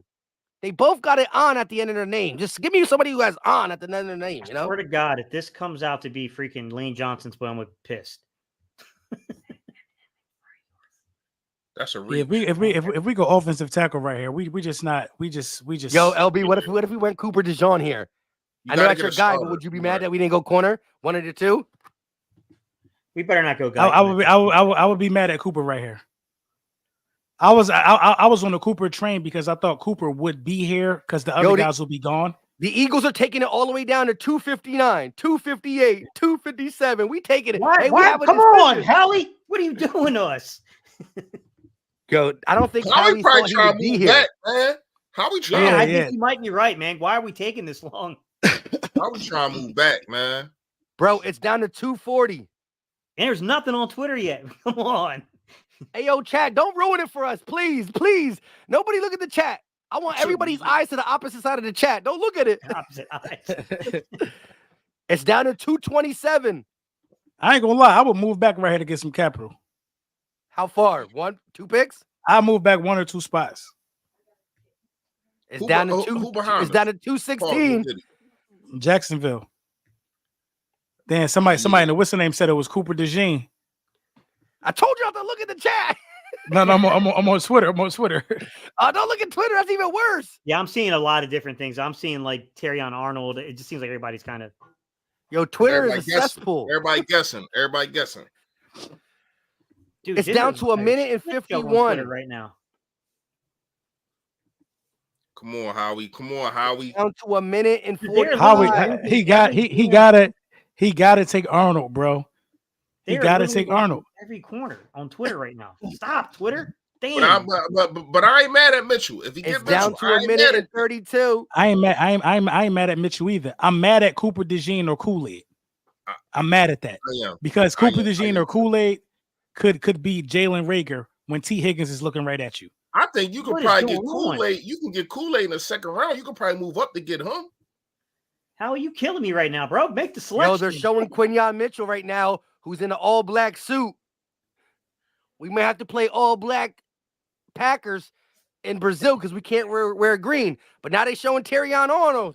He's in beige. Yo, the play-by-play is wild. Yo, we're down to 52 seconds, bro. How we don't know what he's doing? How he make the pick? The pick is in. It got down to 49 seconds. The pick is in. It's Arnold, bro. Smitty endorsed it. It's Arnold. It's Arnold. I'm gonna say it's Arnold. It's Arnold, bro. It got to be Arnold, bro. I have no damn clue who it is. I'm not gonna lie. They gotta be Arnold.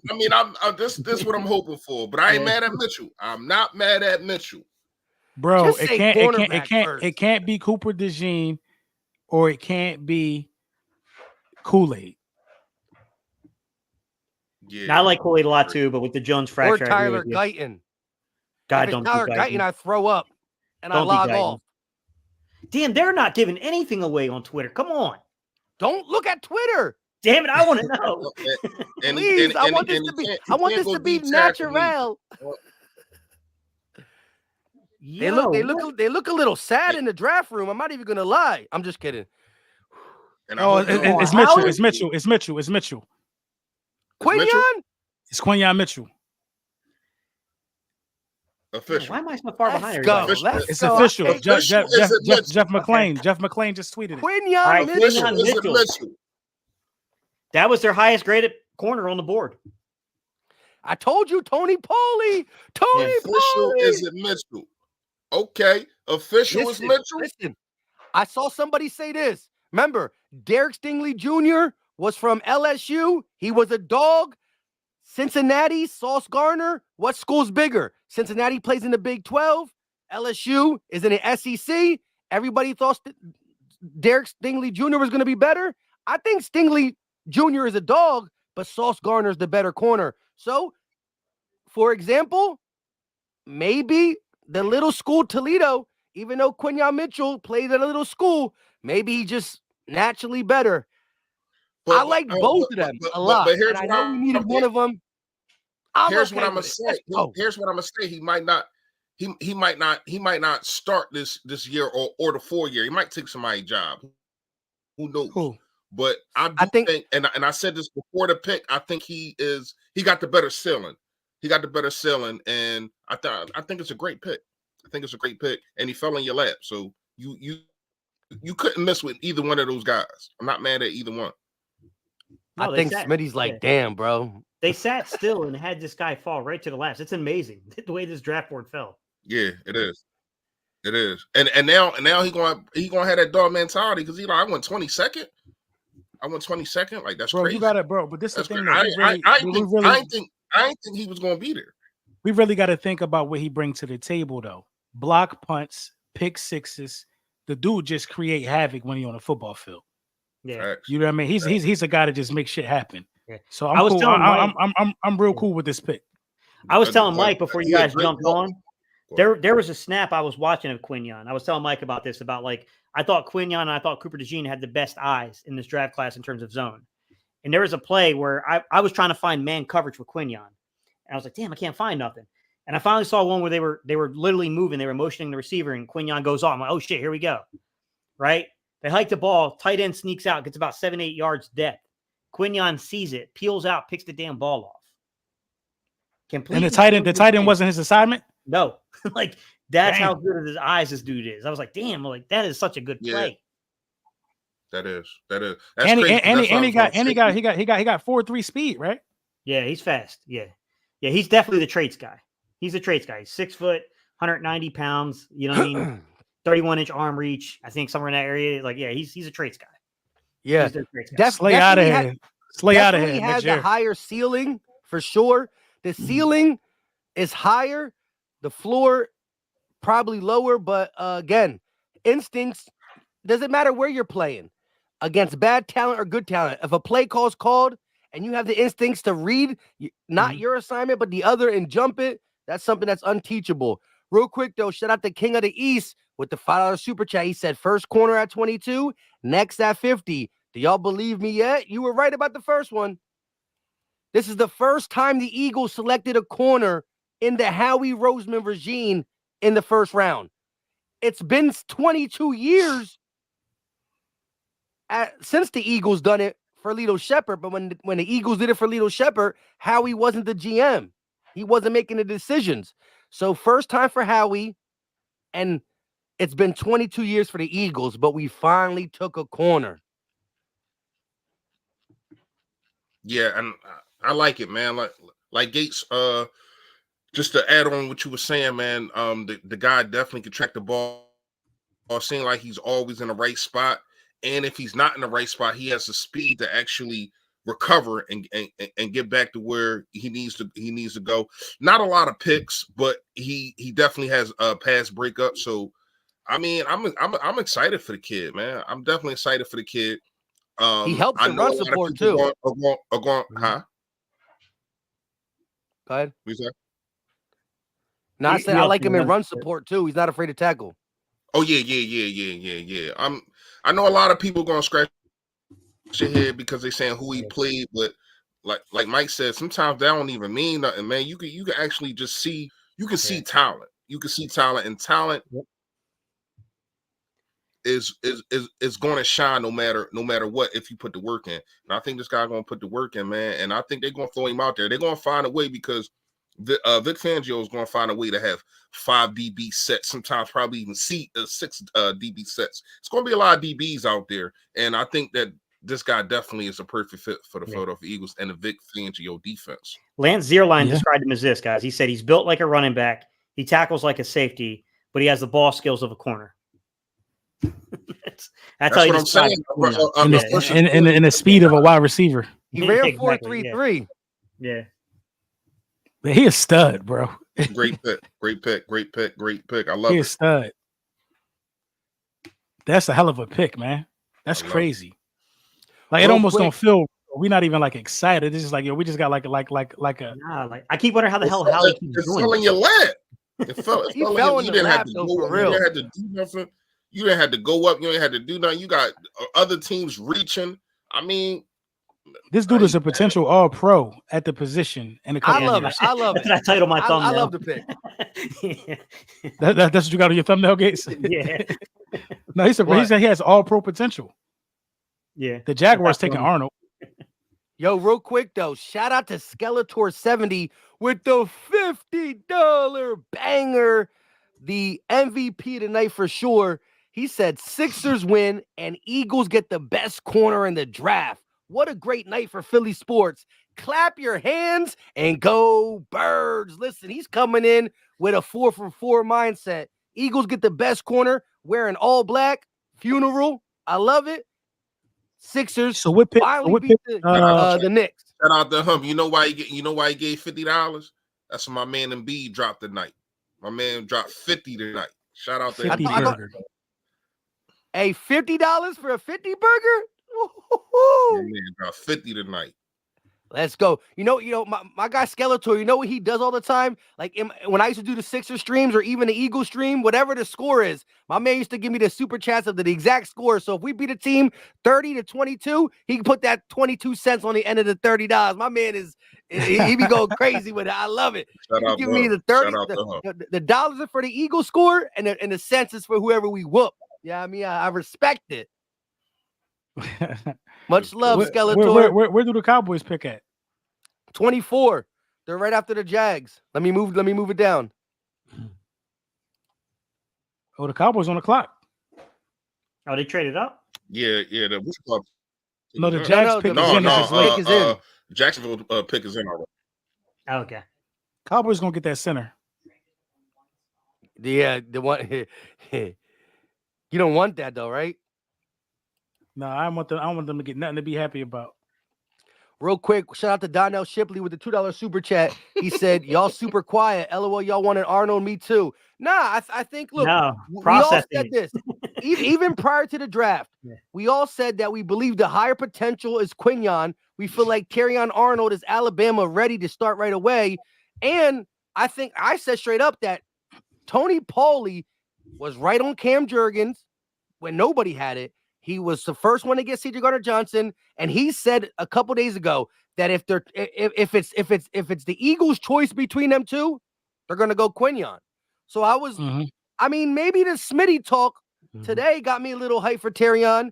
I ain't gonna lie, because I believe game recognized game. But listen, the upside for Quinyon Mitchell, again, Derek Stingley Jr., bigger school. Sauce Gardner, smaller school. See how that worked out. So, not saying it's exactly going to be that, but we going to watch. We going to watch Terrion Arnold's career, and we going to watch Quinyon. All I know is we got one. Hey, LB says it. Whoever gets Terrion Arnold will say they got one, we got one. Exactly. And I think the Jags, that's where the Jags going. They need a corner. You know, I'm definitely going to hit the hay after this Dallas pick. Oh, they want Brian Thomas Jr. Jags. They want wide receiver. Wow. That's shit. The Cowboys might go Terrion Arnold, bro. Yeah, because they don't got another corner. Then we really can't root for them. Yeah, they lost Stephon Diggs. Yo, check this out. Yo, when in the interview with Terrion Arnold, he said, "Did you ever get to suit up with? You ever get to line up with Smitty?" He was like, "Nah." He was like, "Not even on practice." He said, "I asked him one day, but he said we'll do it in the league. If Dallas draft them, they'll be doing it twice a year." You know, I don't think Dallas will go corner right here. I think they'll try to give Deron Bland that outside position. Well, yeah, Diggs is going to come back. They're going to have Bland and Diggs, but Diggs is coming back off an injury. Yeah, but you know, ACLs in today's game has been pretty good. Good recovery. They've been talking a lot about the Jags lose a wide receiver. Yeah. Brian Thompson Jr. out of LSU. Yeah, he deep threat dude too. The Cowboys fucking ran a trade back. They've been such a mess this offseason.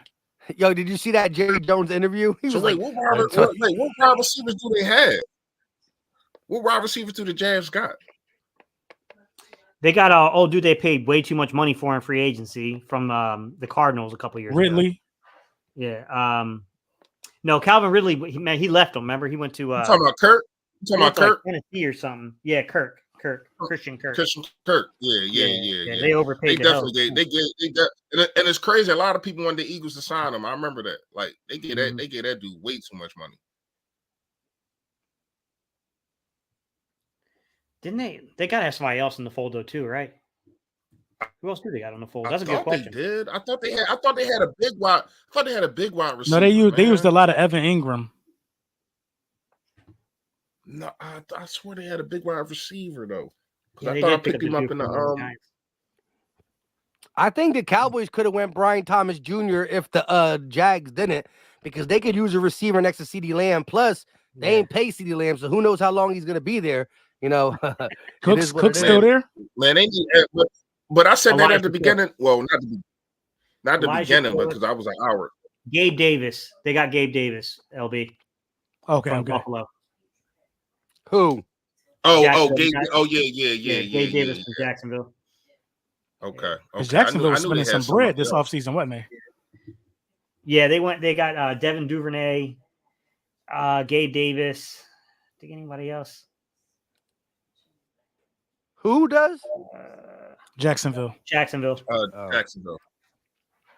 they're definitely trying to increase the wide receiver play. There's no doubt about that. Real quick, shout out to Keisha Harris with the $10 super chat. It's good to Hart Mitchell isn't afraid to tackle. It's good that Mitchell isn't afraid to tackle. I think so. To hear. Who? Yeah, it's good to hear. Saying to hear. Yeah, it's good to it's hear. Good to hear. Yeah, you're right. You're right. It's good. Shout out to Keisha. It's good to hear Mitchell ain't afraid to tackle. I hope he don't pick up any bad habits from the vets who be on the field playing ring around the rosy, calling it tackling. Hey, shout out to you coming for it. LB spoke about it. You know, as much as we know that Slay's our best guy, the whole secondary has been a little lazy as it pertains to tackling. We've seen Bradbury miss. We've seen Slay miss. We've seen even Reed, who's been our best tackler, miss as well. He's gonna bring that physicality. What did you say, Gate? That dude said on Twitter, he's built like a runner. What was the three things? Yeah, built like a. Hang on, I'll read it again. He's built like a running back. He tackles like a safety and has the ball skills of a corner. Safeties are supposed to be one of your better tackling secondary members. He's a corner tackling like a safety, built like a running back, and balls. Yeah. Well, I wish he would have said balls like a wide receiver. Added he runs like a wide receiver. Yeah, and LB added that 4-3 runs like a wide receiver. So shout out to that. Yo, what's taking Dallas so long? They panicking. Yeah. Real quick though, shout out to Ken Mallett with the $10 super chat. Eagles trade back into the first for Cooper. Dijon from Iowa? That would make you would like that, right, LB? Nah, we good. You like forget secondary. You want linebacker now, right? Yeah, I want linebacker now. Yeah, I wouldn't leverage back into the first. That'd be pretty damn expensive. Yeah, because listen, Ken, if we get back into the first, you're talking about 50 all the way to 32. That's a lot of spots. You gonna give up some 2025 capital and some 2024 capital. Yeah. But I get what you're saying. The way the board fell to us, getting the best corner in the draft without moving, seeing guys like Kool-Aid, Cooper DeJean, the center as we keep pronouncing his name wrong, Jackson Power Johnson. Like there's a lot of still good players on the board, but there'll be somebody there around 53 and 50, and maybe we move up a little bit. I ain't opposed to moving from 50 to like 42. That's a little bit minimal capital because it's a second round. And maybe, who knows, man, that broken fibula plus safety, we'll see where people start falling. 6 quarterbacks went in the first round, in the first 12. That's crazy still. We appreciate you, Ken. Yo, I ain't gonna lie, man. Cooper DeJean might not even get drafted tonight. That's what I was thinking too, is that kind of maybe let it play out and see who slips in, because all these other corners have concerns that are really left on the board. I mean, who goes first? Who goes first? Kool-Aid or DeJean?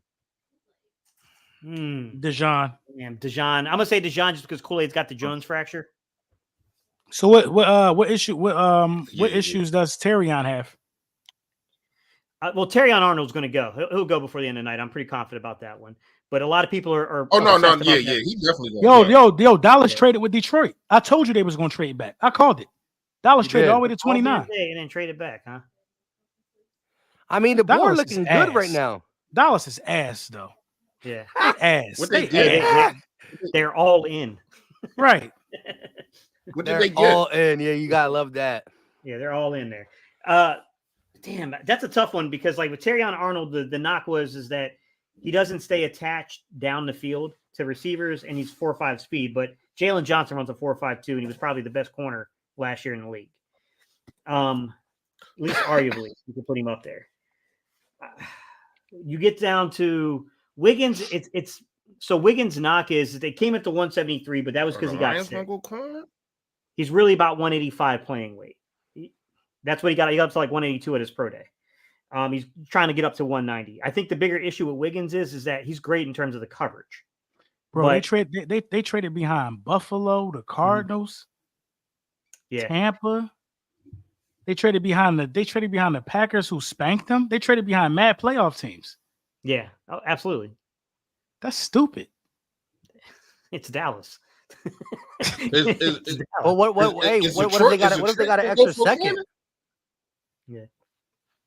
What did they get? Can someone find out what the capital they got for it? They ain't say That shit nothing was yet. stupid. They ain't Real say quick. nothing yet.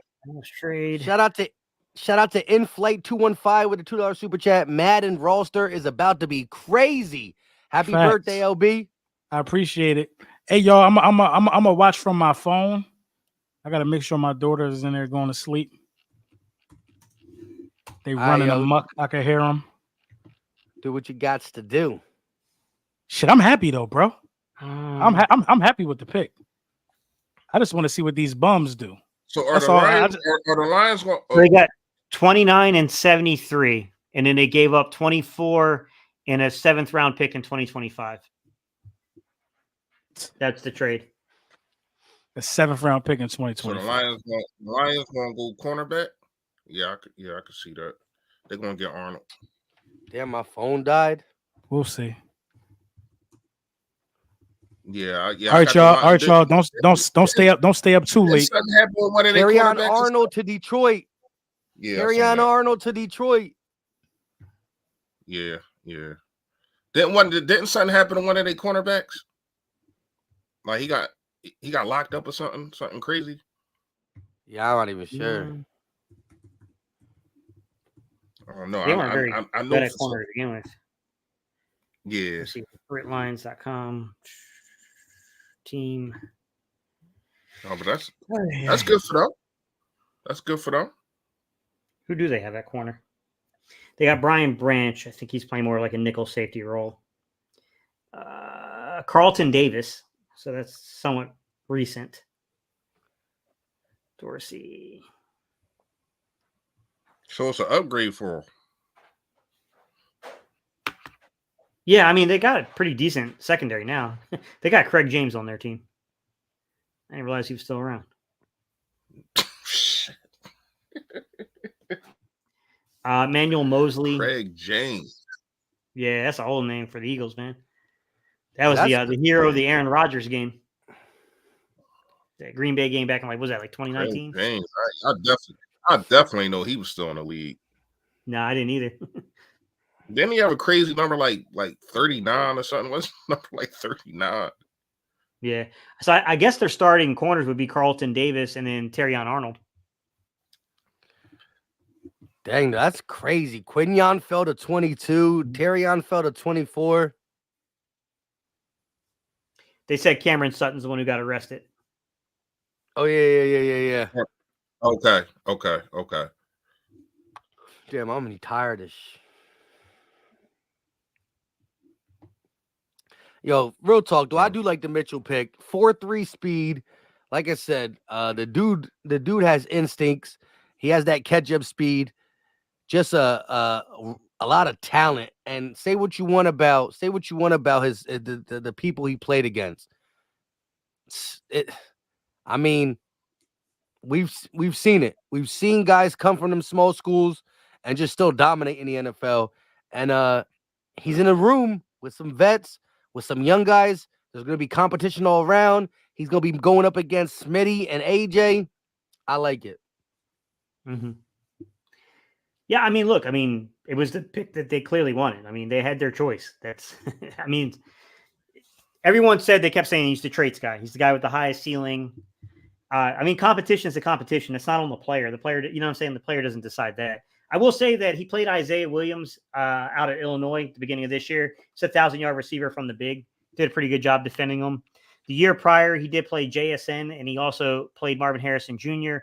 Earlier, someone said that he thought that he did a good job against them. I'm going to say not. I didn't love the film from 22 with him there. I thought he got a little handsy with Marvin Harrison, if I'm being honest. And then JSN, the one rep I was watching with him, like JSN got a lot of separation there. Pretty easy pitch and catch. Although, I mean, look at this kid's hips, Mike. I mean, the kid's the most fluid athlete at the corner position I've watched in a couple of years now coming out. Like, the dude definitely has all the traits, you know. I think he's a 4.3 guy because I think Wiggins is the 4.28 one. So I mean, fast, he's fluid. Dude's got great eyes for zone coverage. It was the one I was telling you guys about earlier, to where you could see him playing some quarters based stuff. I was pointing this out in the film breakdown I did earlier today on him. They ran a lot of quarters, looks like some kind of, you know, quarters family stuff in terms of Toledo, but they played a lot of off man. So there wasn't a lot of man concept in that quarters. So you didn't get the man technique. So you didn't get like bail, you didn't get mirror and match as much, you didn't get jam. You got a little bit more of an off coverage, kind of a drop zone, kind of that drop quarters look. But to be honest, I mean, that's still a staple of Vic Fangio. And when he went to the Senior Bowl, he did play a lot of man-to-man, and he was pretty damn good in the Senior Bowl. Pretty dang good. Sorry, I forgot we got kids watching. He was pretty dang good in the Senior Bowl. So, I mean, I'm not shocked that he was the pick, man, because, I mean, we had a lot of hints this week and last week that he was going to be the pick if the Eagles could get their hands on him. Yeah. Yeah, I ain't gonna lie again. to you. Go ahead, Mike. No, you got it. No, I was just piggybacking on what Gate City was saying. I ain't gonna lie to you. Like, I do think if you're talking about a Vic Fangio scheme, because of the speed that that Mitchell has, I think that he probably would be a better fit. Once again, I do think that he's more of a process or whatever you want to call, but I do think that he is NFL ready. I just think that Arnold was more NFL ready, if that makes sense to anybody. But I'm gonna say this once again, like I said before we got him, I do think that his ceiling definitely is higher. And for Vic Fangio's scheme, like you was talking about, you know, the quarters and all those kind of things, because of the speed that he has, he doesn't have to play man, and you can put him in just the area to where as though now you got to track the ball. And I think he fits definitely better in that scheme, man. And he gonna flourish. He gonna flourish. He definitely gonna flourish. It's definitely going to be intriguing to see exactly how Vic Fangio is going to use him, and if he's going to put him in a position to where as though he can take one of these guys' spot and Slay or Bradbury. I mean, it's going to, because to me, it can't be about who getting paid the most and all that kind of stuff. It got to be about who's the best talent. We're trying to win the Super Bowl this year, and if he's the best talent and if he gives you the best chance to win, you got to put him on the field. But I know it's politics, they're getting paid, yada yada yada. But man, if you're trying to win, if he is fighting these guys and he's better than these guys at the position as of right now because of age or whatever the case may be, he needs to be starting. I think someone's gone fresh. I definitely think one of the two bigger named corners on our team is probably gone, to be quite honest. I mean, this season, this all season? I think so. I think they're going to part with one of them. Yeah, I can see that. Listen, shout out to Big Pain with the $2 super chat. Anyone is better than James Texas Toast Bradbury, which, if things matriculate the way Gates saying, you see Isaiah Rodgers competing, Keely Ringo looking good. Now you got Quinyon Mitchell. All I know is June 1st cuts. That could be a real thing. Mm-hmm. The money's different. It's not going to hurt us as much. How we can finagle some this year and next year, it's definitely doable. Shout out to Duran with the $5 super chat. I'm happy with the outcome, but the skeptic in me hopes this isn't Jalen Reagor versus Justin Jefferson situation. Good show, Philly Mike. Go Birds. I don't think it is. I don't think it is either, because Reagor had some really sketch production. And you're talking to a guy, I was all over Reagor before that 20 draft. And he had sketch production, but we kept making excuses for the sketch production because he had really inconsistent quarterback play. So we kept saying, like, this is probably more of a product of the quarterback play than the actual talent level of the player. The joke was on us. I remember that. It was both. Yeah. Facts. But shout out to my guy Duron. Shout out to everybody who's been dropping supers. My bad, Mike. Go ahead. My bad. No, I just want to read this one last one. I Shine asking a question that I want us all to answer with the $5 super chat. Do you guys think Mitchell's a week 1 cornerback against the Packers? Do you think he's in the starting lineup versus the Packers in Brazil? I don't think it's a crazy suggestion, I Shine. I don't know. I mean, we don't know, but I mean, it's not a crazy suggestion, to be quite honest. Fresh? So, I mean, all right. So here's the thing with the starters. You're going to see so many concepts with Vic Fangio. You're going to see 5, probably 6 DBs out there. So to actually say starter, I don't know. We know the prototypical defense. You're going to have basically 3 cornerbacks. You're going to have your slot and you're going to have your 2 edges. But Vic Fangio, for the most part, he doesn't do that. He has a lot of 5 and sometimes 6 DB sets. So if I could see him out there, I don't know about starting, but I definitely could see him out there and playing a lot of snaps. Like, yeah, I could see him out there, but I don't know about actually starting. It's so far. Yeah, away. I mean, like, look, scenario. James Bradbury not really having it in camp. He's a post June 1st cut. Then you ask me Quinion versus Keeley versus Isaiah. I don't know. I think Isaiah can also play some slot as well. He didn't do it much in the NFL, but he's done it in college. If you look at his college tape, and his body set is, I mean, it's good that he can play both. But again, Avonte Maddox with his health, will we need a slot corner? Who's going to be it? Will they put CJ in the slot and run Sidney Brown and Reed at safety at times when he's healthy? Who knows? But I could see Quinion Mitchell making his way on this roster as a starter. Somebody going to have to get on what cut. James Bradbury we see. I mean, I just did a count in my head. Somebody going to have to get cut, or like you were saying, Gates and Mike, traded, because. Like, all right, so you look at it. You got Slade, you got Bradbury, you got Isaiah Rodgers, you got Avonte Maddox, you got Kelly Ringo. I mean, it's like 7-8, then it's 7-8 deep with DBs. Yo, I gotta run downstairs real quick. All right, go ahead and do your thing and read this when y'all get a chance. All right, I got you. Somebody got to go, Gates. Yeah, I agree with you. So it's too many players at one spot.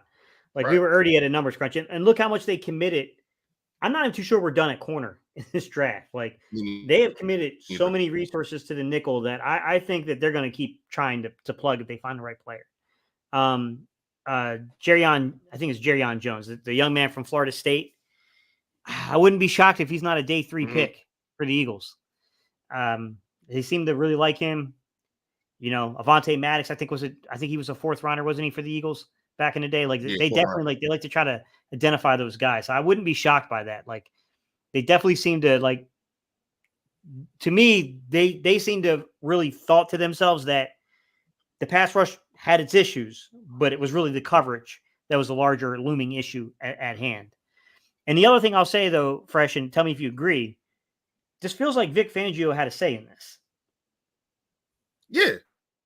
Like Vic, this might have been Vic's guy. Like, Vic said, "Hey, this is the guy I want."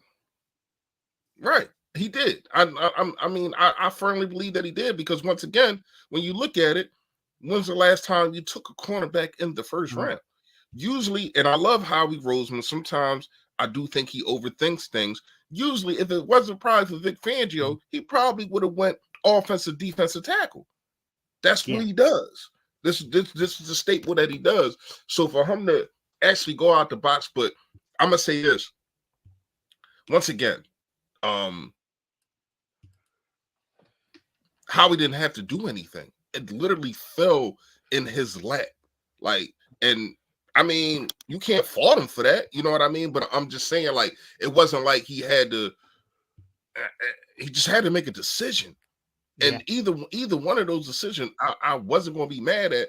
But man, it's definitely looking like it's a Vic Fangio. I'm gonna say this. I think that even with Nick Sirianni, I know we brought up him a little bit earlier, just a flash real fast, and we was talking about how he needs to basically fall back and let the offensive coordinators be the offensive coordinators. He probably handcuffed Brian Johnson. A lot of people think that, and maybe there might be so. But I'm gonna say this: it seemed like that's the route that's going on right now. It seemed like Vic Fangio and Kellen Moore are being able to have more leadway or more of a rope than any other offensive defensive coordinator that we've seen in a long time. Like, it seemed like Vic Fangio's getting the guys that he wants, and Kellen Moore is getting the guy that he wants. I'm pretty sure Kellen Moore had a huge thing on getting Saquon Barkley. So to me, man, I like the way this organization is going, man. I do. Put more trust in the coaches. Andrew put up a good point too. He said Sirianni was roommates with Mitchell's coach, so he probably had a pretty good connection in saying this as well. I know that. Good point. Yeah, that's a good point. Yeah, they are friends. Yeah, he said it. He said it in his interview. Yeah. So y'all took care of the super? No, not yet. King of the East. What's up, bro?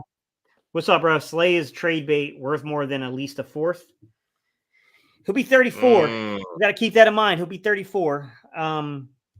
Is he that old? I thought he was like 32, 34. Yeah, he'll be 34. Yeah. Wait, he's 40. Slay's older than Bradbury? Slay is, yeah. Slay's older than Bradbury. Yeah. Yep. Yeah, Bradbury looks slow because he is slow. But he was never really a foot speed guy, Mike. Yeah.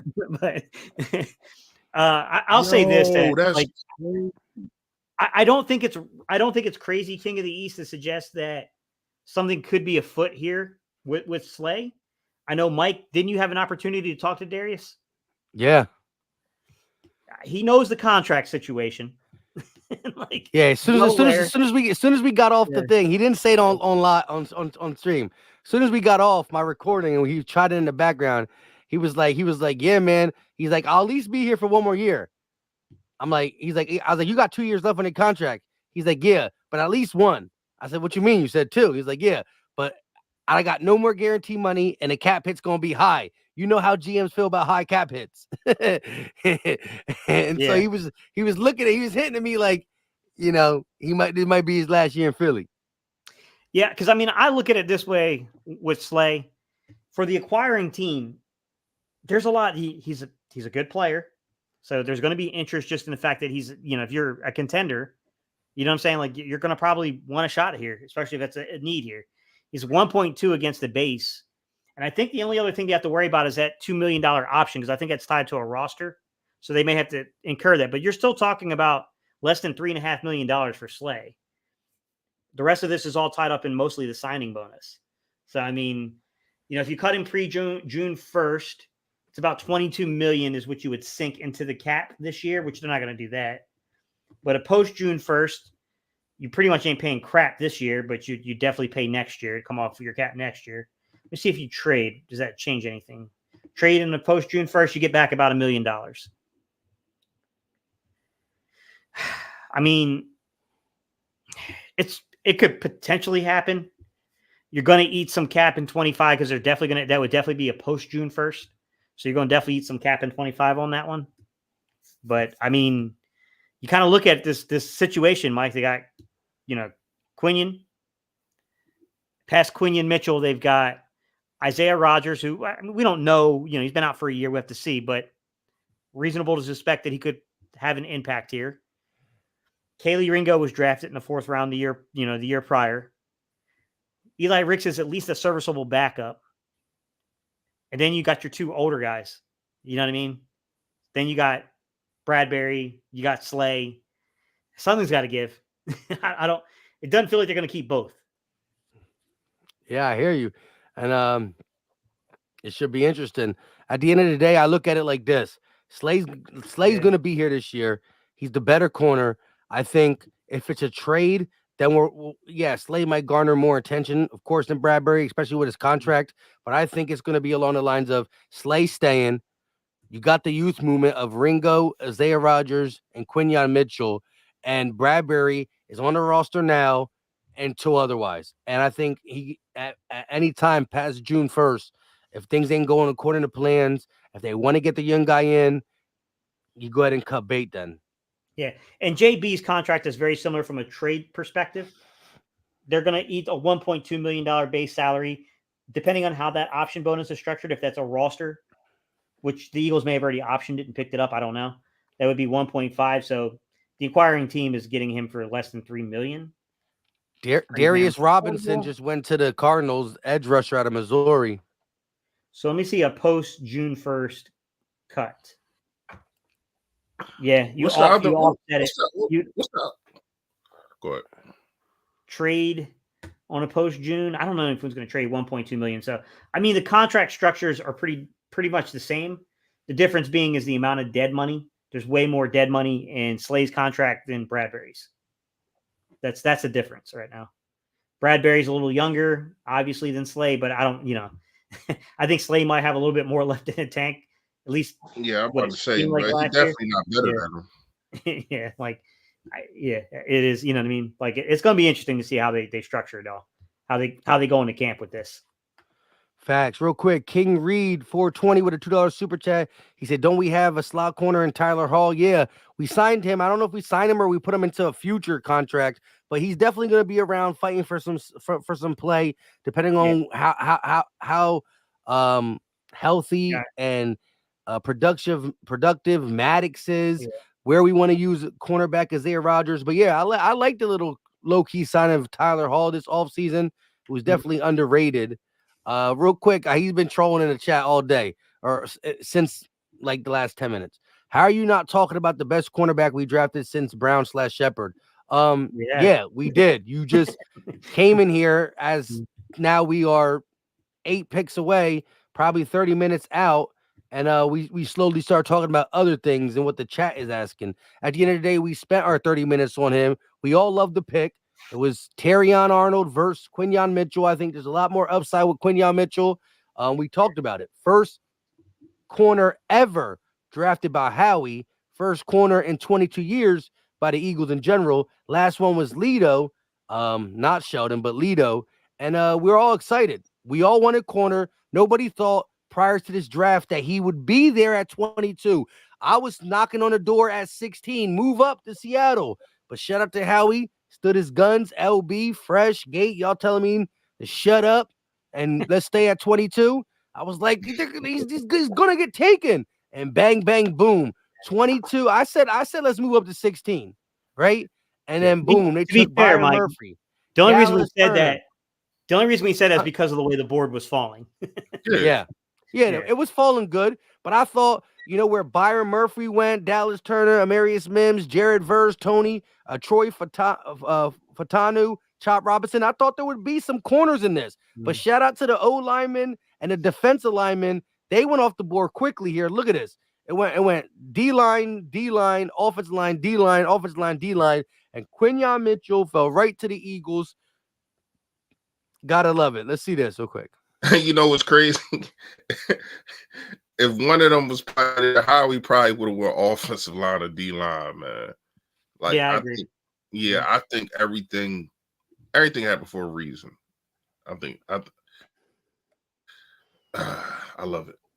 I love it. Hey, man, I took a lot of crap because the only draft videos I made were on the 5 graded, and I didn't even get to the last one. I didn't get to Terrion Arnold. I was like, I thought Quinyon Mitchell would go a lot earlier than this. And I was like, if the Eagles get Terrion Arnold, that would make a great 5th video after we draft him. You know what I mean? Breaking down the film. I just got kind of lucky that the video I put out today was Quinyon Mitchell. So that's where I was in terms of the thing. But everyone kept saying, like, they're not going to go corner in the first round. I'm like, well, I don't necessarily agree with that. Like they've definitely sniffed around corner the last couple of draft classes. Like they didn't line up exactly the way they wanted it. It's what happens. Like the year they drafted Smitty, he wasn't the original target. They wanted Horn in 13. Hey, Mike, can you run down? Hey, Mike, real fast, can you can you run down the draft after us? Because my phone. The whole draft? No, the draft after us. Oh. Yeah. Hold on one second. I just want to read this. Terrific in all phases of the pre-draft process. Mitchell is a perfect fit for a Vic Fangio's defense that uses a ton of man-to-man on the outside. He has all the traits to be a cornerback one at the next level, giving Philadelphia exactly what they desire from a technical perspective at the position by Bucky Brooks. Now, let's get off this. Ready? And see. It was, you want to see everything from us? Jacksonville went with Brian Thomas Jr. Detroit went with Terrion Arnold. Green Bay went with Jordan Morgan. I didn't think Jordan Morgan was going to go that high. That's high. Tampa Bay went with Grant Barton. Yeah, I didn't see that one either. And then Arizona just went with Darius Robinson. It's a pretty good pick. I like Darius Robinson. I can see the Barton though. I can see the Barton. Grant Barton, yeah, dude. They got him listed as a center on here, which is interesting because he hasn't really played that since I think it's like freshman year. Interesting. That's where they're listing him in terms of the NFL. Huh. Chiefs. I don't know who the Chiefs picked. Let me see if I can pull it up real quick. Yeah. Shout out to Duron. Speaking of the Chiefs, $2 super chat. I hate the Chiefs. That's a lot of hate, man. That's a lot of hate. And look, I low-key Xavier Worthy to the Chiefs. That's where Xavier Worthy. Damn, they just gave him another Tyreek Hill. Pretty much. I like how Mike. That's immediately where Mike went. They just gave him another guy we got to chase around the field. Wow. Yo, but real quick, I hate the Chiefs too. I mean, since the Super Bowl, of course, I hate them. Andy Reid made me feel a little love towards them, but they beat us, so I gotta hate them. But man, Xavier Worthy. Hopefully he can't catch. Cause we know he could run. Hopefully he can't catch. He was getting some separation on film, man. I'm not gonna lie. Was that their top need wide receiver though? I mean, you probably can make arguments in terms of like who the top receiver was. And hey, do you know why we beat them last year, Fresh? So why? Do you know why we beat the Chiefs last year? Yeah, because nobody could catch. Does that answer your question? I forgot. He definitely beat them because nobody could. That's crazy. Yeah. But they was catching everything in the Super Bowl though. Yeah, I know. That's because Mahomes got that Space Jam drink and be giving it to his team at halftime. I ain't gonna lie, that defense turned up though. Yeah, they turned up. I mean, they don't have Snead. Remember, Snead went to the Titans though. Yeah. I thought that was stupid on their behalf. Yeah. Let's see. Damn, who's left on the board? Yo, we've been live. Well, me and Gates been live for 4 hours and 22 minutes. All right, I'm 3 hours. Nate Wiggins is still on the 3 board. Hours. You got a solid 3 hours and 22. You still got a solid three-piece. I'm 3 hours strong, man. 3.5 over. Yo, LB came the latest and dropped out the earliest. Yes, yeah. The only reason I'm gonna let him ride because he had both his kids today and stuff, and it was his birthday, so he was struggling. Yeah. He was struggling. Yeah. Nate Wiggins, Tyler Guyton still on the board. Lad McConkey, Kool-Aid still on the board. Cooper DeJean. Yep. Cooper DeJean. I told you, I don't think at least one of them is not getting drafted. Jerzon Newton still on the board. Who do we think the Cowboys are going to take? Powers, JPJ. They might go JPJ. They need a center, don't they? Yeah, they lost Biotish. Yeah. Good. Guyton at tackle, JPJ at center, something like that. I wish they'd take Guyton. Huh? I want them to take Guyton. Yeah, because he's not ready to play right away. Because I know I heard Cowboy content creators say he don't know how to play football. Really? Yeah, your boy Vach. He ain't my boy, bro. Nah, but like he literally like and Rome because they posted it to Twitter, and I follow CFT because I mess with Rome. Rome was like, I understand he's not ready, but I think can't Tuck's play been pretty high on football. him. Yeah, I think Tuck. I think the last time I had a conversation with Tuck, I think he was pretty high on him. Actually, I don't know about Vach, man. I don't really watch Vach like that. I only saw because Rome posted it, but I was like, damn, my man said he can't play football. He don't know how to play football. I'm like, all right. Yeah. Hey, when did AJ Brown become a dog? What? Huh? When did AJ Brown become a dog? When did he become one of those ones? You don't remember that? Yeah.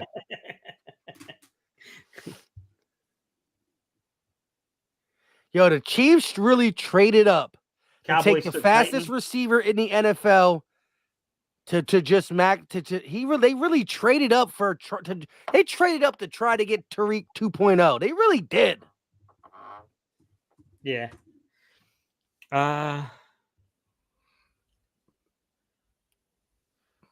Hold up.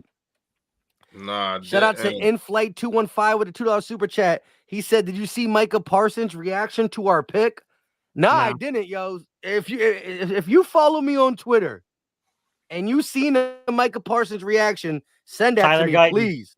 Tyler Guyton, Mike. It's Guyton. Yeah, I need that Cowboys too. pick Guyton? Yep, it's Guyton. At least they traded back for it. That's what they're gonna say. That's what they're gonna say now. Well, at least we traded back for it. Yeah. I mean, we only let the board come right to us. Is that official? Yo, I swear to God, yo, if Vach come on here like, well, I mean, he could play football a little bit. Yeah. He straight say he could play football. Damn. I'm going to share that clip right now. I'm going to go on my boy Cowboy Fan Talk page. Ooh, about to get dark. Over Yo, there. Somebody who follows me on Twitter, InFlight215, if you got Twitter, follow me at Philly_Mike25. Send me the Micah Parsons reaction. I need that. Hold on, y'all do y'all thing while I go find this clip so I can reshare it. Because, yo, Cowboy Fan Talk tweets a lot, so going back on his takes a while.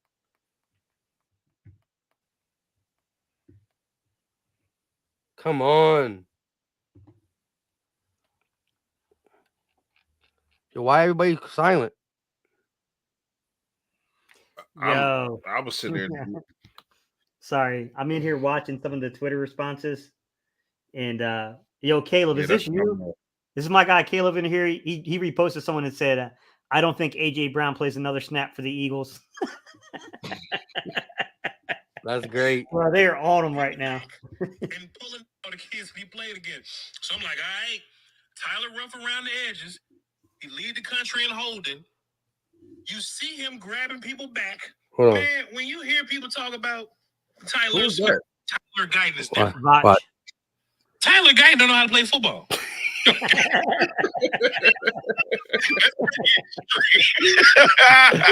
it ain't.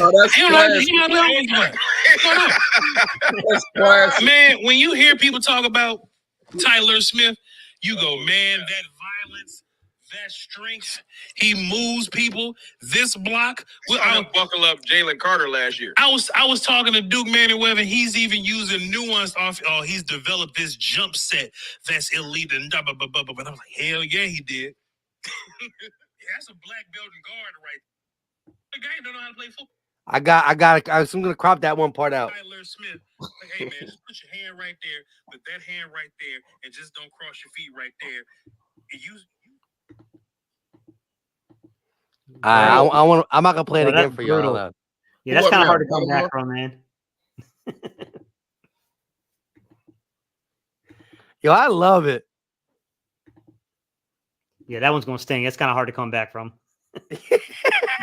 At least Rome tried to say that's a little extreme. See, Rome could say I said it was a little extreme, He was like, no, it's exactly. not. Yeah. Always keep a cop out, man.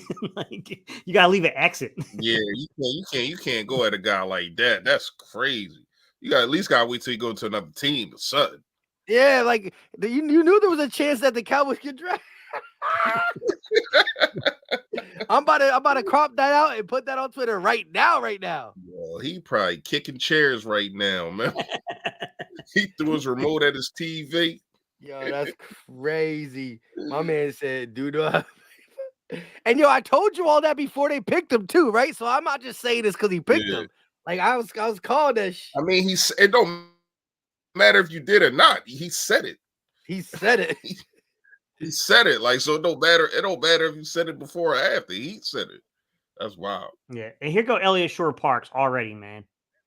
The Eagles select Quinion Mitchell. Don't really like this pick. Fine, but I would have gone Arnold or Kool-Aid if going cornerback. Why always negative with this dude? Yeah.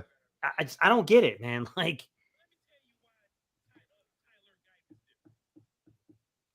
When he tweet that? hang on, I'll tell you the exact time.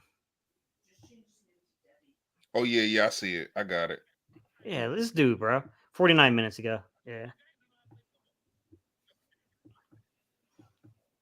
Dude, always a Debbie Downer, man.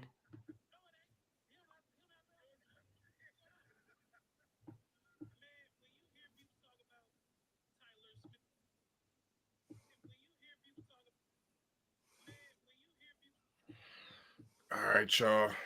Got to get to the kids, which is sweet. Yeah. Sweet. I mean, how many picks we got left? Literally 3. This is crazy. Yeah, they're gonna drag that. They're gonna drag it out. So see y'all guys. What tomorrow? We doing something tomorrow for second, third? I gotta see. I'll let y'all know early though. All right, I'm out, y'all. All right, chat. It'll Shout be out easy, to all Fresh. of y'all. Yeah, that.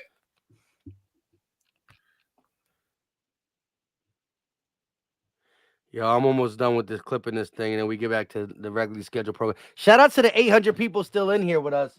11:36.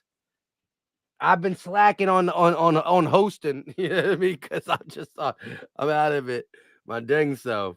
But hold up, real quick. Yeah, this is wild. I love this shit. I love trolling the Cowboys, you know that, and just the fact that he said it.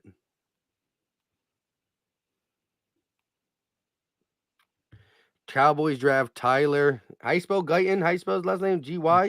Guyton, I believe. Yeah, that's pretty easy too. I don't know why I didn't know that.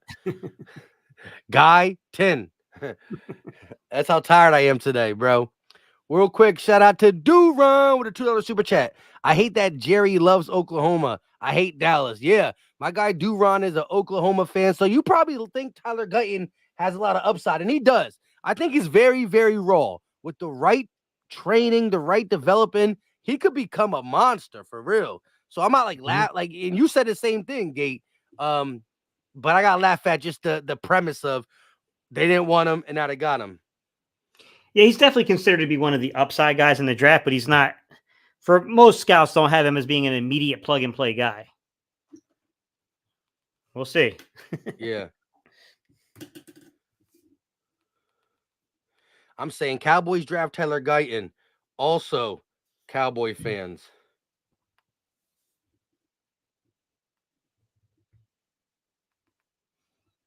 That's funny, though.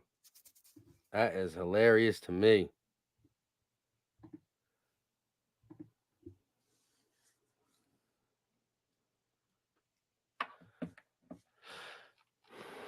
Shout out to everybody in the chat still. Like I said, Eric said, enjoying the real talk. Yeah, that's what we try to do.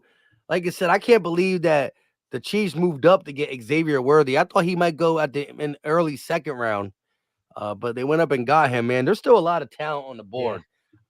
I can't wait to see tomorrow. It's going to be interesting to see everybody's reactions to it.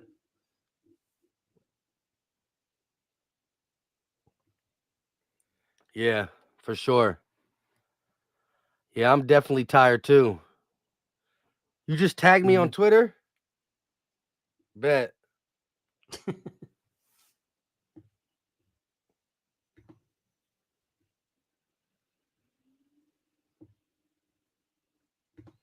Hold on 1 second.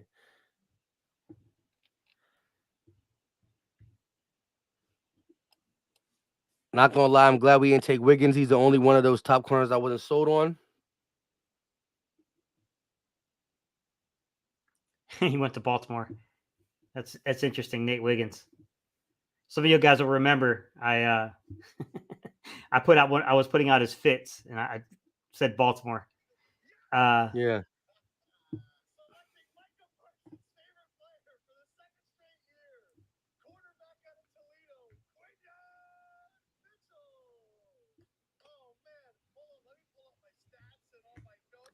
It was Michael Parsons' favorite player again. That's just crazy. Michael Parsons is upset. Oh yeah.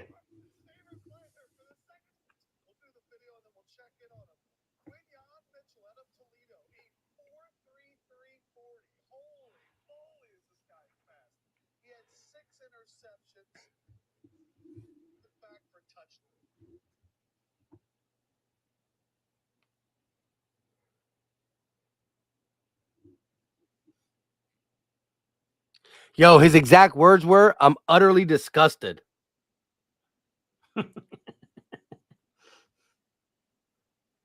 Well, it is what it is.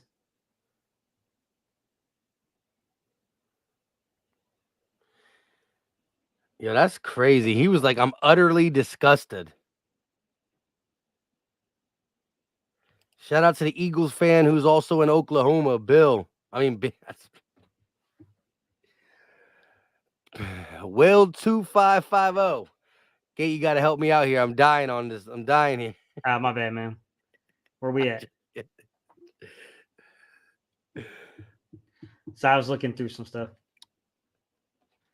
Nah, but yeah, I would have thought the Cowboys would have took Power Okay. Johnson, to be honest, with losing Biotish. I mean, I know they could use a tackle as well,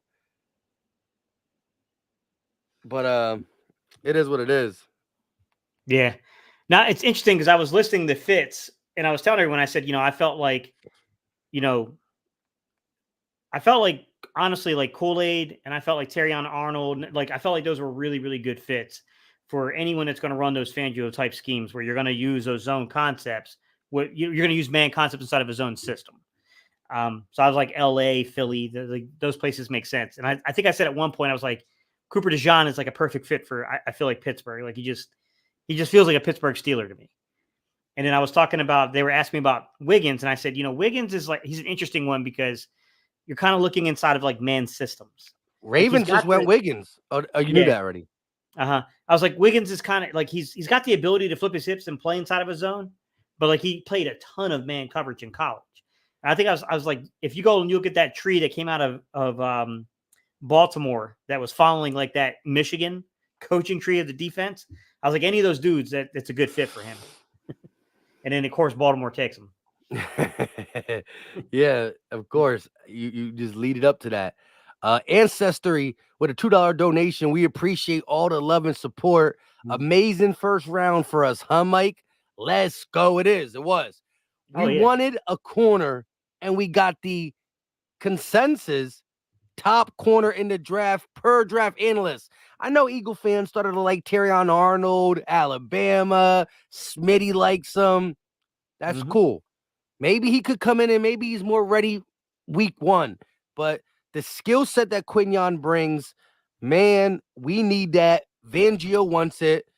Toledo or not, he was doing big things over there. Runs a 4.3. Just has a dog mentality. He said, "What are you going to bring to the Eagles?" "I'm going to bring picks, turnovers, intercept." He said it all. I love it.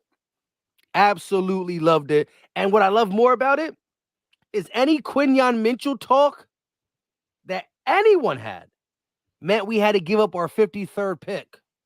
We got Quinyon Mitchell without moving. How he stayed strong in the storm. Strong in the storm. Philly Mike crying like a little baby. Move up, move up. He said, nope. 16 to 21 was all defensive ends and offensive linemen. That's it. I was crying from 16 to 21. Gate City, LB, Fresh. Y'all weren't crying. I was. And Howie said, we good. And we got Quinyon Mitchell at 22. So that means 50 and 53 are at our disposal. Whether we draft at 50 and trade 53 back, so we're not sitting in the dark corner from 53 to 120. That's a lot of picks without us picking. Maybe we move 53 for 70 and 90 or 70 and 100. I don't know. We'll see what happens. But at the end of the day, the Eagles haven't drafted a cornerbacks in 22 years, which was Lito Shepherd. Howie never did it. We draft a cornerback, we stay still, and get the guy that half Eagle Nation was on Quinyon, half was on Terrion. I think the half that was on Terrion, still not mad we got Quinyon, and vice versa. We wanted a corner. Howie definitely zigged when we thought he was going to zag, like he's been doing. I love it. Ancestry, A+ first round. Micah Parsons said, I am utterly disgusted. Utterly disgusted. He know what time it is.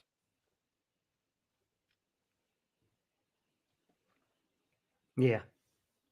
I think what happened is, though, I know a lot of other draft people who are reacting to it. They be like, let's go. And we were super hyped last year for a lot of things.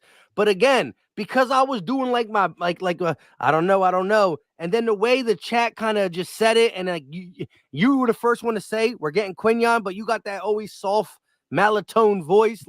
So you were the first one to read the chat, and then LB did it too. And LB was kind of out of it too. You were like, we're getting Quinyon. I was like, seriously? And he's like, yep, Quinyon Mitchell. I ain't really have time to, adjust. See, I like the old school. I watched Roger Goodell get out, and it says, with the 22nd pick in the NFL draft, the Eagles select. That's where the momentum built up. When we get the chat destroy, chat didn't destroy it. Twitter did. It was Jeff McClain or somebody, right? Yo, look at this, Mike. The 49ers took Ricky Parcell, 31 overall. Woo! He didn't even make it to the second. Yep, Yeah. a Uwick is out of there. Yep. They definitely not paying a Uwick now. Howie done messed up the entire league. Howie, yeah. Dang, I didn't think he was gonna. I thought he was gonna go early second. Yeah, I don't know. For me, it was kind of tough today because I spent the last 2 days going over his film, and I had to put the everything together today, and then I released the video, and I knew there was a high probability that he would be the pick if he was available. So it was it just kind of lost all its muster for me. You know what I mean? I just basically spent almost 72 hours working on this player in a row. So I was like,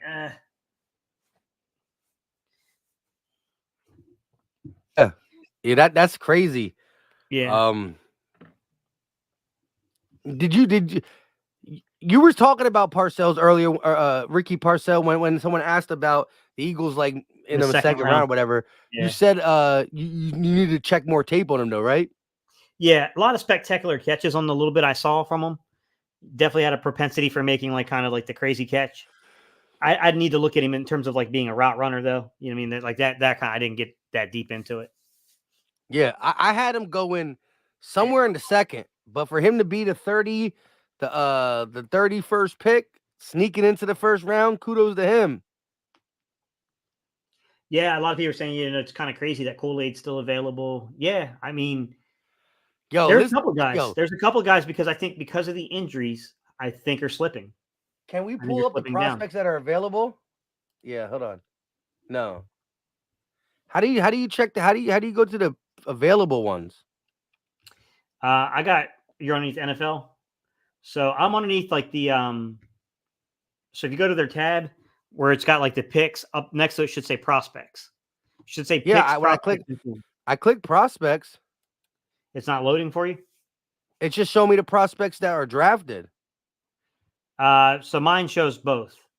Hang on. Let me go over it shows both too. Yeah. I think the first page, everyone's been picked, it looks like. Their first 24 prospects. Yeah. So look, we got Ladd, Kool-Aid, Jonathan Brooks, running back, Tavondre Sweat, Junior Colson, Jatavion Sanders, Cooper DeJean, Jazan Newton. That's the DD tackle they were talking about. Jackson Powers Johnson, Malachi Corley, Troy Franklin, Adonis Mitchell. I think a lot of receivers are going to come off the board tomorrow. Yeah, tomorrow going to be receivers for sure. Braden Fisk, the young man from Florida State. Braden Fisk, Rakestraw Jr., Renardo Lubin. Green. Renardo Green's another really athletically gifted corner. Sticky in his coverage. I don't even see where they have Edrin Cooper. Edge is, let me go down. Yeah, there's right there. Yeah.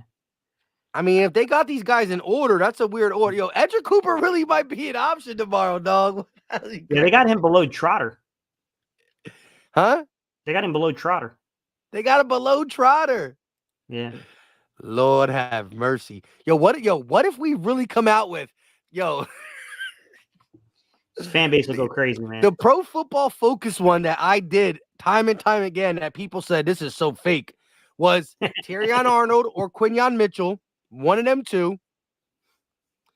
But I had to trade up, but when I trade up, I used the 171 and second round in 2025.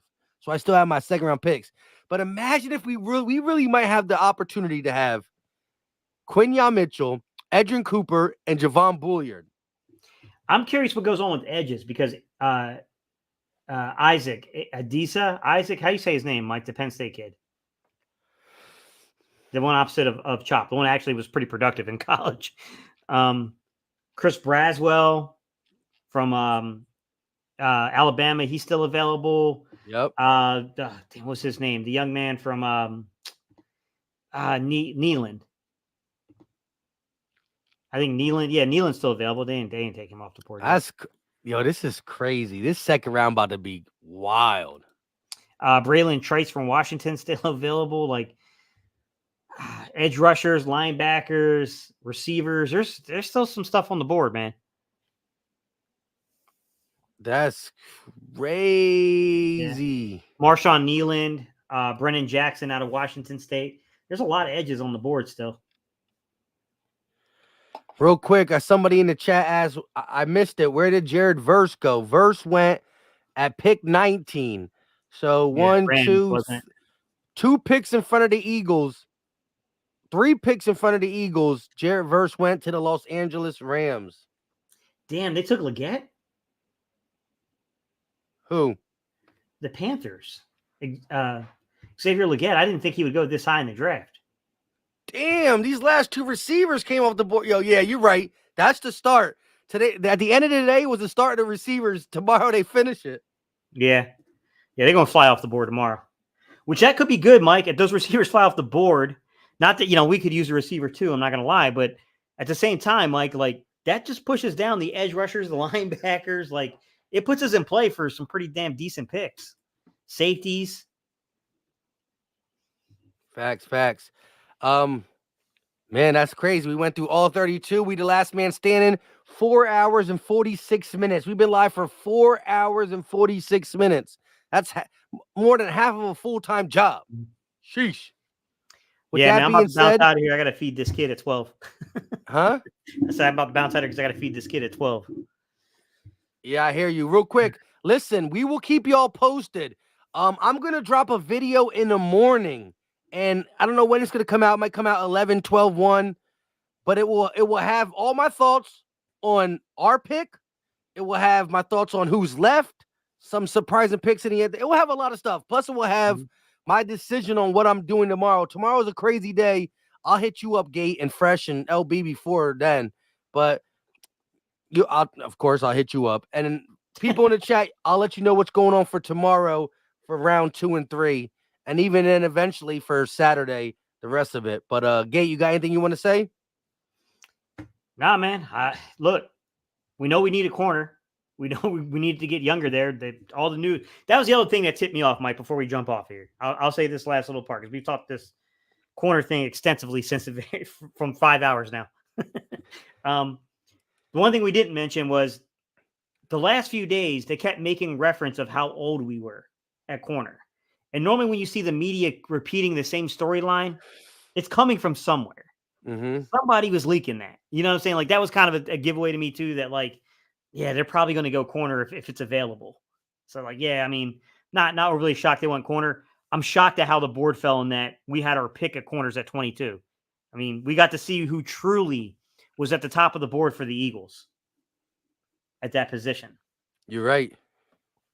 So because like you said, like if our hand was forced, we wouldn't know who was the true Eagle decision. But because every single corner was on the board, we know truly who the Eagles had as their highest graded corner. Yeah. All right, y'all, man. We appreciate y'all. 5 hours, man. Whew. 5 hours, man. Y'all crazy for that, man. We appreciate y'all. Yeah, we still got 700 people, 600 people in here, 690 something. With all that being said, I go by Philly Mike. That's Gate City. We'll keep you updated for tomorrow. And again, subscribe to both channels. Hit that like button. It helps out. We drop content daily. We out.